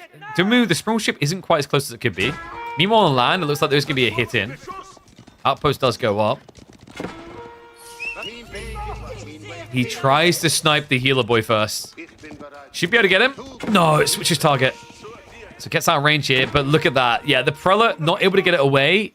He did drag it further inland, though, so the next prelate should be capable of getting out of range here. Meanwhile, Gilded Knights are wasting a lot of Dumu's time. He's massing Knights himself, but he needs to intercept the relics.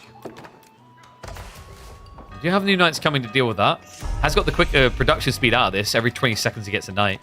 My worry is the Warlords, the 2 Gilded Knights here, should be more than enough to hold him back. So Kiljardi, got to be happy with this result, right? Ends up getting 3 relics overall.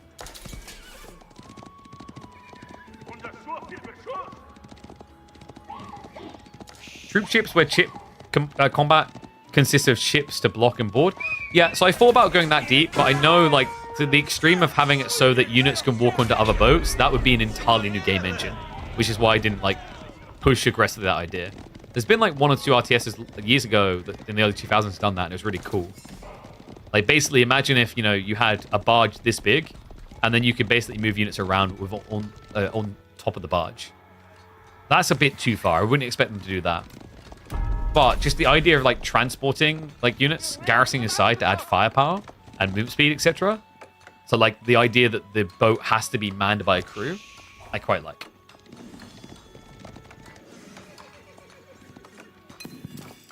So goodies at home. Kiljardi in a confident position now when it comes to relics. Still has some negatives. Most noteworthy would of course be the situation with water. In fact, yeah, I was waiting for this. Dimu has got the transport ship now coming. So remember that dynamic we talked about. You win water. Congratulations. Firm handshakes. Firm handshakes. Why would I settle for 1 deep water when I can have 2? The response from Dimu is going to be focused on the sacred sites. He's gathering for keep drops. It's ballsy. It's a long target.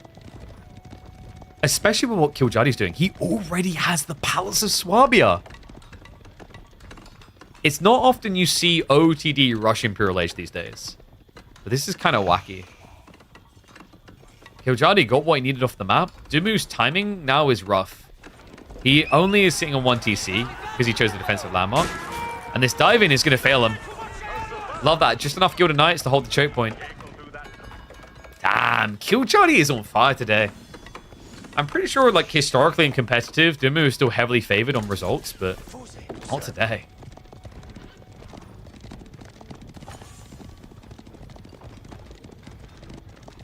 Imagine how janky it'd be to have a moving ship with units moving aside.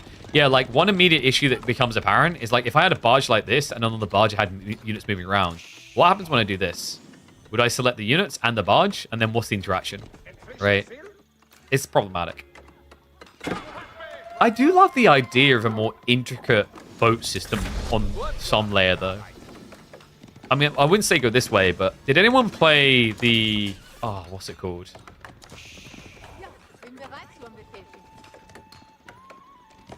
Was it Treasure Planet? Yeah, Treasure Planet. I still haven't watched that movie, by the way, but I played the game. There was a Treasure Planet RTS. I don't know if I fully caught an RTS. Like, you controlled a few boats. I think it's called Treasure Planet Battle of...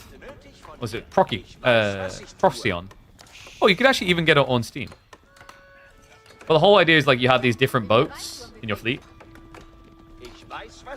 All of their unique quirky elements. I think you could also upgrade certain components on the boats. Pretty cool.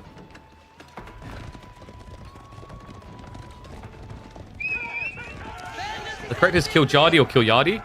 So most of us call him Kiljardi, but if you want to be Finnish about it, yeah, it should be Kiljardi. I mean, if you get him to pronounce his own name, he'll say Kiljardi.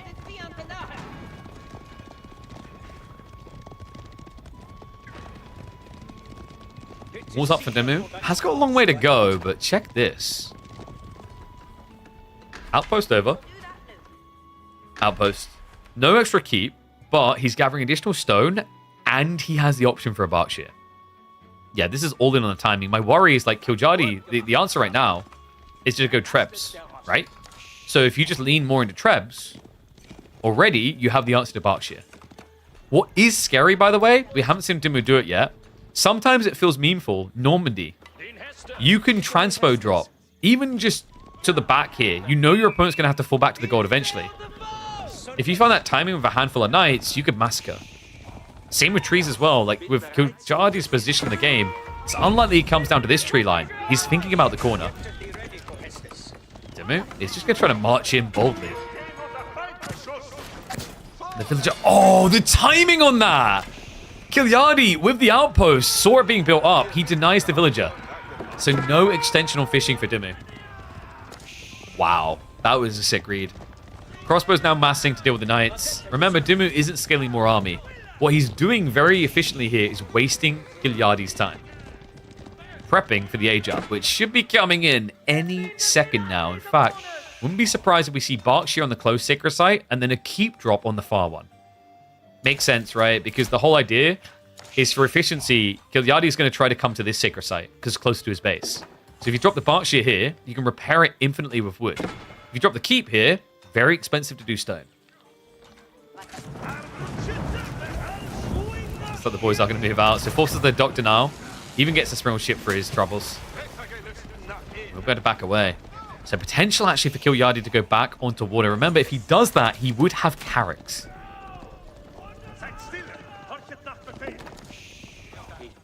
Okay, Berkshire a little bit further north, but this still does protect the sacred site. Oh, we do have the transpo ship. Was he getting ready to react here? I would have been surprised if he committed there. The crossbows would have killed him.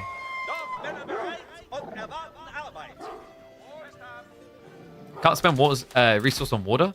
It's a little bit weird. Like, you could add one Carrack, but yeah, your opponent can react transpose. And in fairness, he doesn't really need the food. Look at what he's done. He's up to 28 farms. He's fine.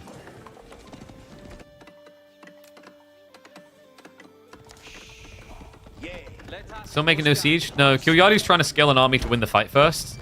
Because if you just add in siege, your opponent with knights could snipe you. You have to have like a sufficient army to commit afterwards.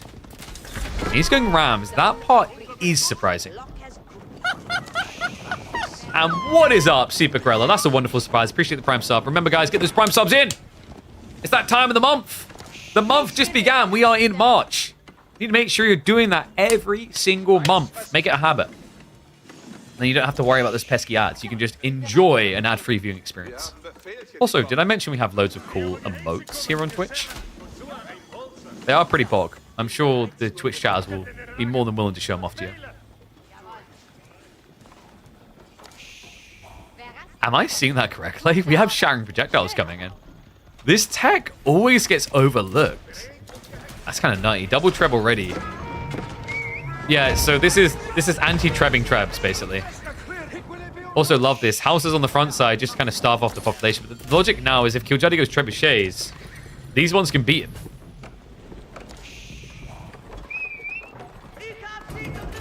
Where's the additional keep? He doesn't... What, you mean here? He doesn't need it. He's got one down here. That's to be expected, but this is fine.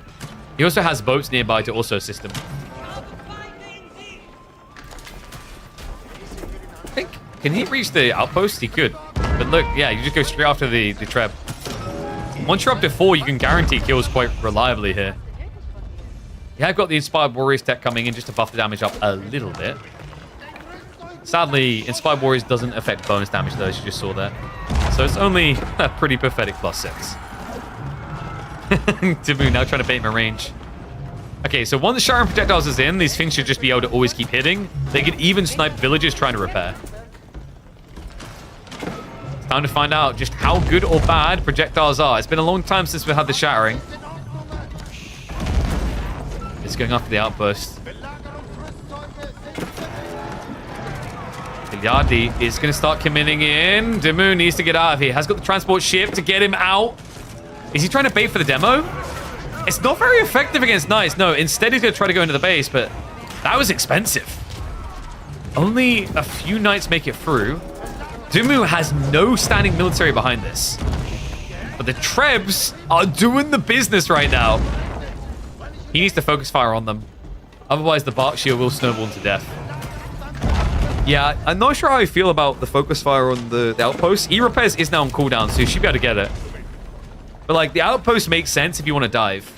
I think Dumu's doing this because of the vision aspect. With the relic inside, this vision is all from that outpost. It's why I've complained about it in the past. It's actually why it got nerfed. The sight range used to be, I think, 35%. They reduced it. And quite rightly so. It was insane. It's going to be an insane raid, though. Backside hit. Knights are going to find the gold workers, but there's just so many to kill here. We'll have to pull away. He's at least keeping the Gilded Knights in check. Let's give the gatehouse now. We're down to a minute and a half. He needs to make sure this does not get sniped down. It will open the way. He's still going after that outpost. And the wall's been broken. Dumu with 7 trebuchets has 0 military units to defend them. Goes for a quick wall again. Oh my god, what is happening? Break on the wall. A break-in, and now it's time to rob the joint. There is nothing to defend him here. walks on forward. Even has the Inspired Warriors buff for the armor to stand here. I cannot believe this. Dimmu has got 2,000 surplus, food and gold sitting there, and none of it is going into standing army. He goes for the clutch play into a Revoltaquin, but guys, that's a Revoltaquin into mass crossbows. Sounds like a recipe for disaster for Ben. Hand cannoneers now being queued up, but where were they a minute ago? Nothing here in time. Sacred Site decap for Kiljardi. And Dimmu now in harsh waters. This is insane. I can't believe that. 7 trebuchets. Most of them now dead. Kiljardi almost dispatching the Berkshire. And the white town next to it, I mean, you can just go through the cycle of deleting these. There's going to be a rewall attempt by Dimmu. Behind this, he doesn't have a second TC. His farm count is also a little bit underwhelming. He's sitting at 16 farms. Meanwhile, look at Kiljardi, up at 28. Yeah, you can see the difference in food workers there, right? They're kind of neck and neck, but the difference in income. With less, Kiljardi's ahead.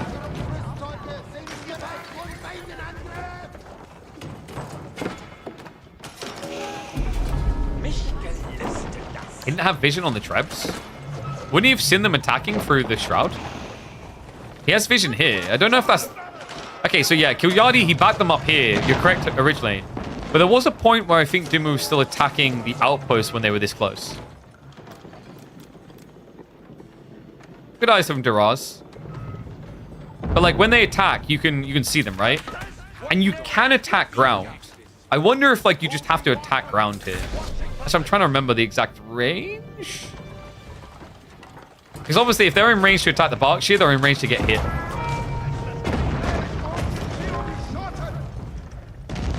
You know what might have been the difference maker for Dimmu now that I think about it? What if he'd gated here? Because if you gate, you can walk up to here and then shoot in and then back in.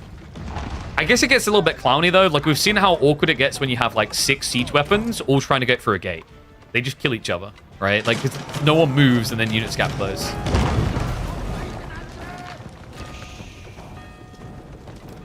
The fix for that, by the way, is to build like 4 gates. I just haven't really seen people try that with stone walls, because we don't get stone walls often. It's usually for palisades, where it works well. But that's it, guys. Berkshire down. I mean, there's no denying it now, right? This is over. Kiljardi's going to go 2-0 up. This man looks unstoppable in this series. Cool attempt by Dimmu. Very creative approach going into the Trebs. We just never see them. I think we got a reminder of why. I don't know. The Sharon projectiles to me didn't really feel like it had an impact here. That's been the case for a long time. There was a time where Sharon projectiles was the most toxic thing in this game. Since then, nerfed in the ground, we never see it again. I think we may have just got a reminder as to why. Yikes. This is like watching goals play? That's a bit unfair. Like, we highlighted the vision game. Really good eyes by Duraz there to point out, like, the vision. He's correct. Like, Kiljardi was pulling back, like, a microscopic amount. The tricky part is, like, it's crazy with 7 Trebs, he still couldn't take down an outpost. So, I'd have to go back and double check, but I feel like Dimmu might have had staggered Treb fire there, which is why the outpost never fell. But, like, once again, man, Sharon projectiles are just sadness. The Sharon projectiles are just kind of ridiculous. There's a stealth forest. You can solve that problem by attack grounding, though, right?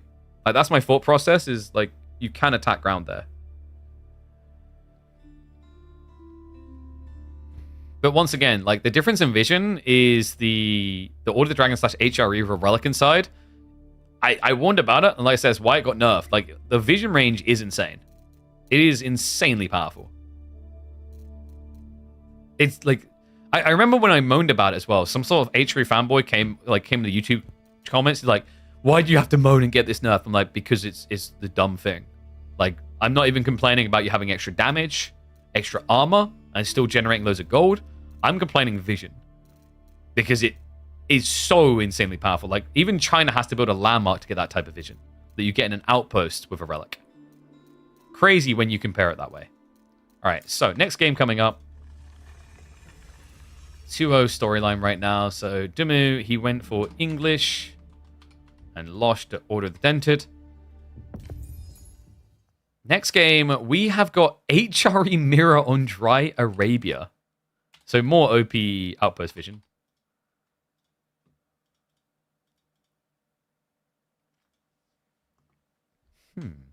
I'm going to run a minute of ads, guys. We'll do a minute and a half, actually. Yo, what's up, Ono Khan? Thank you very much, mate. Appreciate the Prime sub. Thank you, thank you. Look at that. Smart lads. Keep getting those Primes coming. I know you got more of them. Or just go for a regular sub. 5 buckaroos for over 100 hours of content a month. Sounds like a damn good deal. Oh, sorry. Someone done change background earlier. I totally forgot about that. Let me fix that. Because we haven't got the green screen up, when we don't have the green screen up, the change background we do is we change our cap. So we'll change it, what, to Banjo-Kazooie? Hell yeah. Look at that. You ready? Look at that. Any Banjo-Kazooie fans in the chat? God damn it. I really wish that game would get remaked. Just remake. You don't need to like revamp it like extensively. Just remake it. I'll buy it. And I'm sure there's plenty of other people that will as well. One of the greatest platform games ever created. Wait, is the genre platform? Platform usually, like, in our brains suggests side-scrolling, but yeah, I think it is. Ooh.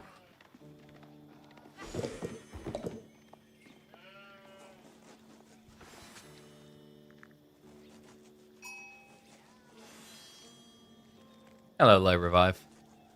Alright. Let me get predictions sorted. So, payout, Kiljardi. Start predictions, game 3.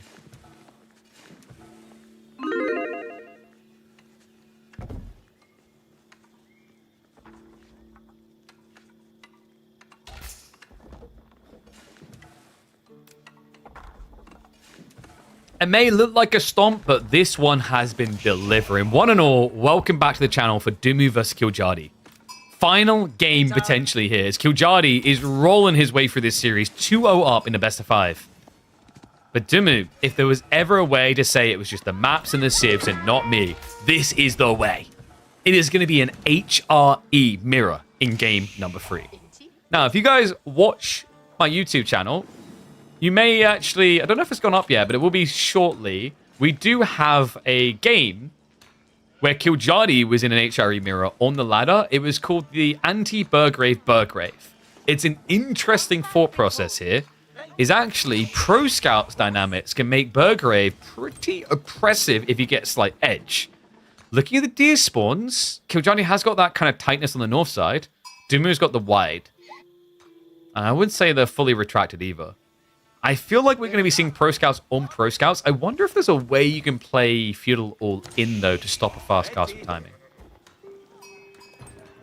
Yeah, I'm trying to think if either of these guys would go mine work. Historically, neither of them are really big mine workers. Most of the time, the mine workers in Age of Empires 4 are Eastern Europeans. East versus West Rome. Yo, we kind of have that from a a Nordics perspective as well. You got the Swede versus the Finn. Now you just need the right map for that. You basically, you know what? Actually, now that I think about it, the Pants map was that because you'd have like, look on the mini map. So you draw that the water would be like Boulder Bay-ish. If you have Boulder Bay, you've basically got like the Baltic Sea between Sweden and Finland. We never realized it. So Arkan going to be coming in. Dumu's timing is a little bit slower, but he has been over-gathering the gold. I wonder what the thought process is there. Maybe just preference? Or because his Arkan's going elsewhere, right? Yeah, there it is. Okay. Interesting. So we mentioned the deer spawns, but there is a fair thing to assess here. Right now, people are wondering, like, what the hell's Dumu doing? What is this Arkan? What's the point? Look at his spawn. Do you see the problem? Tree lines. He couldn't get the berries and the gold, but Kiljardi could. Neither of them could get the trees and the gold. The trees and the gold is the dream here. If you get a spawn where you can drop like this, so like an Arkan goes here, you get trees plus gold, you're on cloud 9. So yeah, Dumu just kind of getting the inferior spawn, unfortunate here. Also, sheep game. He did get a lead there. So it's 9 sheep for Kiljardi versus 14 for Dumu. Shouldn't really be a grand deal of difference. What's really going to matter is the Pro Scout timing. Both of them do look like they're prepping for that. Kiljardi's timing looks a bit cleaner, though. The only thing Roman about H3 is the name? Yeah, like, I always love bringing this up because it's a fun thing that a lot of people don't realize historically. Like, you guys do know the Byzantines was not a self-anointed name, right? That's the name that the Germans gave the Byzantine people. Because around the time they were trying to really establish the HRE, they needed to legitimize it as the only true inheritor of the Roman Empire, which is problematic when there's an empire to the east called the Eastern Roman Empire. So, what did they do? They basically started to redefine history as the Byzantines being from the east. And thus, you only had one true successor to the Roman Empire. Well, in this game, we got two.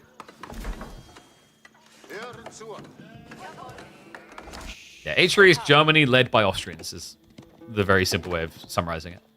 Which got more and more true over history when you had the Shadow Empire occur, where most of the Italian states left the HRE. So then they weren't even Roman at all. At least before the Italian states left, you could argue, yeah, there's like, yeah, you know, you got most of Italy. Buongiorno. So Pro Scouts race on the way. Dimu is going to be going to the racks here. Do we have a mirrored move? No. So Kiljardi should be looking to get his own deer back first, and then probably mirroring into Spearman afterwards? Wait, is Dimu doing a fast castle? Okay, this is sick. Yeah, he's just doing fast castle, but is this Pro Scouts into fast castle for Kiljardi Burgrave versus what? Burgrave? I hope not for Dimu. My worry there is you run out of food. What would probably make a lot more sense is Regnants here. And just rush the relics while Kiljardi doesn't have any real units. I don't know, man. I've seen the way this can play out. In fact, the anti-Burgrave game that I'm talking about was one where I believe Kiljardi went Pro Scouts. His opponent, Ravane, who is one of the most aggressive HRE players in the game, didn't. And thus, his opponent got castle first. The issue you run into is if you can't end the game fast enough, it doesn't matter that you got it first, it matters that who has more, right?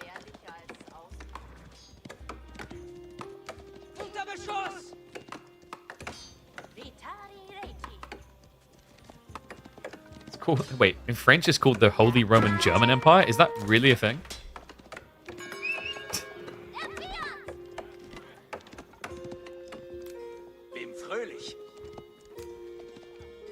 Like, does that mean French people just refer to the United Kingdom as like the English, Scottish, and a tiny bit of Wales empire? I'm trying to think like the other comparatives here.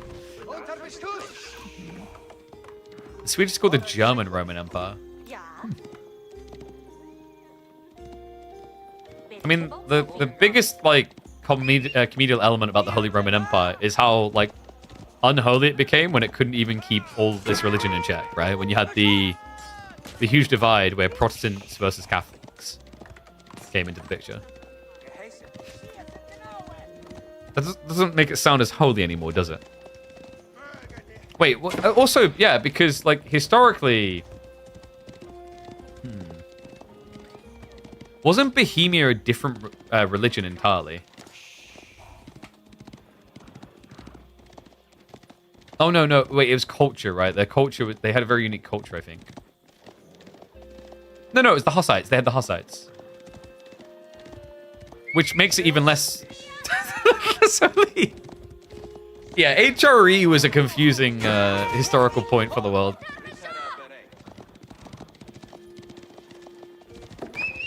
I think my favorite one to this day was... I remember when I was in uni, an Italian friend was telling me about this. How there was a point in Italy's history where a guy pretty much walked around the country going... I am now the king and you will follow me. And everyone was like, okay. And then when it finally came like time to like be the big guy, he chose to go to war. And no one responded because they just said okay to get rid of him. I can't remember what it was he was referring to.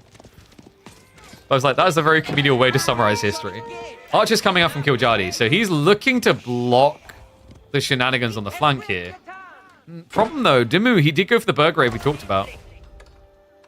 Okay, so we got men-at-arms on the way. Kiljardi's really not that far behind, though. I don't know, man. Like, Dimu...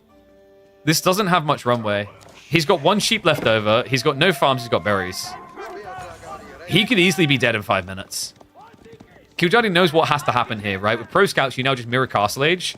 use your vast quantity of troops to intercept the 1x1 MAA. Because Dimu is on a timing here. He can't miss it, which means he can't slow down. And thus this happens.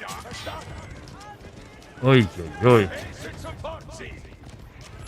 I did not like the look of this for Ben. Horseman will have to pull away, but he already sniped out the one spearman, so yeah, just commit the horses in. This is all about just buying time now. Love this. He can use the archers to snipe down the injured. All he needs to do is keep Dimu out of his base. Tech up is about to begin. This could easily just be a counter Burgrave. I wonder if he even needs it, though. Like, Rignit's weirdly... Yeah, you can get away with Rignit's here. Because you've got an archer range, you've got racks. You just add in additional archer ranges and start prepping crossbows. Oof. And for Dimu, he's almost out of steam here, guys. He's got about 6 more men-at-arms he can birth, and then that's it. So you have to win this game with 15 MAA or it's over. And he's not even got half of that count in the enemy base yet. Oh my Gideon, no. I don't think it's fair to say Dimu phoned in the series, by the way. Like, we described the intricacies in game number 2. Like, really good eyeballs from the chat about, like, the vision on the tower.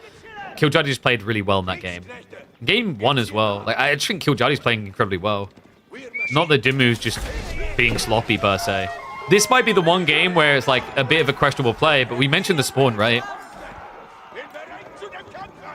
You know, remember, it's Dimu that... I don't like to bring it up, but it's always one of the most, like, polarizing games I can remember from Mirror. 5 minutes in calling GG against Wham because he lost the scout rotation for Sheep in an HRE Mirror. This kind of has that taste to it. Because he didn't want to play pro scouts. It just puts him in a horrible position. I wonder if he could have maybe made Regnit's work, but we did see Kiljardi was massing troops, so he would have been there to intercept. So tech up complete. Upgrade for men-at-arms coming through. Crossbows are already being produced, and they're already arriving. And this is just about throwing away the trash, right? Tank with the archers, tank with the spearmen, horsemen. As long as the crossbows don't die, Kiljardi survives. And to make matters worse, with good micro, you can just shift out the other side of your TC. So really, like, your crossbows shouldn't ever get touched here. Oh my god, he has to target fire them. He just gets baited into a dive here. Kiljardi is being a little bit careless with the villagers. Dimu, he's also not been actively producing all the time here. No, there's been gaps to try and get the men-at-arms out.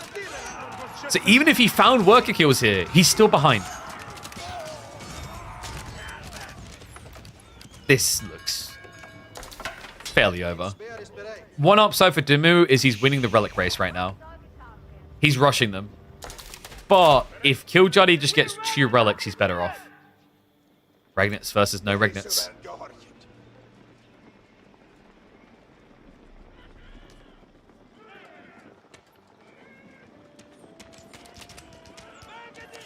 Kiljardi now just gets the counteroffensive. Solid hold here. Undermesh level 2 is coming in, but Dimu just doesn't have any troops. He's also playing pocketed resources. Big risks involved with this. And there is still 2 relics up for grabs. Okay, so sorry, it wasn't villages he missed out on. He produced prelates. I thought he had a monastery, my bad. He actually just actively skipped villages to produce prelates to block Regnitz. I've got to give it to him. That is a very creative idea. In theory, it's really cool, but in practice, it didn't quite work out in the timing here.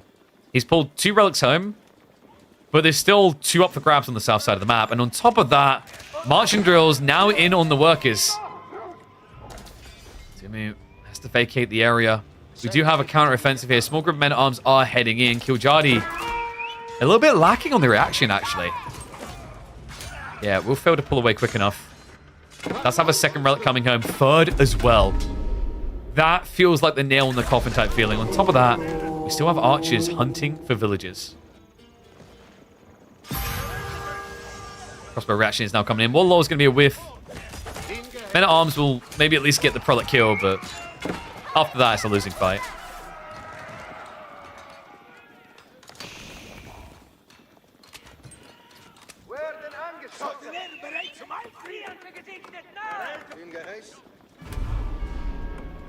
Kiljardi is just like a shark around this base right now. The problem is Dimu needs to block the relic play, right? But he then needs to defend himself with no food. Remember, he's trying to survive for a mass farm transition here. I just don't see how it ever works. If Kiljardi is complacent, sure. Granted, then you get it. But it really requires Kiljardi to just sit there and do nothing with these double tree line forts, right? Like, we can see that Kiljardi can make the move. He just needs to scout it first. The problem is the lack of vision has him a little bit hesitant here. Is he running into static emplacements where streamers will kill these units? Is he maybe watching Dumu go into archers, which will contest everything Kiljardi's doing? So far, Kiljardi is basically reacting to meta arms Burgrave. It's like for Dumu, if he gets that information, there is a hold on here off of archers. The problem is you're expecting H3 to always go MAA in castle. It's like he has to weigh in that potential and the risk associated with it. He can't just say, yeah, archers count as this. He has to think about what's next. Dumu, it's going to be rushed on the stone, so he's trying to get the keep drop. Pretty smart choice here. Castle drop here should stabilize you for the trees, and then you get the mass farms going.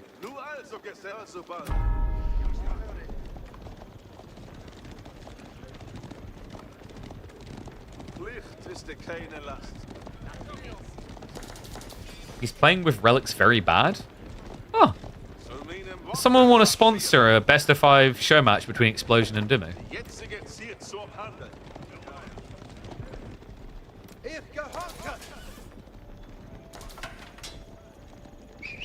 Remember, guys, there's a very big difference between blaming someone and criticizing someone. Never fall on the side of the former. Dive in here, Knights. Hits him on the farms. Dumu wasn't prepped for this dive. He doesn't have the keep being dropped yet. He still doesn't have the stone. Oh my god, he's going to be short. No, he doesn't have enough here. There's no layer of protection, and he's diving past. This is the decisive blow. This is the one he's been looking for. Dumu now over 10 workers behind. And the hunt is still on. This is the brutal thing. Against non-marching drills, you could actually kite him away, but here, the archers are quicker. Knights in as well. And that is going to be a farewell and sleep well, sweet prince, to Dumu.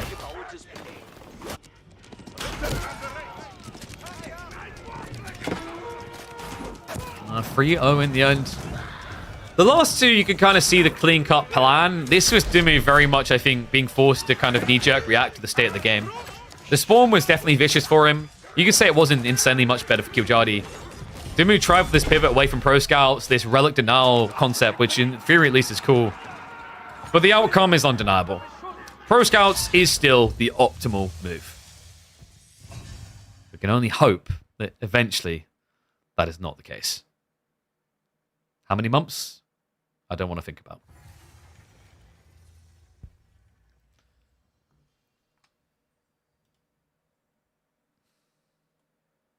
All right.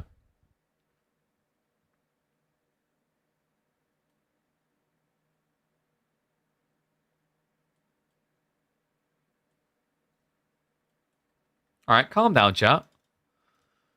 Jesus. They need to stick all of you in a lobby against each other.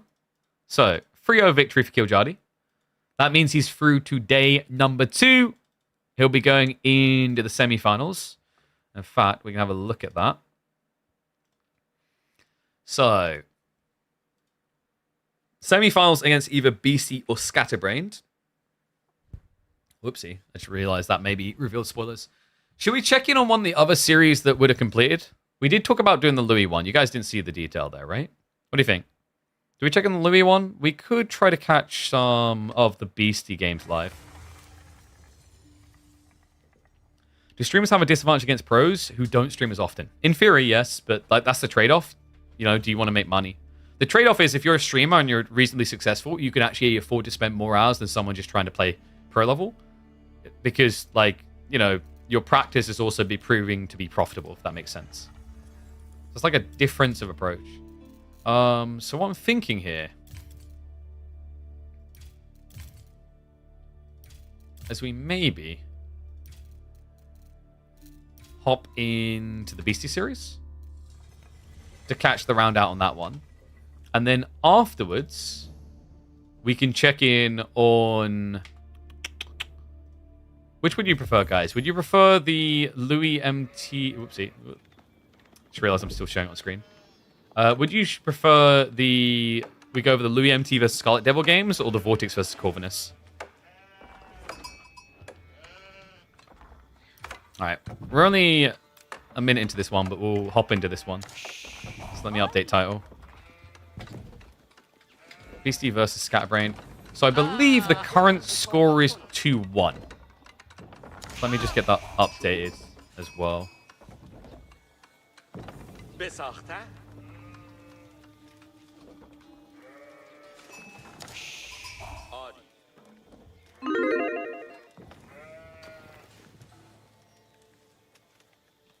Sorry, I'm just updating the details so we can get ready.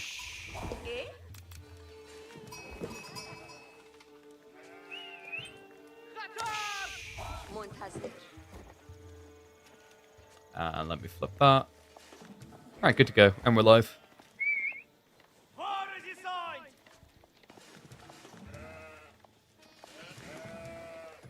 You guys want the Vortex games?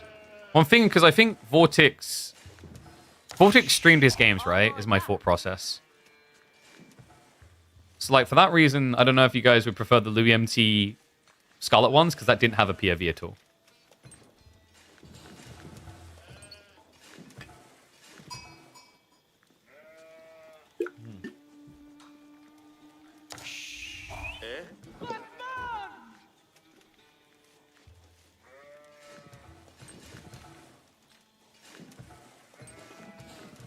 Oh, sorry. Was there a timeout redemption I missed? Let me just fix that. Whoop. I need to get some more mods, actually. You guys still want Vortex versus Corv? Okay.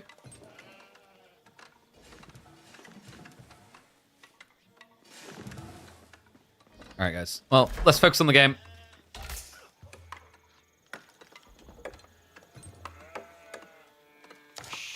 Alert, alert, there's probably going to be a Drongo upload for that one game we didn't cast. One and all, welcome back to the channel for Beastie versus Scatterbrain, in which Beastie, the reigning champ of AoE4, is not unkillable.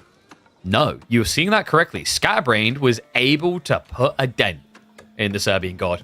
2-1 scoreline right now, and a matchup that could easily see us go all the way to a 5th game here. We hop into Dry Arabia, Scatterbrain with the Rus up against the Delhi.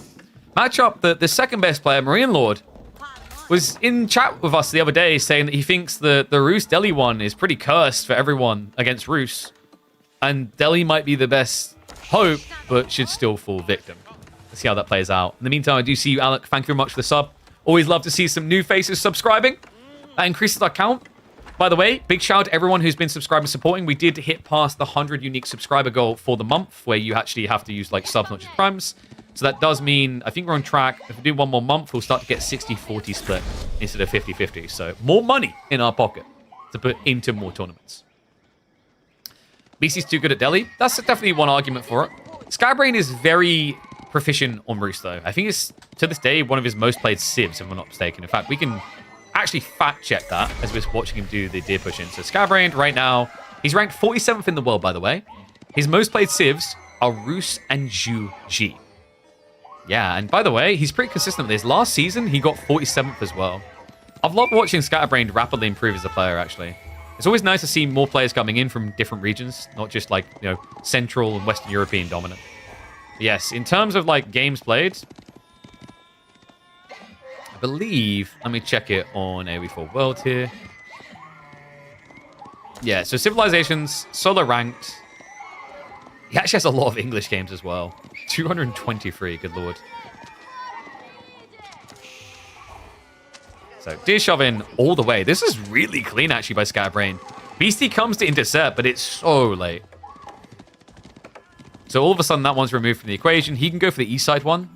Ghazi are looking to react, but it's very difficult for Ghazi to shut down the initial wave of scouts. The reason why you go Ghazi, by the way, is you're able to play breadth instead of focus, right? And you have to worry about the breadth here. BC did get a pretty good spawn, by the way.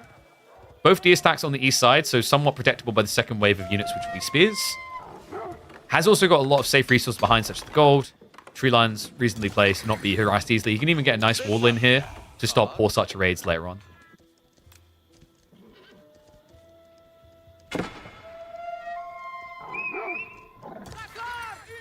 Jesus, calm down. Someone really doesn't like Beastie.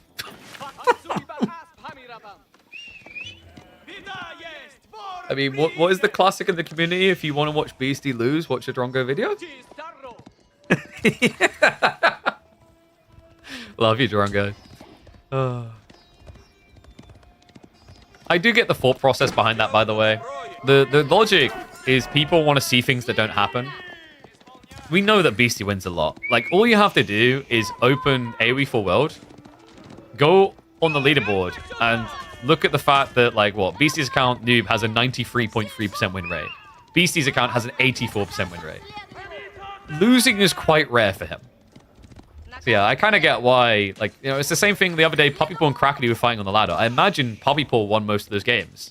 And then I remember at the time, someone's chat's like, Crackety just won against Puppypaw, oh my god! I was like, yeah, that's a game that's likely to get casted. Because you're not just seeing the linear thing you're used to seeing. People want new things, they want surprises. There's a reason why people love the Dark Horse story so much, or like the Underdog stories rather, not Dark Horse. Oh, it's kind of the same thing. You want to be able to cheer for like the unlikely.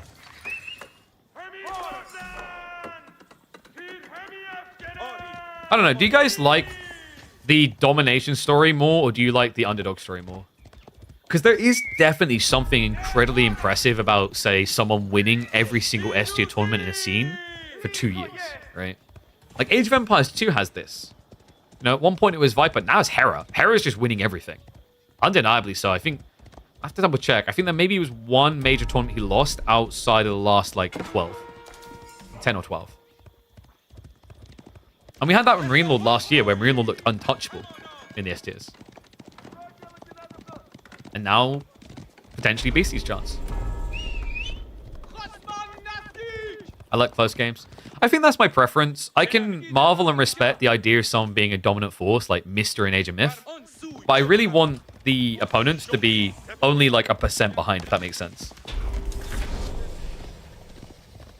In an ideal world, you have at least like 4 players that are absolute peak, and any day, you're not sure which of the 4 is going to take it. That's the dream. Bare minimum, those 4.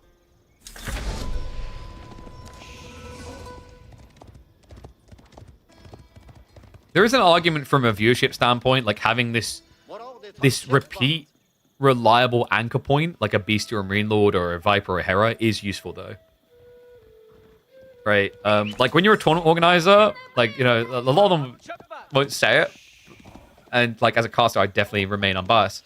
But like from a viewership standpoint, yes, there is value in, for example, having Marine Lord make it through to every finals for Age of Empires 4. Because he has a giant org behind him that will stream the games. Like there are elements like that that are undeniably helpful to grow a scene. Because like you need to be able to build brand identity, understand what these people are. I think it's why it's very important what we try to do when we diversify who we cover, and why we do KPMMs to watch the starts of the journeys. Is like, you know, look at Hanatan and how he's evolved. Imagine Scatterbrain in another year or 2. Guy took a game off Beastie in this series. Guy's taking games off his top players in our KPMMs. You know, what happens in a year? You know, is it more impressive if he comes out of nowhere, no one's ever heard of him? Or is it cool to have that journey, that discovery? It's like someone I've been thinking about recently. Like I said, I want to do vlogs this year.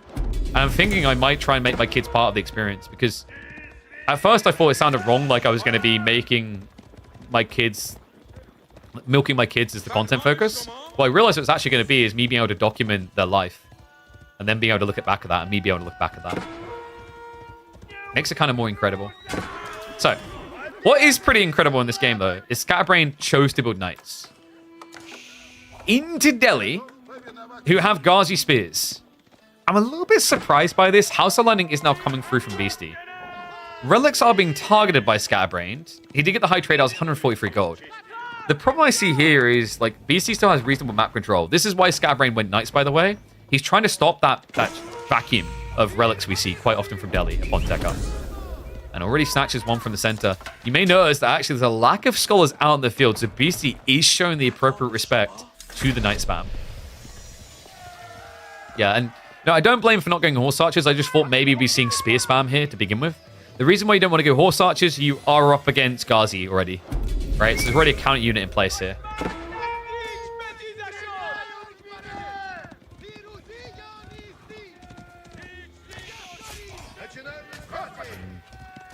Knights should be able to deal with the spearmen reasonably well. Not the best of micro there, Scatterbrain. I think he meant to peel the injured knight off, ended up recommitting it into the group. Sacred Sites are still ticking here, so BC is actually generating quite a lot of gold. Really important for this follow-up play into Lancers. Interesting dynamic here. Homeblade seems OP, but there is a response for Roos, and that is going to be Boy's Fortitude. So you don't get more damage, but you get more health. So it rebalances the fights a little bit. I would still favor Delhi in equal knight counts, but the things that muddy it further are small details like the Warrior Monks. Once they're done gathering relics, the +2 damage, +1 armor, all of a sudden you're actually eclipsing Homeblades. So it's definitely a little bit more micromanaging in the fights for Roos. But if this does just turn into Rookav and Rookav, BC will lose. And that's why you're seeing him now committing to spears. Scatterbrain, is he rushing Imperial Age? What? Okay, there we go. More knights coming. That macro was getting a little bit confusing. I was kind of scratching my head wondering why would a Roos player want Imperial Age at 13 minutes? You know, usually look at scaling rating at this stage. Below. Knights will be able to clump him down. The Warrior Monk is here, so he's got the same space we're talking about, and he even steals the relic to force the retreat. Great play by Scatterbrain. He is heavily outnumbered when it looks at more military count. But remember, a lot of that is scholars for Beastie. It's a lie. It's deceptive. So, 4th relic coming home. Scatterbrain is in a very comfortable position here. I don't think he's going to be rushing 2TC. The Pro Scouts play got a reasonable amount home, but remember, the Delhi did get it for free, so they hoovered their own. We do have a boar plan to the flank from Scatterbrain. Nice de-risk location here, actually. The boar is really far off on the flanks. Unlikely BC's going to go there. However, there's a problem. Scatterbrain may be winning the fights. He still hasn't decap, though. And wolves are coming in. It's going to make it a bit more difficult. Scatterbrain is looking to get a ranged component to his format. We do actually have horse archers coming through. Okay, so this is all about being efficient around Boy's Fortitude. It's kind of like when you watch a Japanese player go Mounted Samurai to Onimusha or vice versa. They're looking to leverage that initial Uma Bannerman to the maximum to buff their damage. Same logic here with the efficiency of things like Boy's Fortitude. On top of that, it's a unit comp that plays well together because it doesn't hinder each other's ability to move. If you went Knight Crossbows here, for example, you're not moving, right? All of a sudden, the Knights are meant to be tanks instead of raiders. By playing Horse Archers and Knights, if you get yourself in a bad position, you can reposition. And if your opponent doesn't attack, you can flank raid. So I quite like this. I'm a little bit concerned about the War Elephants. The War Elephants is the one thing that Scatterbrain doesn't seem to have thought of here. And we've seen many Delhi players win games because of it. It's going to get in before the walls go up. That's forced a commitment by Beastie. Horse Archers are now starting to arrive. Cannot emphasize this enough. War Elephants will destroy everything here. All it takes is like 2 of them. Horse Archers, enough of them in theory can kind of wear down elephants. It just kind of complicates the fight though, right? The micro is not clean trying to kill a War Elephant because it just doesn't die straight away. Meanwhile, for Beastie, he's approaching what I can just call the drag face across keyboard comp. By drag face, I mean really you just need the A button. Right? The whole idea is when you look at these comps and they clash, this absorbs all the damage and it just wants to keep running at you. And the rest just kind of follows up A-clicking. Now, obviously, BC's going to put a bit more effort in there. You'll see him start step, etc. But this is the disgusting thing about War Elephants. They simplify the engagement so much for Delhi. Caught out here. Nice interception by Scatterbrain. We'll get the Warrior Monk's buff coming through, but the elephant is on the way. Whoa there, girl. Whoa. Calm down. This is so toxic. You will never convince me that these things are reasonable. But KP, Delhi don't have a positive win rate. Yeah, that's because they struggle to get to this stage when they get here. Like, this is the thing that I think sometimes gets misunderstood, right? Like, if you think about it, Mounted Samurai are pretty OP. But they don't need to be, like, nerfed yet because Japanese don't have anything else, right? Like, Japanese struggle. They've been trying to give them other things to fix that issue. Once it gets fixed, I'll tip my hat and say Mounted Samurai need a tweak, right, to make it a bit fairer. Maybe you give them slightly lower base health so that it makes up for deflective armor and it's situationally valuable. Or you have to research deflective armor. But for now, it doesn't make sense to nerf that. Once Delhi get the appropriate tweaks, or rather Pro Scouts gets nerfed, I think this is going to have to be addressed. While it is cool, or has been cool, to see War Elephants be viable now. They've gone from being viable to being outright oppressive. There's a reason why they added the extra bonus damage to spears to try and contest it. But we've been seeing in recent games, the difference in damage on spears hasn't really been solving the problem. It's great when your opponent has 1, maybe 2 War Elephants. But once they get up to 3 or 4 War Elephants, the spearmen just don't work at all.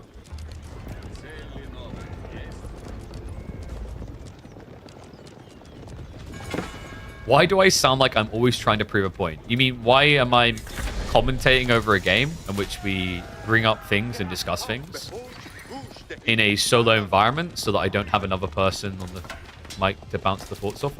I don't know, man. Why am I commentating on a commentary channel?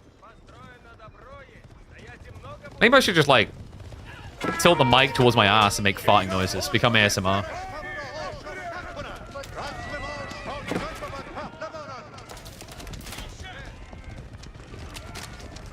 What he doesn't realize is he's being the content for us right now. Because not too much is happening at the moment. Skybrained is trying to break in. Sacred Sight is going to come for the decap now. Oh, wow. And look at BC's position. He backed up entirely. We don't have any keep drop coming, though, right? He is admittedly in an Imperial Age, so we will have the elephants coming down the line. Does this actually offer up enough time for Scatterbrain to recover is what I'm wondering, though. Like, he's nowhere near Imperial. He went 2 TC instead, so he's playing the long con. He definitely needs the decap to buy time. My concern is when you do tech up, like, how many elephants is BC going to have?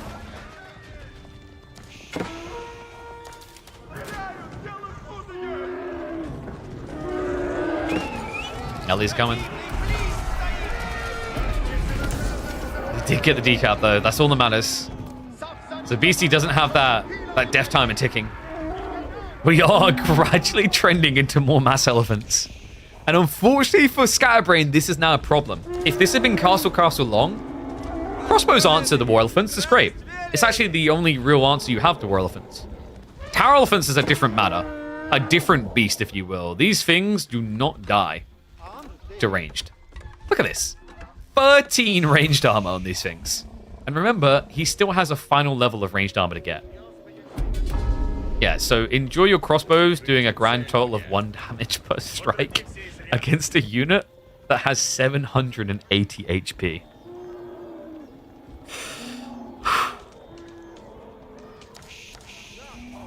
I'd take farts over many other casters.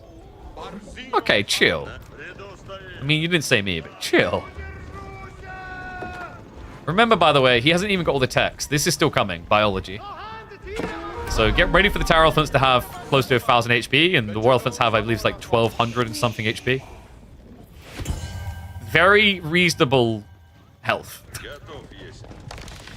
Let me put it in perspective another way. A War Elephant right now has 1,000 HP. A Gilded Knight at this stage in the game would have 500-ish.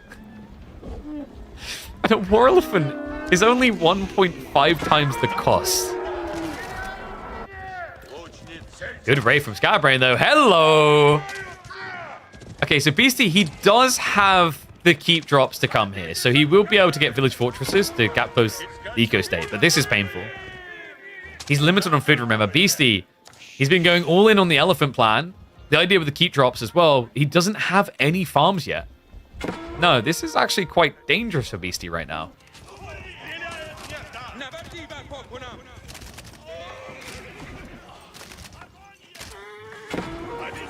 Ghazi Raid will do a bit trickle of damage, but high armory now on the way, so Scatterbrain won't be kept out of the final age of the game.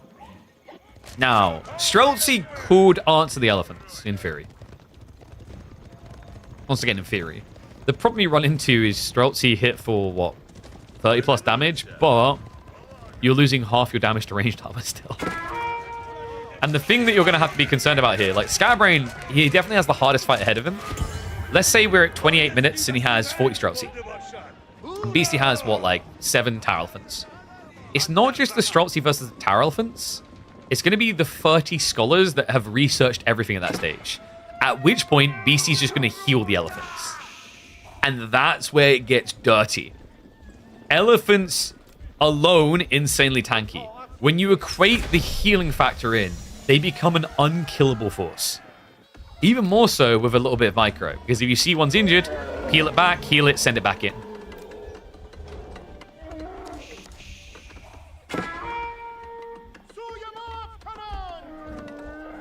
Imagine a Streltsy and you're ordered to withhold your ground against a war elephant coming at you.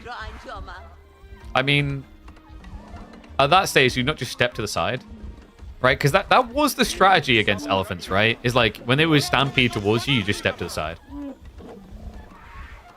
That's how we rebalance elephants. Either that, or let's just spitefully add a sieve that can release the mice. And no, by the way, just to emphasize this, it's not 12 elite tower elephants. For some reason, all the other UI elements got fixed. They used to be the issue in population, but the Sultan's elite tower elephants still show population count for this number. So he's actually got 4 of the gunpowder elephants right now.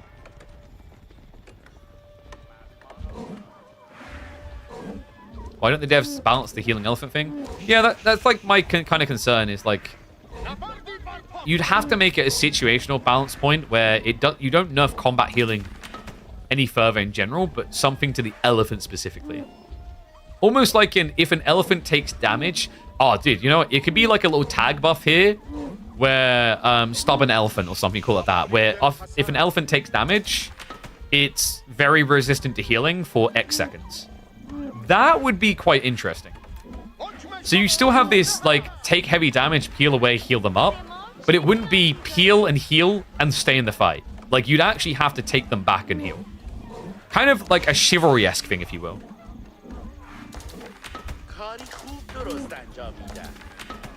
So 7 minutes to go on the timer, by the way. Beastie's barely got any techs left to get. We do have the farms coming in. Pretty brazen location, but he understands. For Scatbrain right now, he's switching to a static comp and looking to directly contest the Sacred Site.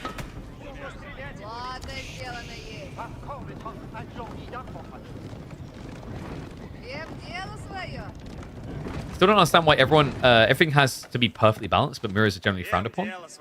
So the problem with mirrors that makes them a very boring experience for like everyone involved is mirrors are more RNG dependent than anything else you can think of in AoE4. So we saw it earlier today, right? Like with the HRE mirror between Kiljardi and Dimmu. Imagine if one player got his gold next to his wood and one player didn't. Well, your game is completely different, right? So mirrors are more impacted by the RNG than any other. You know, same with things like sheep roulette. You know, if I'm playing Roos versus Delhi, but I only get 5 sheep, I look pretty screwed, but I'm not as screwed as if we were Roos v Roos and I got 5 sheep to your 25. Like, that's game ending right there.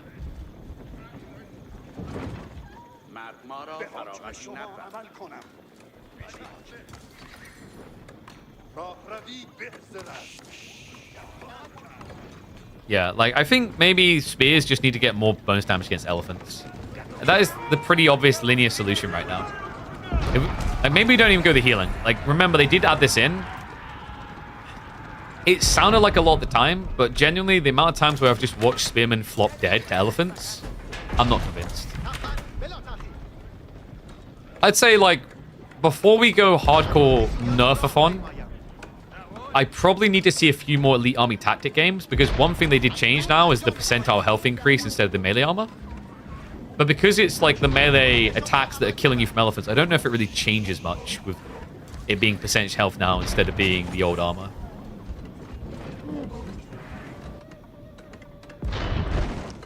And yeah, like cannons are a bit nuts as well against elephants. I will agree on that. It's hilarious because we used to have a saying on this channel, guys. It was gun beats elephant. And it used to be so true. Guns would destroy elephants. Because like the other subtle change that happened that I think people quite often forget about is hand cannoneers lost the gunpowder tech. They used to get +8 extra damage, which would offset half of the armor value of tower elephants. With the removal of that, even with the +3 damage, that still puts you a net negative to where you were before. And then biology got like slightly tweaked as well to be better for elephants. So yeah, like there's loads of microscopic little details that added up to make elephants really good. Oh, this is cool. We got the fine-tuned guns coming. This is really cool because it gives the damage buff to the base damage, so it makes you a bit better against elephants. But then also just guarantees any infantry, you know, should just instantly die to a bombard shot. Does need more bombards, though. Chelsea. Oh, the mangoes! Bombards are going to go for the snipe here. Has got enough to take down one, but look at it. The War Elephants just headbutt the fight. Horsemen have to commit in, but the War Elephant still here. It's problematic. Streltsy need to target fire them down. The mangoes are looking for the shot. Bombards low. And going down. Beastie with the mass scholars here is sustaining that front line. It's 24 scholars. The zeal, the heal, and the full-on kill. Scatterbrain killed it over. There's nothing to really stand with here. We're 3 minutes away from a victory for Beastie. And the outcome already looks undeniable. That right there is Elephanto Funtime Central. These things in the late game are the final boss of the grandest of campaigns.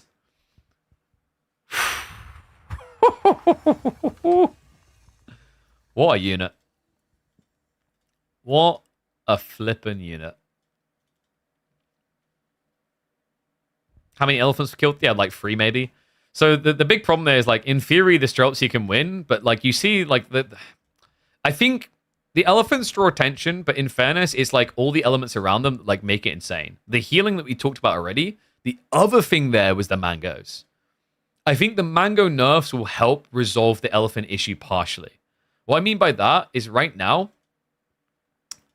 the issue that Scatterbrain went into with that fight is 3 mangonels with adjustable crossbars, which you get for free as Deli, destroy Streltsy. So you lose half your Streltsy at the start of that engagement, basically. And that consolidates the problem, right? That just guarantees the win. So yeah, just really clean comp coming from Beastie. Means he does get a 3-1 victory. That means he's going to be through to the semifinals happening tomorrow, where he will be facing off against Kiljardi. Other side of it, you guys said, did you say you want Vortex Corvinus or Louis MT versus Scarlet Devil? We'll probably only cover one of those series. Which one do you guys want to see?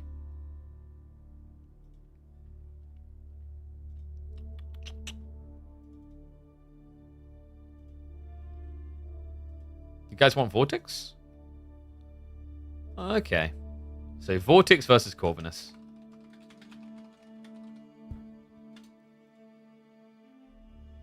You want Mongol. There's no guarantee he's going to pick Mongols. Let me reset that.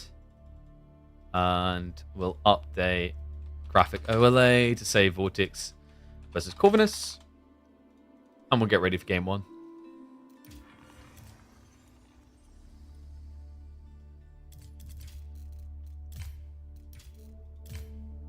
Okay, so game numero 1. I think they had a remake, so yeah, we'll just hop into the remake. We've got Cliffside to start off. It's going to be French versus Jean.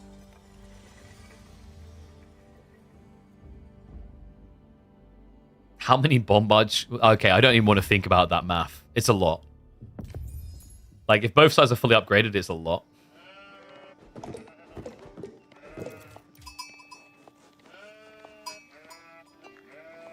Alright. Let's get ready to roll, though. We're hopping in for game number 1. Yes, I need to drink some water. And we'll resolve predictions for Beastie's game.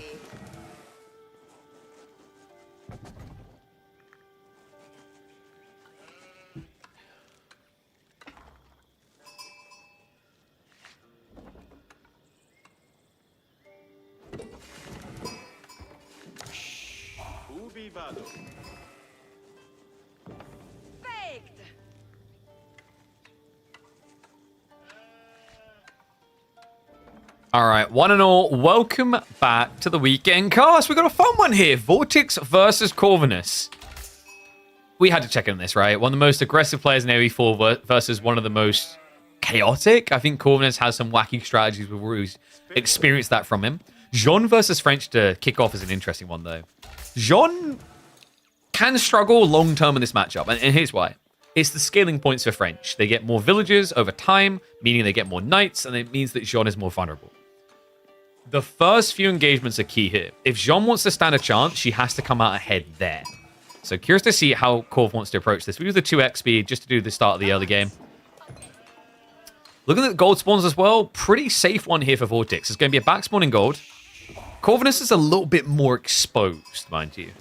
So just something to just keep in mind. Means you're probably going to have to react with outposts here or go into Spearman.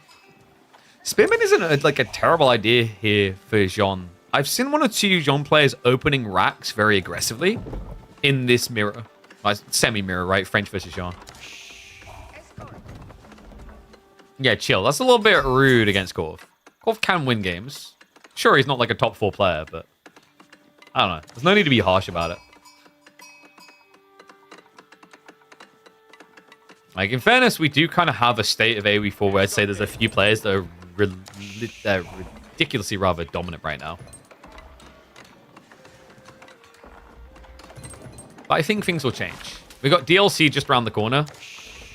Who knows what that brings? Flip of the table, so many new matchups to learn. So Scholar Cavalry timings is pretty much mirrored here. Remember, it's because Jean is a much quicker builder than a standard villager, so it equates the difference. Age up complete. I wonder, are we going to see standard pro scouts? Corvinus, he's got 17 sheep. Vortex only 10. Feels like if you don't go pro scouts here, you'll get drained. It's weird because you have more villagers, sure, but you don't have more food. So there is definitely a risk. So night beginning. And Corv is going to be going pro scouts here, folks. Vortex is not. Which is wild considering that, like, Vortex is the one with limited food. Why is it 3x speed? It's 2x speed. I don't know why you'd think this is 3x speed. We're doing 2x speed because it's literally the early game where they're just setting up for pro scouts. There you go. They are both going to be going. Interesting for Vortex, though. He just wanted that second night a little bit sooner. So he's going to start patrolling around. Corvinus, meanwhile, is already hunting to the backside. This is big. Cut off the gold, cut off the production. And Vortex, well, he doesn't have anything nearby to assist right now, so should be a free kill. First blood drawn. Vortex will react, but that's going to be a second villager going down. Big deal. Most of his eco lead now removed. We do, however, have a counter-offensive. Vortex not sleeping at the wheel. Doesn't get as much, but remember, he does have more villagers producing. Meanwhile, pro scouts now coming in. Both of them aiming for it, but obviously Vortex went a bit more heavy-handed with the commitment. Corvinus, however, it's almost like a side engagement for him. He only has one scout. He's committing to more knights. Yeah, we talked about this with the dynamics here, right? Like, French, if the play is long, will win based on knight count being higher because villager count is higher. So what Corvinus is trying to do is guarantee he does not get outnumbered in the beginning.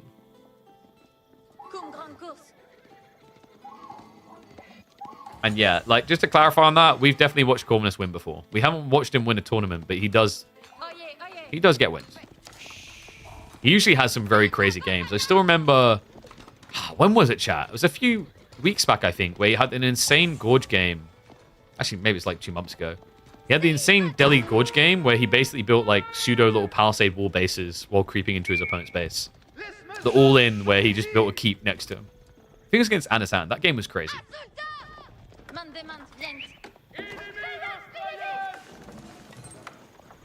And yeah, like, the other thing is Corvinus, I'd say quite often when I see him online, he's playing free-for-alls. So like, that diversification of like what you're doing is definitely going to put you behind, say, like Marine Lord, only religiously playing 1v1s over and over. This is brutal, though. Knight comes in and dies straight away as Jean arrives. So all of a sudden, XP farming, but also denial of resources here. This is problematic right now. Vortex, he has no additional gold. Corvinus has got the knight lead. This is the brutal detail we're talking about, right? Like how the opening fights define this matchup so often. And that gold spawn is a problem. Gonna try to react now. Knight does block with a charge. Divine Restoration has already been used. Corvinus a little bit lacking on the micro to pull away there. Goes after the villagers again. He understands right now. He just needs to keep control of the gold vein and he'll gradually win. Oh, this is a brutal beginning. So you have to go out into the east side gold, which is further away, or play forward. These aren't sounding like great options, but he knows he has to take the risk. Vortex now walking out of the base without wheelbarrow. Why no wheelbarrow? Pro Scouts means you shouldn't need it. You should have a finite number of villages at this point in the game required in gold. You're not expecting to have to ever pull them back. And with the food gathering, it's always going to be next to the TC, so you don't actually need wheelbarrow. That's why he skipped it. But now it's going to cost him. Double outpost coming up here. Corvinus was a little bit slow to counter-rotate, actually. Let's keep Jean towards the main base. He has got the knights shuffling around now. Outposts will go up in time. Vortex has too many villages here, though. Oh, man, you know Corvinus. He senses it. He sniffs it out. He knows exactly where to go, so we'll get the charge in. Good garrison for Vortex. But now the additional workers is a problem. That's his entire villager lead. Double outpost should deal with this well. No undermesh. In the meantime, a secondary dive. Corvinus, he goes into the base. Vortex is getting out aggroed here. Oh, this is so uncomfortable. Mostly garrison in the TC. Not enough room there, so additional worker losses in the base. But look at the other side. Vortex, with just 2 knights, is trying to keep himself in this. This is a race towards 0. Jean goes down, but the knights can now move beyond. They're going to go back towards the gold. This is ridiculous. How the hell has this game not ended with Corvinus ahead? Vortex still has the villager lead. He still has big problems ahead of him here. The scouts are starting to get denied on the return. He's still a mile behind on knight spam. We're at the point where Corvinus could realistically consider chivalry and just surge the lead from there. Man, crazy. I didn't think we were going to start the series off like this. With Vortex being out aggroed. How often does that happen, folks? Now, one of our guys in chat was like, I watched it for 2 years, I've never seen him win. You may be about to see it. And you may be about to see something that if you've been watching for over 2 years, you don't see often. Vortex being forced to be full defensive. This man lives and dies by the sword. He may be about to die by Corvinus as we do have chivalry coming in. Jean should be respawning shortly. And then I can't imagine anything but a hard commitment by Corv into the base.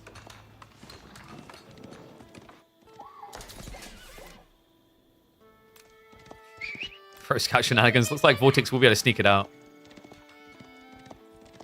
Why no spears? Your opponent will just out-rotate you is the thought process. When you watch French and John, there's a reason why they're always just going knights now. With pro scouts, it should be affordable. And the whole point is scaling. Like, because if I see you start blobbing spears, I can just consider to start scaling towards Castle Age.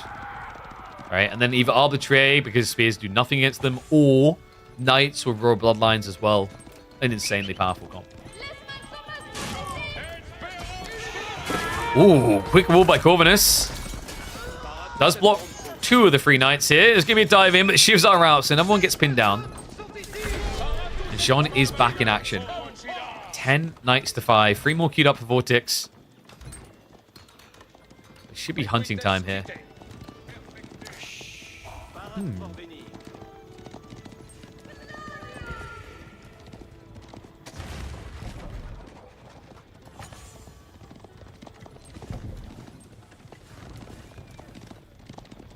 So what do you do here now?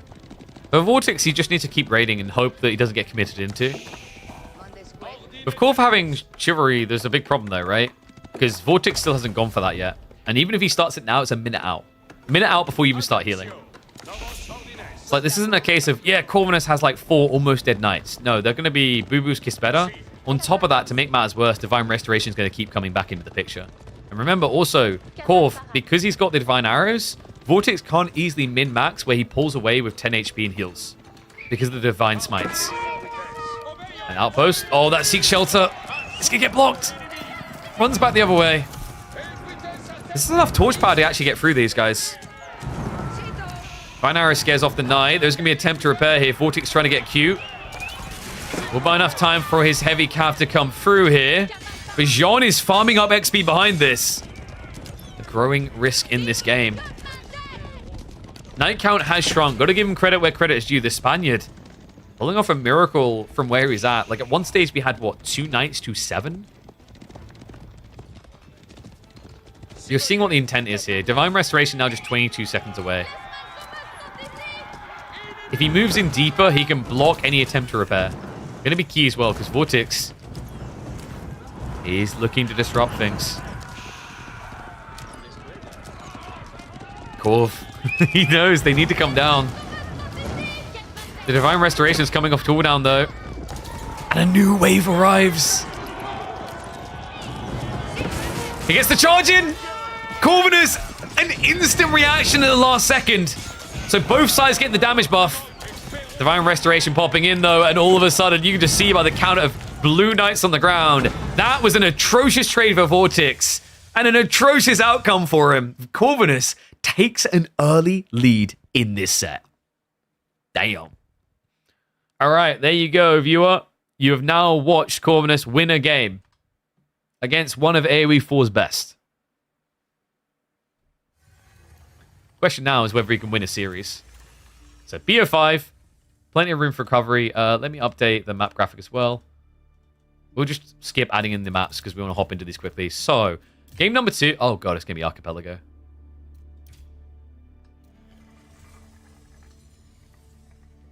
Anyone have his record? You can actually check it on the Liquipedia. So, give me a sec. If we go statistics rise, Corvinus versus Vortex. Overall series count is 3 wins for Vortex, 1 series for Corvinus. And that was... I think actually he forfeited out. Yeah, funnily enough, you're going to like this one. That is the... I actually use that to start off the series. Let's hop into the game because we can talk about it there. This is going to be an interesting start. We just witnessed Corvinus' first ever win against Vortex in Competitive Age of Empires 4. One and all, welcome back to the channel. We hop into game number 2, Archipelago this time. It might be his only ever win if these type of drafts happen. Juji versus English sounds pretty hard for English, especially on an Archipelago spawn like this. Double gold and tree line.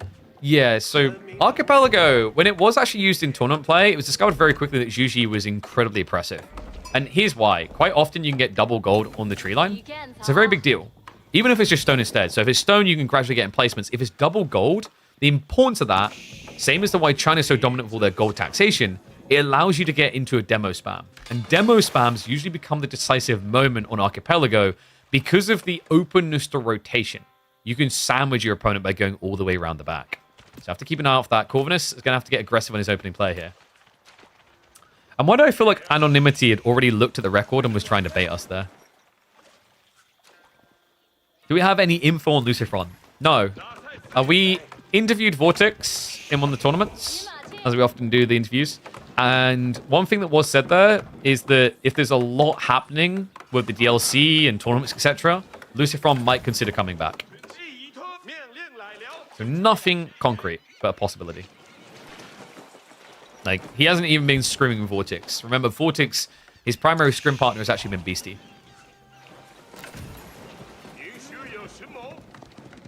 So, stick on the 2x speed until we get the tech ups coming through. Likely we're looking at Abbey of Kings here. It's pretty much the go-to. Maybe here would be kind of a sick location with a dock nearby. Because then you're extending towards your opponent's base. It's really far to walk, though, without wheelbarrow is my only concern. So most likely we're looking at the Abbey of Kings drop next to the TC. The unfortunate problem with that is it gives you very little healing aura area to utilize. Remember, with Abbey of Kings on a water map, it's best leveraged on an anti-concave versus a concave. Yeah, this is barely going to touch, see? So that becomes a problem as you scale past like 10 Smearl ships. It means you won't be able to sufficiently heal your whole fleet at once. Other side is giving me Medigarden. Actually goes for the north side. Interesting. So Vortex prioritizing the food and the gold. Yes, a convex, sorry. Anti-concave or reverse concave, concave. Just seemed easy to say. Alright. Shape geniuses. So Corvinus, he needs the transport ship. One nice thing is he's been getting discounts as he's been blowing up fishing. Unfortunately, the timing is really off here. Look at this. Archer ship already in. Yeah, and Corvinus is coming. The moment the tech up completed, he went for the second dock to protect himself. But now the move on to the Golders almost actually reaps a few kills. This is a lot of idle time. Corv also does not have that much gold. So he needs to clean up this archer ship fast. This is so frustrating right now. Even Shoreline Fish doesn't feel that safe. The good news is at least it's not hitting his tree line. Because Vortex could actually come here and idle the wood line as well. You have the Springle ships coming out, but Vortex, he played this perfectly. Gets out before he's at risk of just getting eliminated. He's even min-maxing it just to try and force additional idle time. Other side of this Vortex. Second dock is going to be coming in now.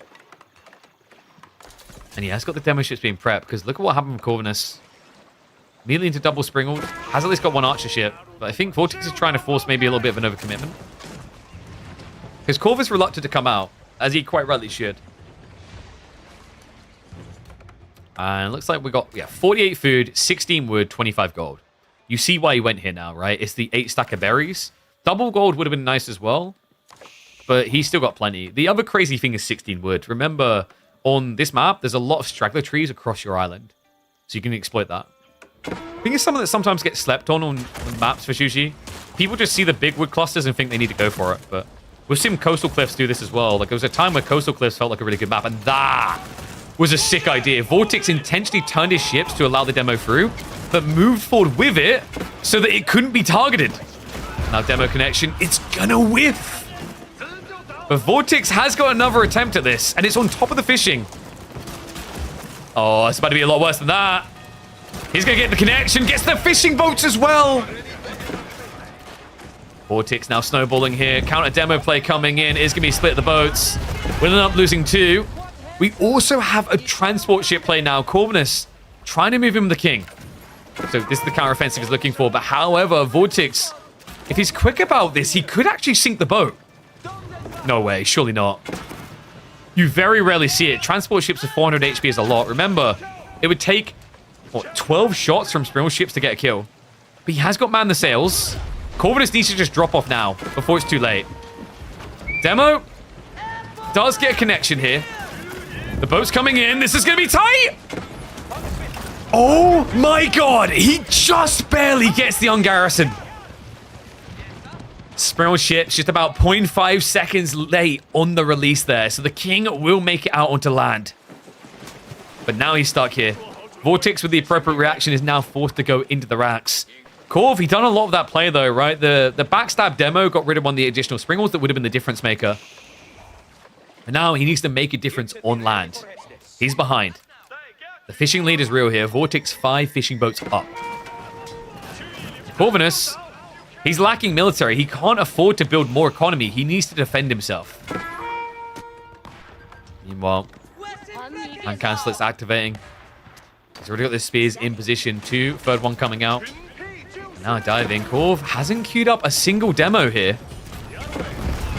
Well, demo connection does come in from Vortex. Needs to finish off the Springle ship on the east side. He's just going to camp here. He's looking for the value. He's going to find it there. Gets another fishing. He can clear him out here. Corvinus has to go for a mass demo pump.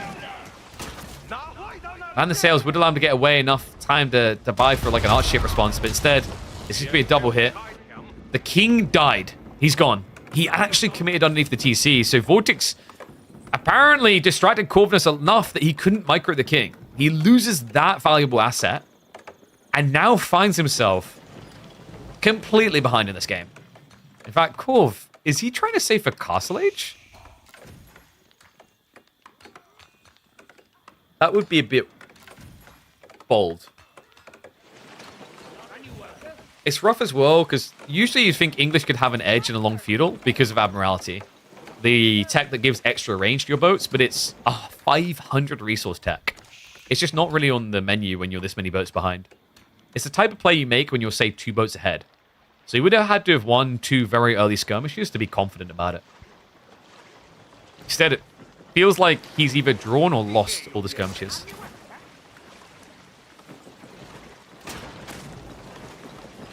Vortex now once again here to punish. He understands that Corvinus has to rescale fishing boats. Without it, he'd just be starved. Oh, come on. The demo. Getting the freebie. So some people are going to look at this and think Corvinus was way too greedy with the fishing boats. If he doesn't do this, Vortex will just eco-scale him. You have to. Otherwise, you're punting a bold bet into the enemy base, hoping you'll be able to kill enough fishing. Demos. Oh, the man that sails last second there. But a little bit of a missed micro. Vortex actually scurried in range of that second demo detonation. Swim ship will have to back up. Has got more demos in reserve. This is becoming incredibly uncomfortable, though. Corvinus has at least still got the Abbey of Kings to heal up the boats quickly. But he's just not gathering. In fact, the villagers, they're moving out onto the fish. No, he's out of sheep. He didn't go for the deer either. If the demo connects, he knows it as well. He has to back away. Oh my god, this is suffocating.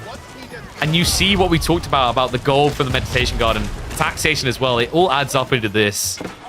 Gives you this vomit of demos constantly as the Chinese civs. And the sail's definitely not going to be able to save his bacon there, so another springwood down. I mean, at this point, he's dead, right? Do a backport for fishing boats? Yeah, but he doesn't have wheelbarrow. And look at this run. It's way too far. And there's not much fish here. It's the same with the idea of when we talked about the Abbey Kings here. No wheelbarrow. Same with the idea of going out to the deer here. Like, so far out, right? Like, he felt like he needed the best food gathering rate to compete. Because even if you make these adjustments now, Vortex can just go Castle Age.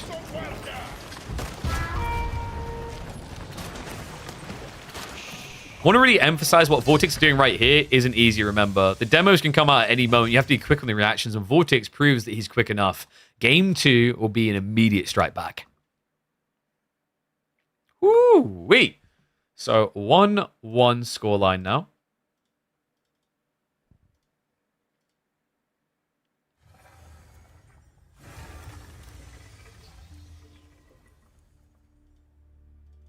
All right, yeah. So next up, we've got Lakeside. What would you go here? Order the Dragon? Yep, Vortex went OTD. Japanese response from Corvinus. Japan's looked a little bit rough, right? Nice shirt with vest. How do you call this outfit? I don't know. Business? We mean business wear? I don't know, I just like waistcoats. I wasn't sure I was going to like it with the short sleeve shirts. But I think it kind of works, right, chat?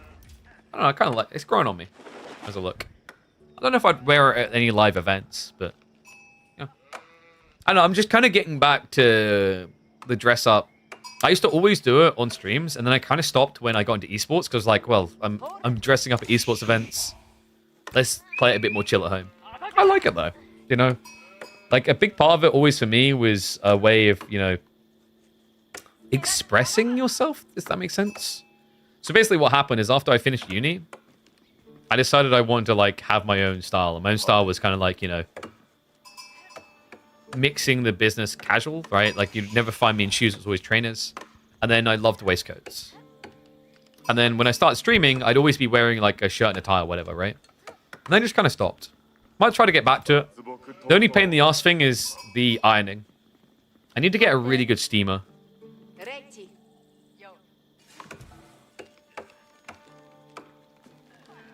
It's not working? Bruh. What do you mean?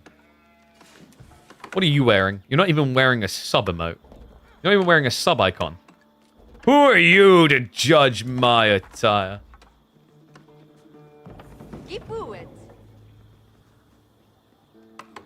Alright, you guys ready?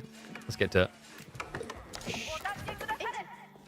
Tiebreaker time here in the best of 5. We hop in for Order of the Dragon up against Japanese on the Pantaloons map. That's right. Tiny pond, 2 deep water fish. How water focused could it really be? Very water focused. It doesn't matter. Like, it always turns into one player pushing the other off the pond here. Vortex with Order of the Dragon makes a lot of sense. I feel like this has been the best performing civ on average on this map. Japan has been very hit or miss, especially if your opponent's able to get towards the crossbow meta. That's where Japan feels like one of the worst civs of the game, because they don't have a crossbow. They technically have a crossbow, a horseback crossbow. It just feels weaker in the main engagements than normal crossbows. Yeah, like bigger hitbox, more counters to you, more expensive. Not really many upsides. Other thing to keep in mind with this map is with the double Sacred Site on the south side, quite often it revolves around this idea of keep drop, Sacred Site capture, win game. Japan sucks at that because they don't get castles until Imperial Age. So we're going to stick on the 2x speed as we just cycle through to the H2. That's a little bit surprising. I guess actually it shouldn't be too surprising. Kura Storehouse here over the Koka. It insulates him from the mid game, but most importantly against OTD, like what is Shinobi going to do? Shinobi will lose to a horseman, right? Shinobi will get eviscerated by a gilded archer. Even the villagers take a little bit too much effort to kill, it feels like. So I can see the logic behind it. And Vortex just playing it safe, the Arkin. Archership is already on the way. Korv's timing feels a little bit slow, right? Yeah, kind of feeling the pain of the nerf. Remember, it used to only cost 45 wood per fishing boat. Now you pay an extra 11. Mali doesn't have a crossbow. Yeah, but I feel like Malians don't suffer as much from that.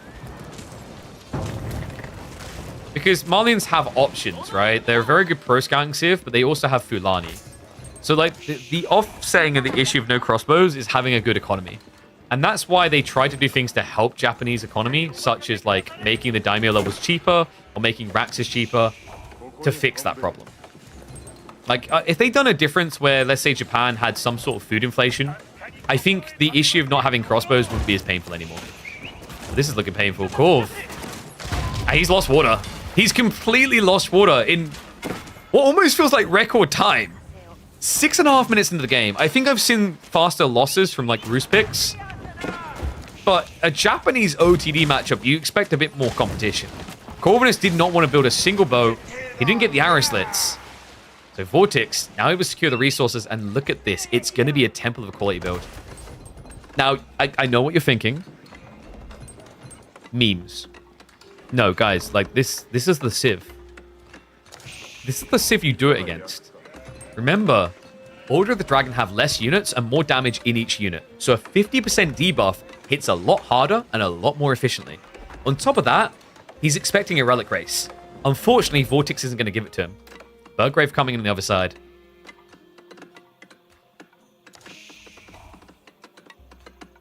You think Onimusha needs a buff?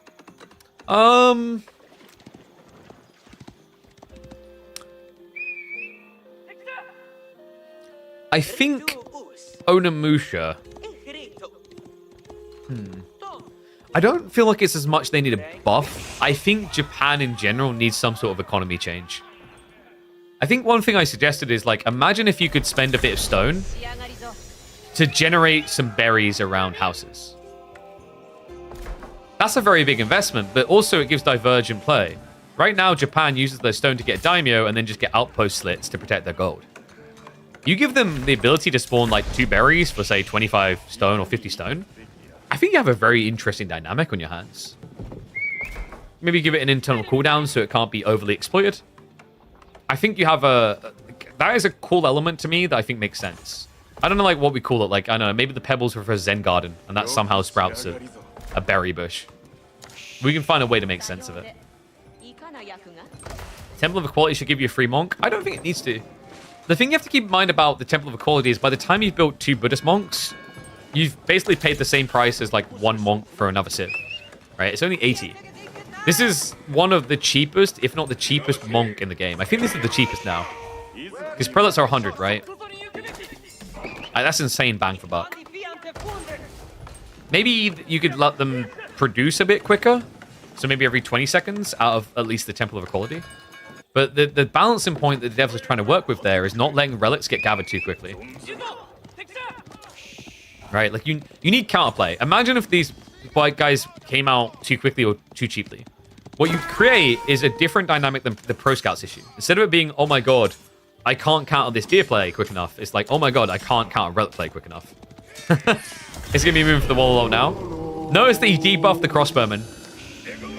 Mount Samurai was not dying quick enough there, so Shaolin monks, or Buddhist monk rather, should be able to walk away. A good start here for Korv. Yeah, and I love that. He just stands in the stealth forest to debuff still. Oh, Mountain Samurai will have to back away. You need to be very careful here as Vortex, because the problem you have is if you get outnumbered, these spearmen just feel kind of relegated to nothingness, right? Damage debuff aside, it's the fact that deflective armor will offset your attack and stun you. Meanwhile, the additional mountain samurai will then start killing you. So this was a cool start for Korv, but has it paid off? And wait, I just realized this is a very different spawn. We don't get this one quite often. I feel like most of the time, Lakeside spawns with the triple relic down the center. This is a wide one. Oh my god, yeah, no, because the tree line. There's no safe relic. All the relics are in the center of the map. So did we actually get one down here and I just didn't notice? Yeah, 1-1. Yeah, okay, that's a very different spawn. It's ladder map? Wait, is there two versions of Lakeside? I didn't know about that.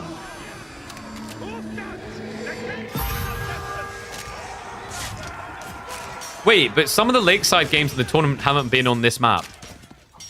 Was there a miscommunication in the tournament? Because we literally earlier on, I think it was Dumi vs Kiljardi, we had the corner ones. Which one was meant to be used here?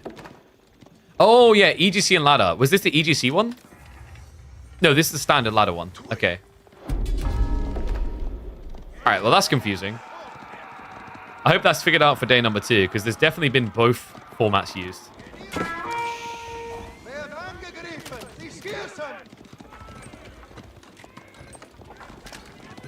Let me message Mareka.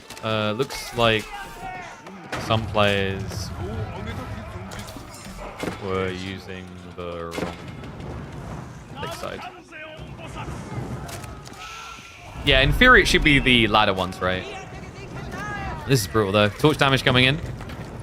The debuff does work on torch damage, right? Yeah, look at that, 12 damage. It's meant to be 25. This is brutal now. Corvinus though. Are we really doing what I think we're doing? I'm hoping Yumi. Has to be Yumi, right? Yeah, okay. Yeah, but there's a problem here. The tree line's not big. He's got a long walk to get to better resources. This isn't safe and secure right now for him. Spawns of mini tree line on your placement. Oh yeah, I remember this. We had a tournament game. This is the reason why the EGC one got built, because we played Lakeside for the first time in tournament play. Like our tournament was the first time to do it, and we discovered that like it wasn't consistent. Every once in a while, you get this type of tree line. Like you can see, it's not even consistent between players. Yeah. So it kind of made things pretty short. So then we had Kavayu brew up a fixed map. I'm not saying that we saved EGC's tournament from being a disaster, with Lakeside at least. But yeah, we did kind of stop a disaster map from making it into the tournament. Shout out to good old Caillou for working hard on that. So we're going to need to speed up a little bit here, because we've got a bit of idle time here. Corvinus is going to mass Yumi. We do at least also have the Buddhist monk. So the idea should be to debuff. I'd say you go for the crossbowman. Kite with the Yumi, kill the spears. So a lot of targeted fire if you really want to debuff the right thing here.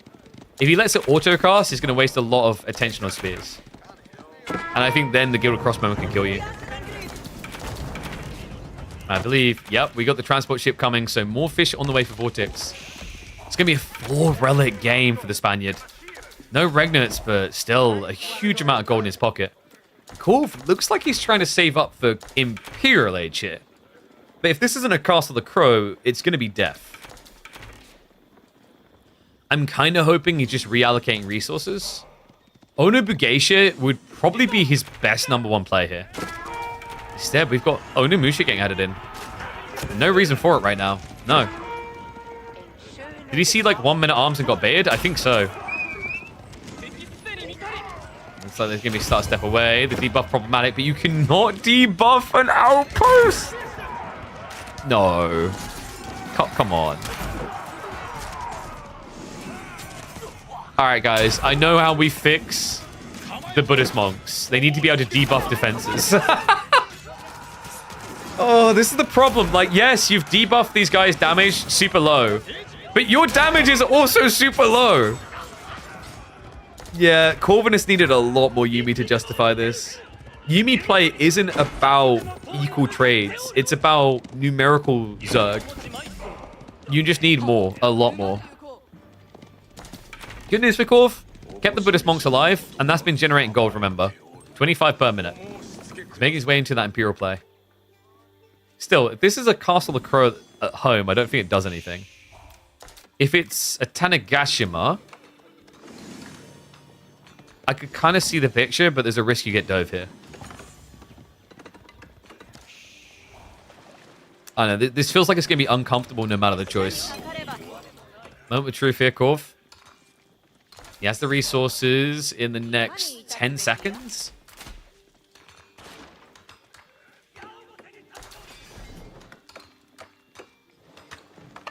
It has to be Tanegashima, right? I just can't imagine a world in which you go... Yeah, like, Castle of the Crow would have to be here. Actually, to be fair, it would have to be here. More like here. Basically, you want at least close to a third of the map to guarantee you get the resources from Castle of the Crow to the maximum. So Gunsmith coming in, but this isn't Corvinus out of the dark yet. He has a huge issue. There's a very, very scary military discrepancy here. They do the 2x speed. Vortex also has a lot of farms now. Up to 16. Plus the double deep water fish. His food income isn't lacking. He could potentially just follow up on age. Remember, sacred sites are ticking down. We've got 5 minutes to go here. Elsback would be an option. Meantime, it's going to be a dive in. Buddhist monks are going to be in the debuffs. Oh my god, look at their amazing wear. The hats, the robes. Look, I'm trying to find someone to be positive about Buddhist monks for. Give me a break.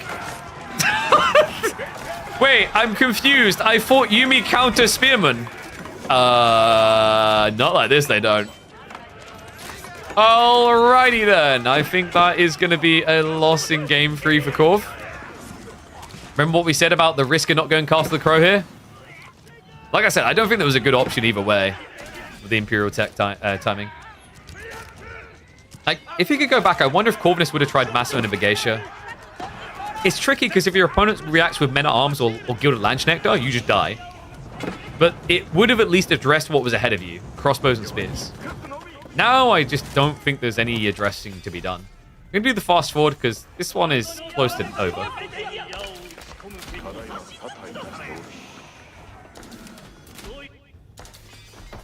Temple of Quality got 0 value. Yeah, but I think it's like a bigger issue than Temple of Quality. Like, do I think Floating Gate would have changed anything? Not really. He still went Mounted Samurai. It didn't have a grand deal of difference on the timing per se. It's a very awkward map to try and like Mounted Samurai raid with when you lose water that fast. Like, if you really want to linearize the experience of this map, you could just summarize it as defined by the water play. That fundamentally was why we removed Lakeside from KPMM. Felt too linear and too defensive. You couldn't really all in on land if it gave your opponent water. Now Vortex is all in, gets the kill, goes 2-1 up. All right, not looking good for Mr. Korv. So, next up, we've got Himiyama. What are we getting? This is a map that definitely favors aggression. Very hard to play campy and early on here. French Byzantines.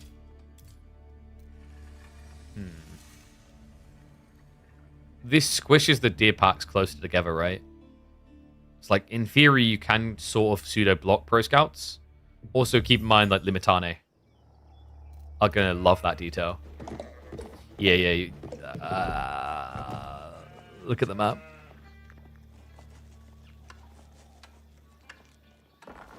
So this is what... So one and all, welcome back. This is what I call the linear squish effect of Himiyama. The deer stacks are pushed in together in this game, and that means that pro scouts play can be susceptible to blocks. And I have a feeling that's what Vortex is going to be looking to do here. Byzantines up against the French. Corvinus, he has to be going pro scouts. Why else would you pick it here, right? My concern is on the other side. Like, Vortex, he wants to go Limitane. He needs to go Limitane for the Knights. But he can also just push beyond the initial deer towards you. So I think Corvinus is going to have to get very crafty on where he gets his deer to feel safe. Sheep rotation is important. We're going to stick on the 2x speed for the early game here. So 10 sheep so far. Slight edge for Vortex. But Corvinus looks like he... Did he cut him off? No, check this. Corvus going to get the north side corner, but Vortex is now going to rotate around Corvinus's base. Yeah, so pretty much making irrelevant the next phase of his rotation. He's relegating the next, 30 seconds of scouting to worthlessness for Corv. And the thing is, because he's not going to get too close to the TC, Corvinus isn't going to know that this is happening. Luckily for Corv, there's not much there. There is still more to be found on the south side. Yeah, there's actually just kind of a growing risk now that he runs around the map, shadowing all the remaining moves of Vortex. So Corvinus probably got the maximum sheep he's going to get at 9 here. Vortex, I'm expecting to go up to about 15. Why is Crash Bandicoot inside your computer? Because my computer is so giga chad at keeping things calm and cool, it can contain the fury of Crash Bandicoot. Wow. And also, that is not Crash Bandicoot, you heathen. That is Banjo-Kazooie. Don't you dare get those mixed up. Crash is goated. But they both deserve to be honored. So Tech Up's in. Pro Scouts is on the way from Corv. Didn't open with a Knight like I would have expected here. It's a very exposed spawn for Vortex, actually. In some ways, beneficially so. He's got all the resources close together. All the tree lines on the other side. And really, like, you mainly want to be under the food and gold to begin with. So, like, it allows you to be very linear in your defense for Limitane. I wonder, is this going to be standard Limitane plus Javs? In theory, going Limitane Keshik could be pretty cool here. A little bit dangerous, but if you know your opponent's stopping off Pro Scouts, nah, there you go. It's just going to be Javs. Makes sense. Gives you the two net combo instead of the one linear, right? Like going Keshik plus Limitane sets you up to just get countered by spears from French. Limitane are going to be able to move in. Oh my god, I can't believe I said Limitane. Screw you, Crackety. It's Limitane. It's always funny when I hop on a cast with Crackety and he's constantly just going, Limitane. And I refuse to bow. Is like, yep, Limitane. He will learn, damn it.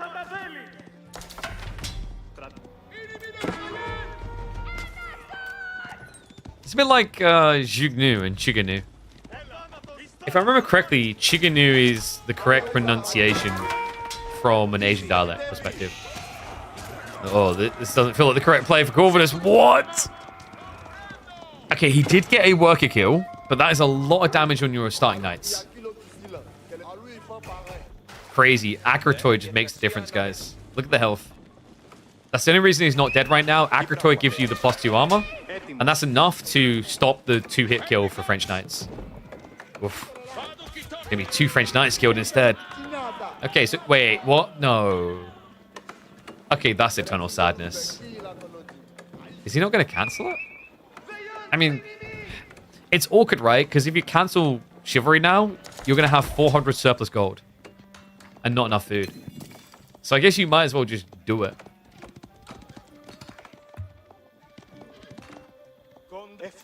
Yes, I know. That's my esteemed assessment of the situation. Just do it. Hopefully we'll eventually get sponsored by a certain sneaker brand. And it'll all make sense.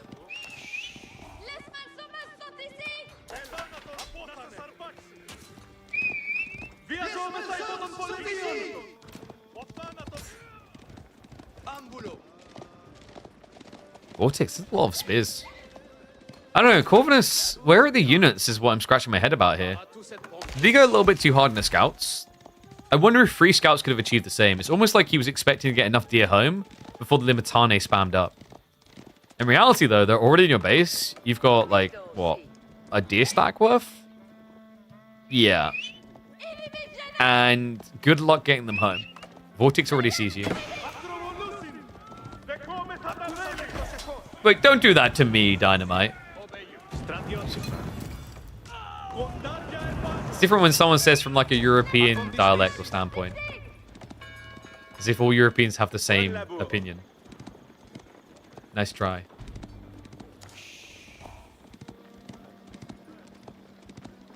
So archer reaction coming in, but like this is small. With only 1 archery range. Okay, so second's been added in. Corv needs time.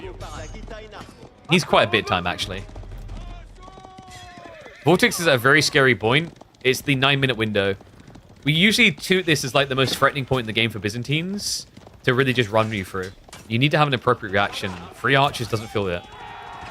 Limitane are skimping numbers in the area, but reinforcements arriving, and the hard commitment on the javelins looks like it could easily backfire here. Good micro by Vortex shifting over the other side. Baits him in deeper. Archers are going to get cleared out. Remember, gold's on the front side. Corvinus can't actually scale knights now.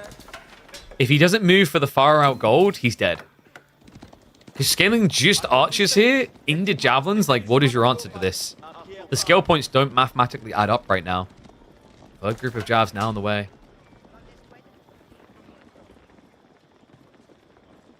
I'm allowed to make fun of my Euro cousins. Oh, so we're going that way about it. You can't make that comparison, but I can. And what? Because Brexit happened, I don't even get to feel camaraderie with Europeans anymore? I see how it is.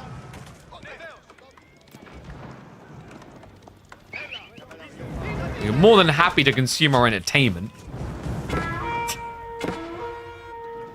You're more than happy to install Opera GX and then VPN to pretend you're in England and then watch BBC iPlayer for free. Exclamation mark, Opera GX. Download it. Create an account. Help a brother out. Horseman, Corvinus. Oof. Horseman in the Limitane is going to be difficult here. Javelin's trading out with the backside. There's not many knights either. The Limitane count is getting low. Maybe there's some hope here for Corv. New wave is coming in from the back here. Javelins are sticking to the tree line to try and minimize the melee saturation.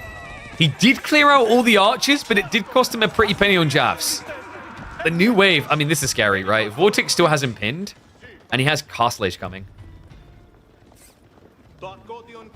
This is leaving a sour taste in the mouth.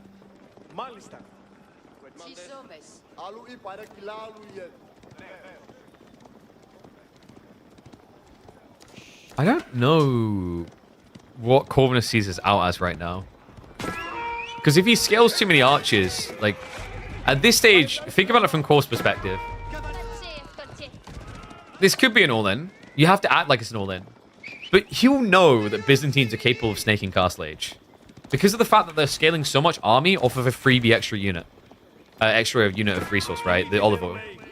It's like, it seems like they're going all-in when you think about raw army count, but the reality check is we can see they're stockpiling. This is the thing that people always toot about olive oil being ridiculous. It's not just that it lets you scale additional military. It's also the fact that it lets you scale additional premium military.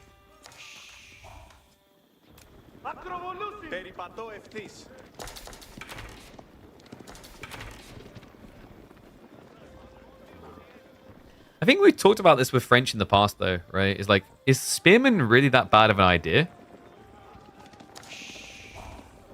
Because if your opponent reacts into archers, you can always come back with the knights, and it's fully justified. Then it's javelin archers versus knights. And I do think that for French and Jean, spears still get slept on a lot against Byzantines. Because javelins hate them. Limitane are a bit tankier than standard spears, sure, but like it muddies the fight, because you can go spears and come back for knights, right? And then you basically engage spear on Limitane, and then knights charge afterwards. There's no brace. So you get your damage in. Also gives you this really cool dynamic where you can rotate knights around the back, and the Limitane have to pull back. So then your spearmen are still attacking the enemy from behind while chasing, which is also then bringing the spearmen closer to the javelins. So, I don't know, like, I do want to see more people trying the spearman route. I think with pro scouts meta especially, it's very viable. Before, you could argue knights plus spearmen is very difficult to scale when you're pinning your base. But if you're pro scouting and you get a few distacks in, I mean, what's the problem here, right? You've got several thousand food extra to work with. Gov, he's now stuck an age behind. He's got a 6 worker lead, but actually he hasn't. System buffs. It's inflating Vortex's economy, so they're actually close to neck and neck. Then we add in the olive oil we were talking about. Now the Golden Horn Tower producing units as well. Vortex is ahead in many ways. Javelins are going for the trade out. He is targeting one by one, so this is very much an overkill with the veterancy on Javs. There's just not much of a cavalry threat here.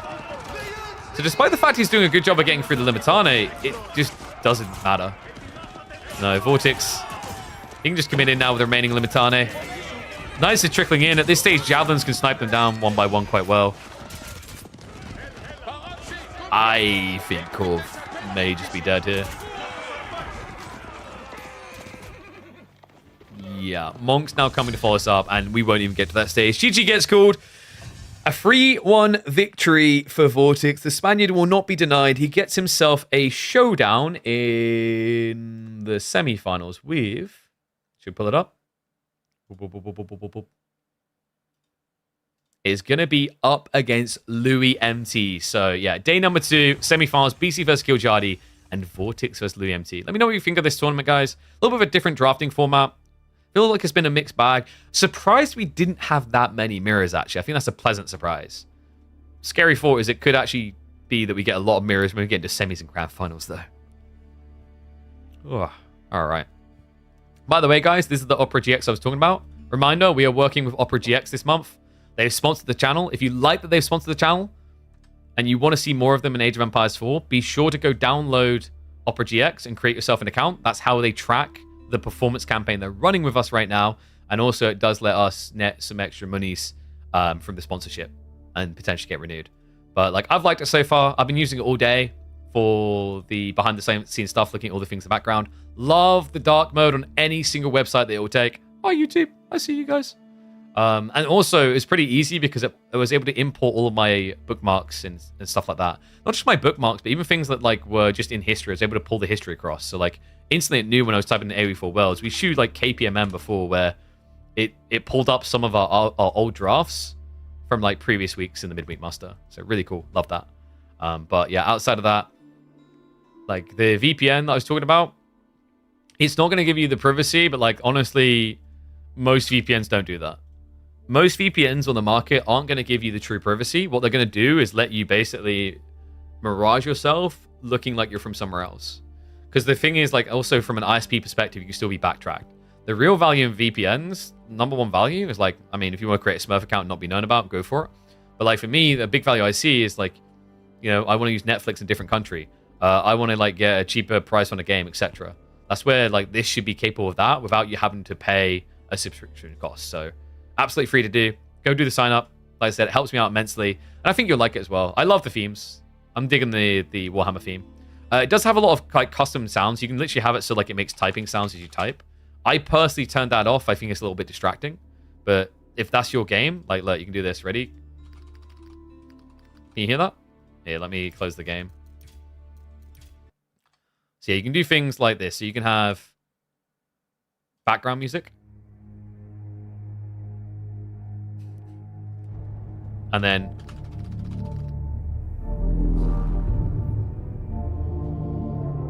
very Warhammer themed. But yeah, you have like typing noise as well. Some people dig that. I'm not crazy about that detail. But yeah, I like these other elements. I really am going to be like leaning into using like the insta click throughs a lot more as well, like Twitch, Twitter, all this stuff already there. Instead of having to type them in, it's pretty handy just to be able to click and go through. And then it pulls out like a little tab so you can sign into these things. I like it. It's pretty cool. And then if you're looking for the efficiency play, that's another big sell point that they have. Is like you can butcher this and pull it down to its minimum, removing things like ad block, etc., everything else, and also then putting limiters in place. We showed this a little bit earlier. The things like the GX control, so you can do RAM limiters, network limiters. I personally don't need these. It doesn't affect me, but I know there's a lot of people there that are maybe holding off upgrading. They don't have as much RAM. They'll find this tool very helpful. Opera GX is something that we want to try. Perfect time to do it, mate. ! Opera GX. Check it out. We're doing a campaign with them this month. So yeah, let's hit it out of the park and see if we can get them to renew for additional months. But yeah, it's really cool. There is other quirky elements. Like they've got like these games over here. Like you can literally click through and play like little games. Within, okay, these ones are the mods, but there's like game ones, like city limits. I don't really care that much for these. Some people find it quirky, just discovering weird little browser games. But it's like, there's a lot of cool little thoughts. I think one of my favorite ones I loved was, oh, let me see if I can find it. I've forgotten where it was now.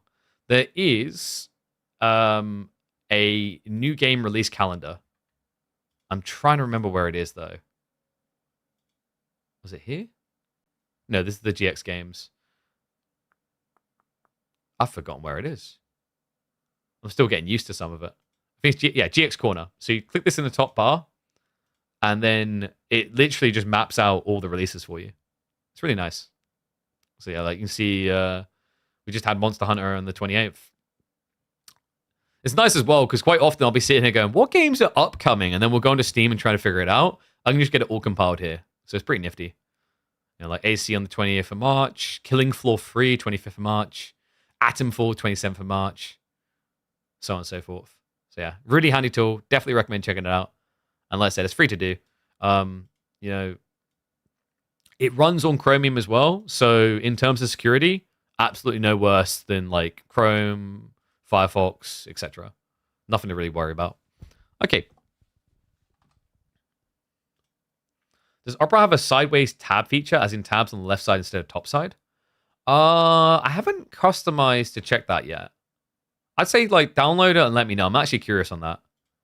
Because it's already got the sidebar there, remember? So it's already using the sidebar for all these little things. So like, for example, I can just do this and then it pulls out the Twitter piece. You guys just can't see it because I think it hides it for security reasons from OBS capture because of the login screen. But like you've got TikTok here that can come up, Instagram, Twitch can come up as well. Like it can do it all. It's really cool. All right. Not in mind though. I think we'll get ready to round out the stream, folks. It has been fun. But it's time to go. So we're going to get ready to end the stream. What I'm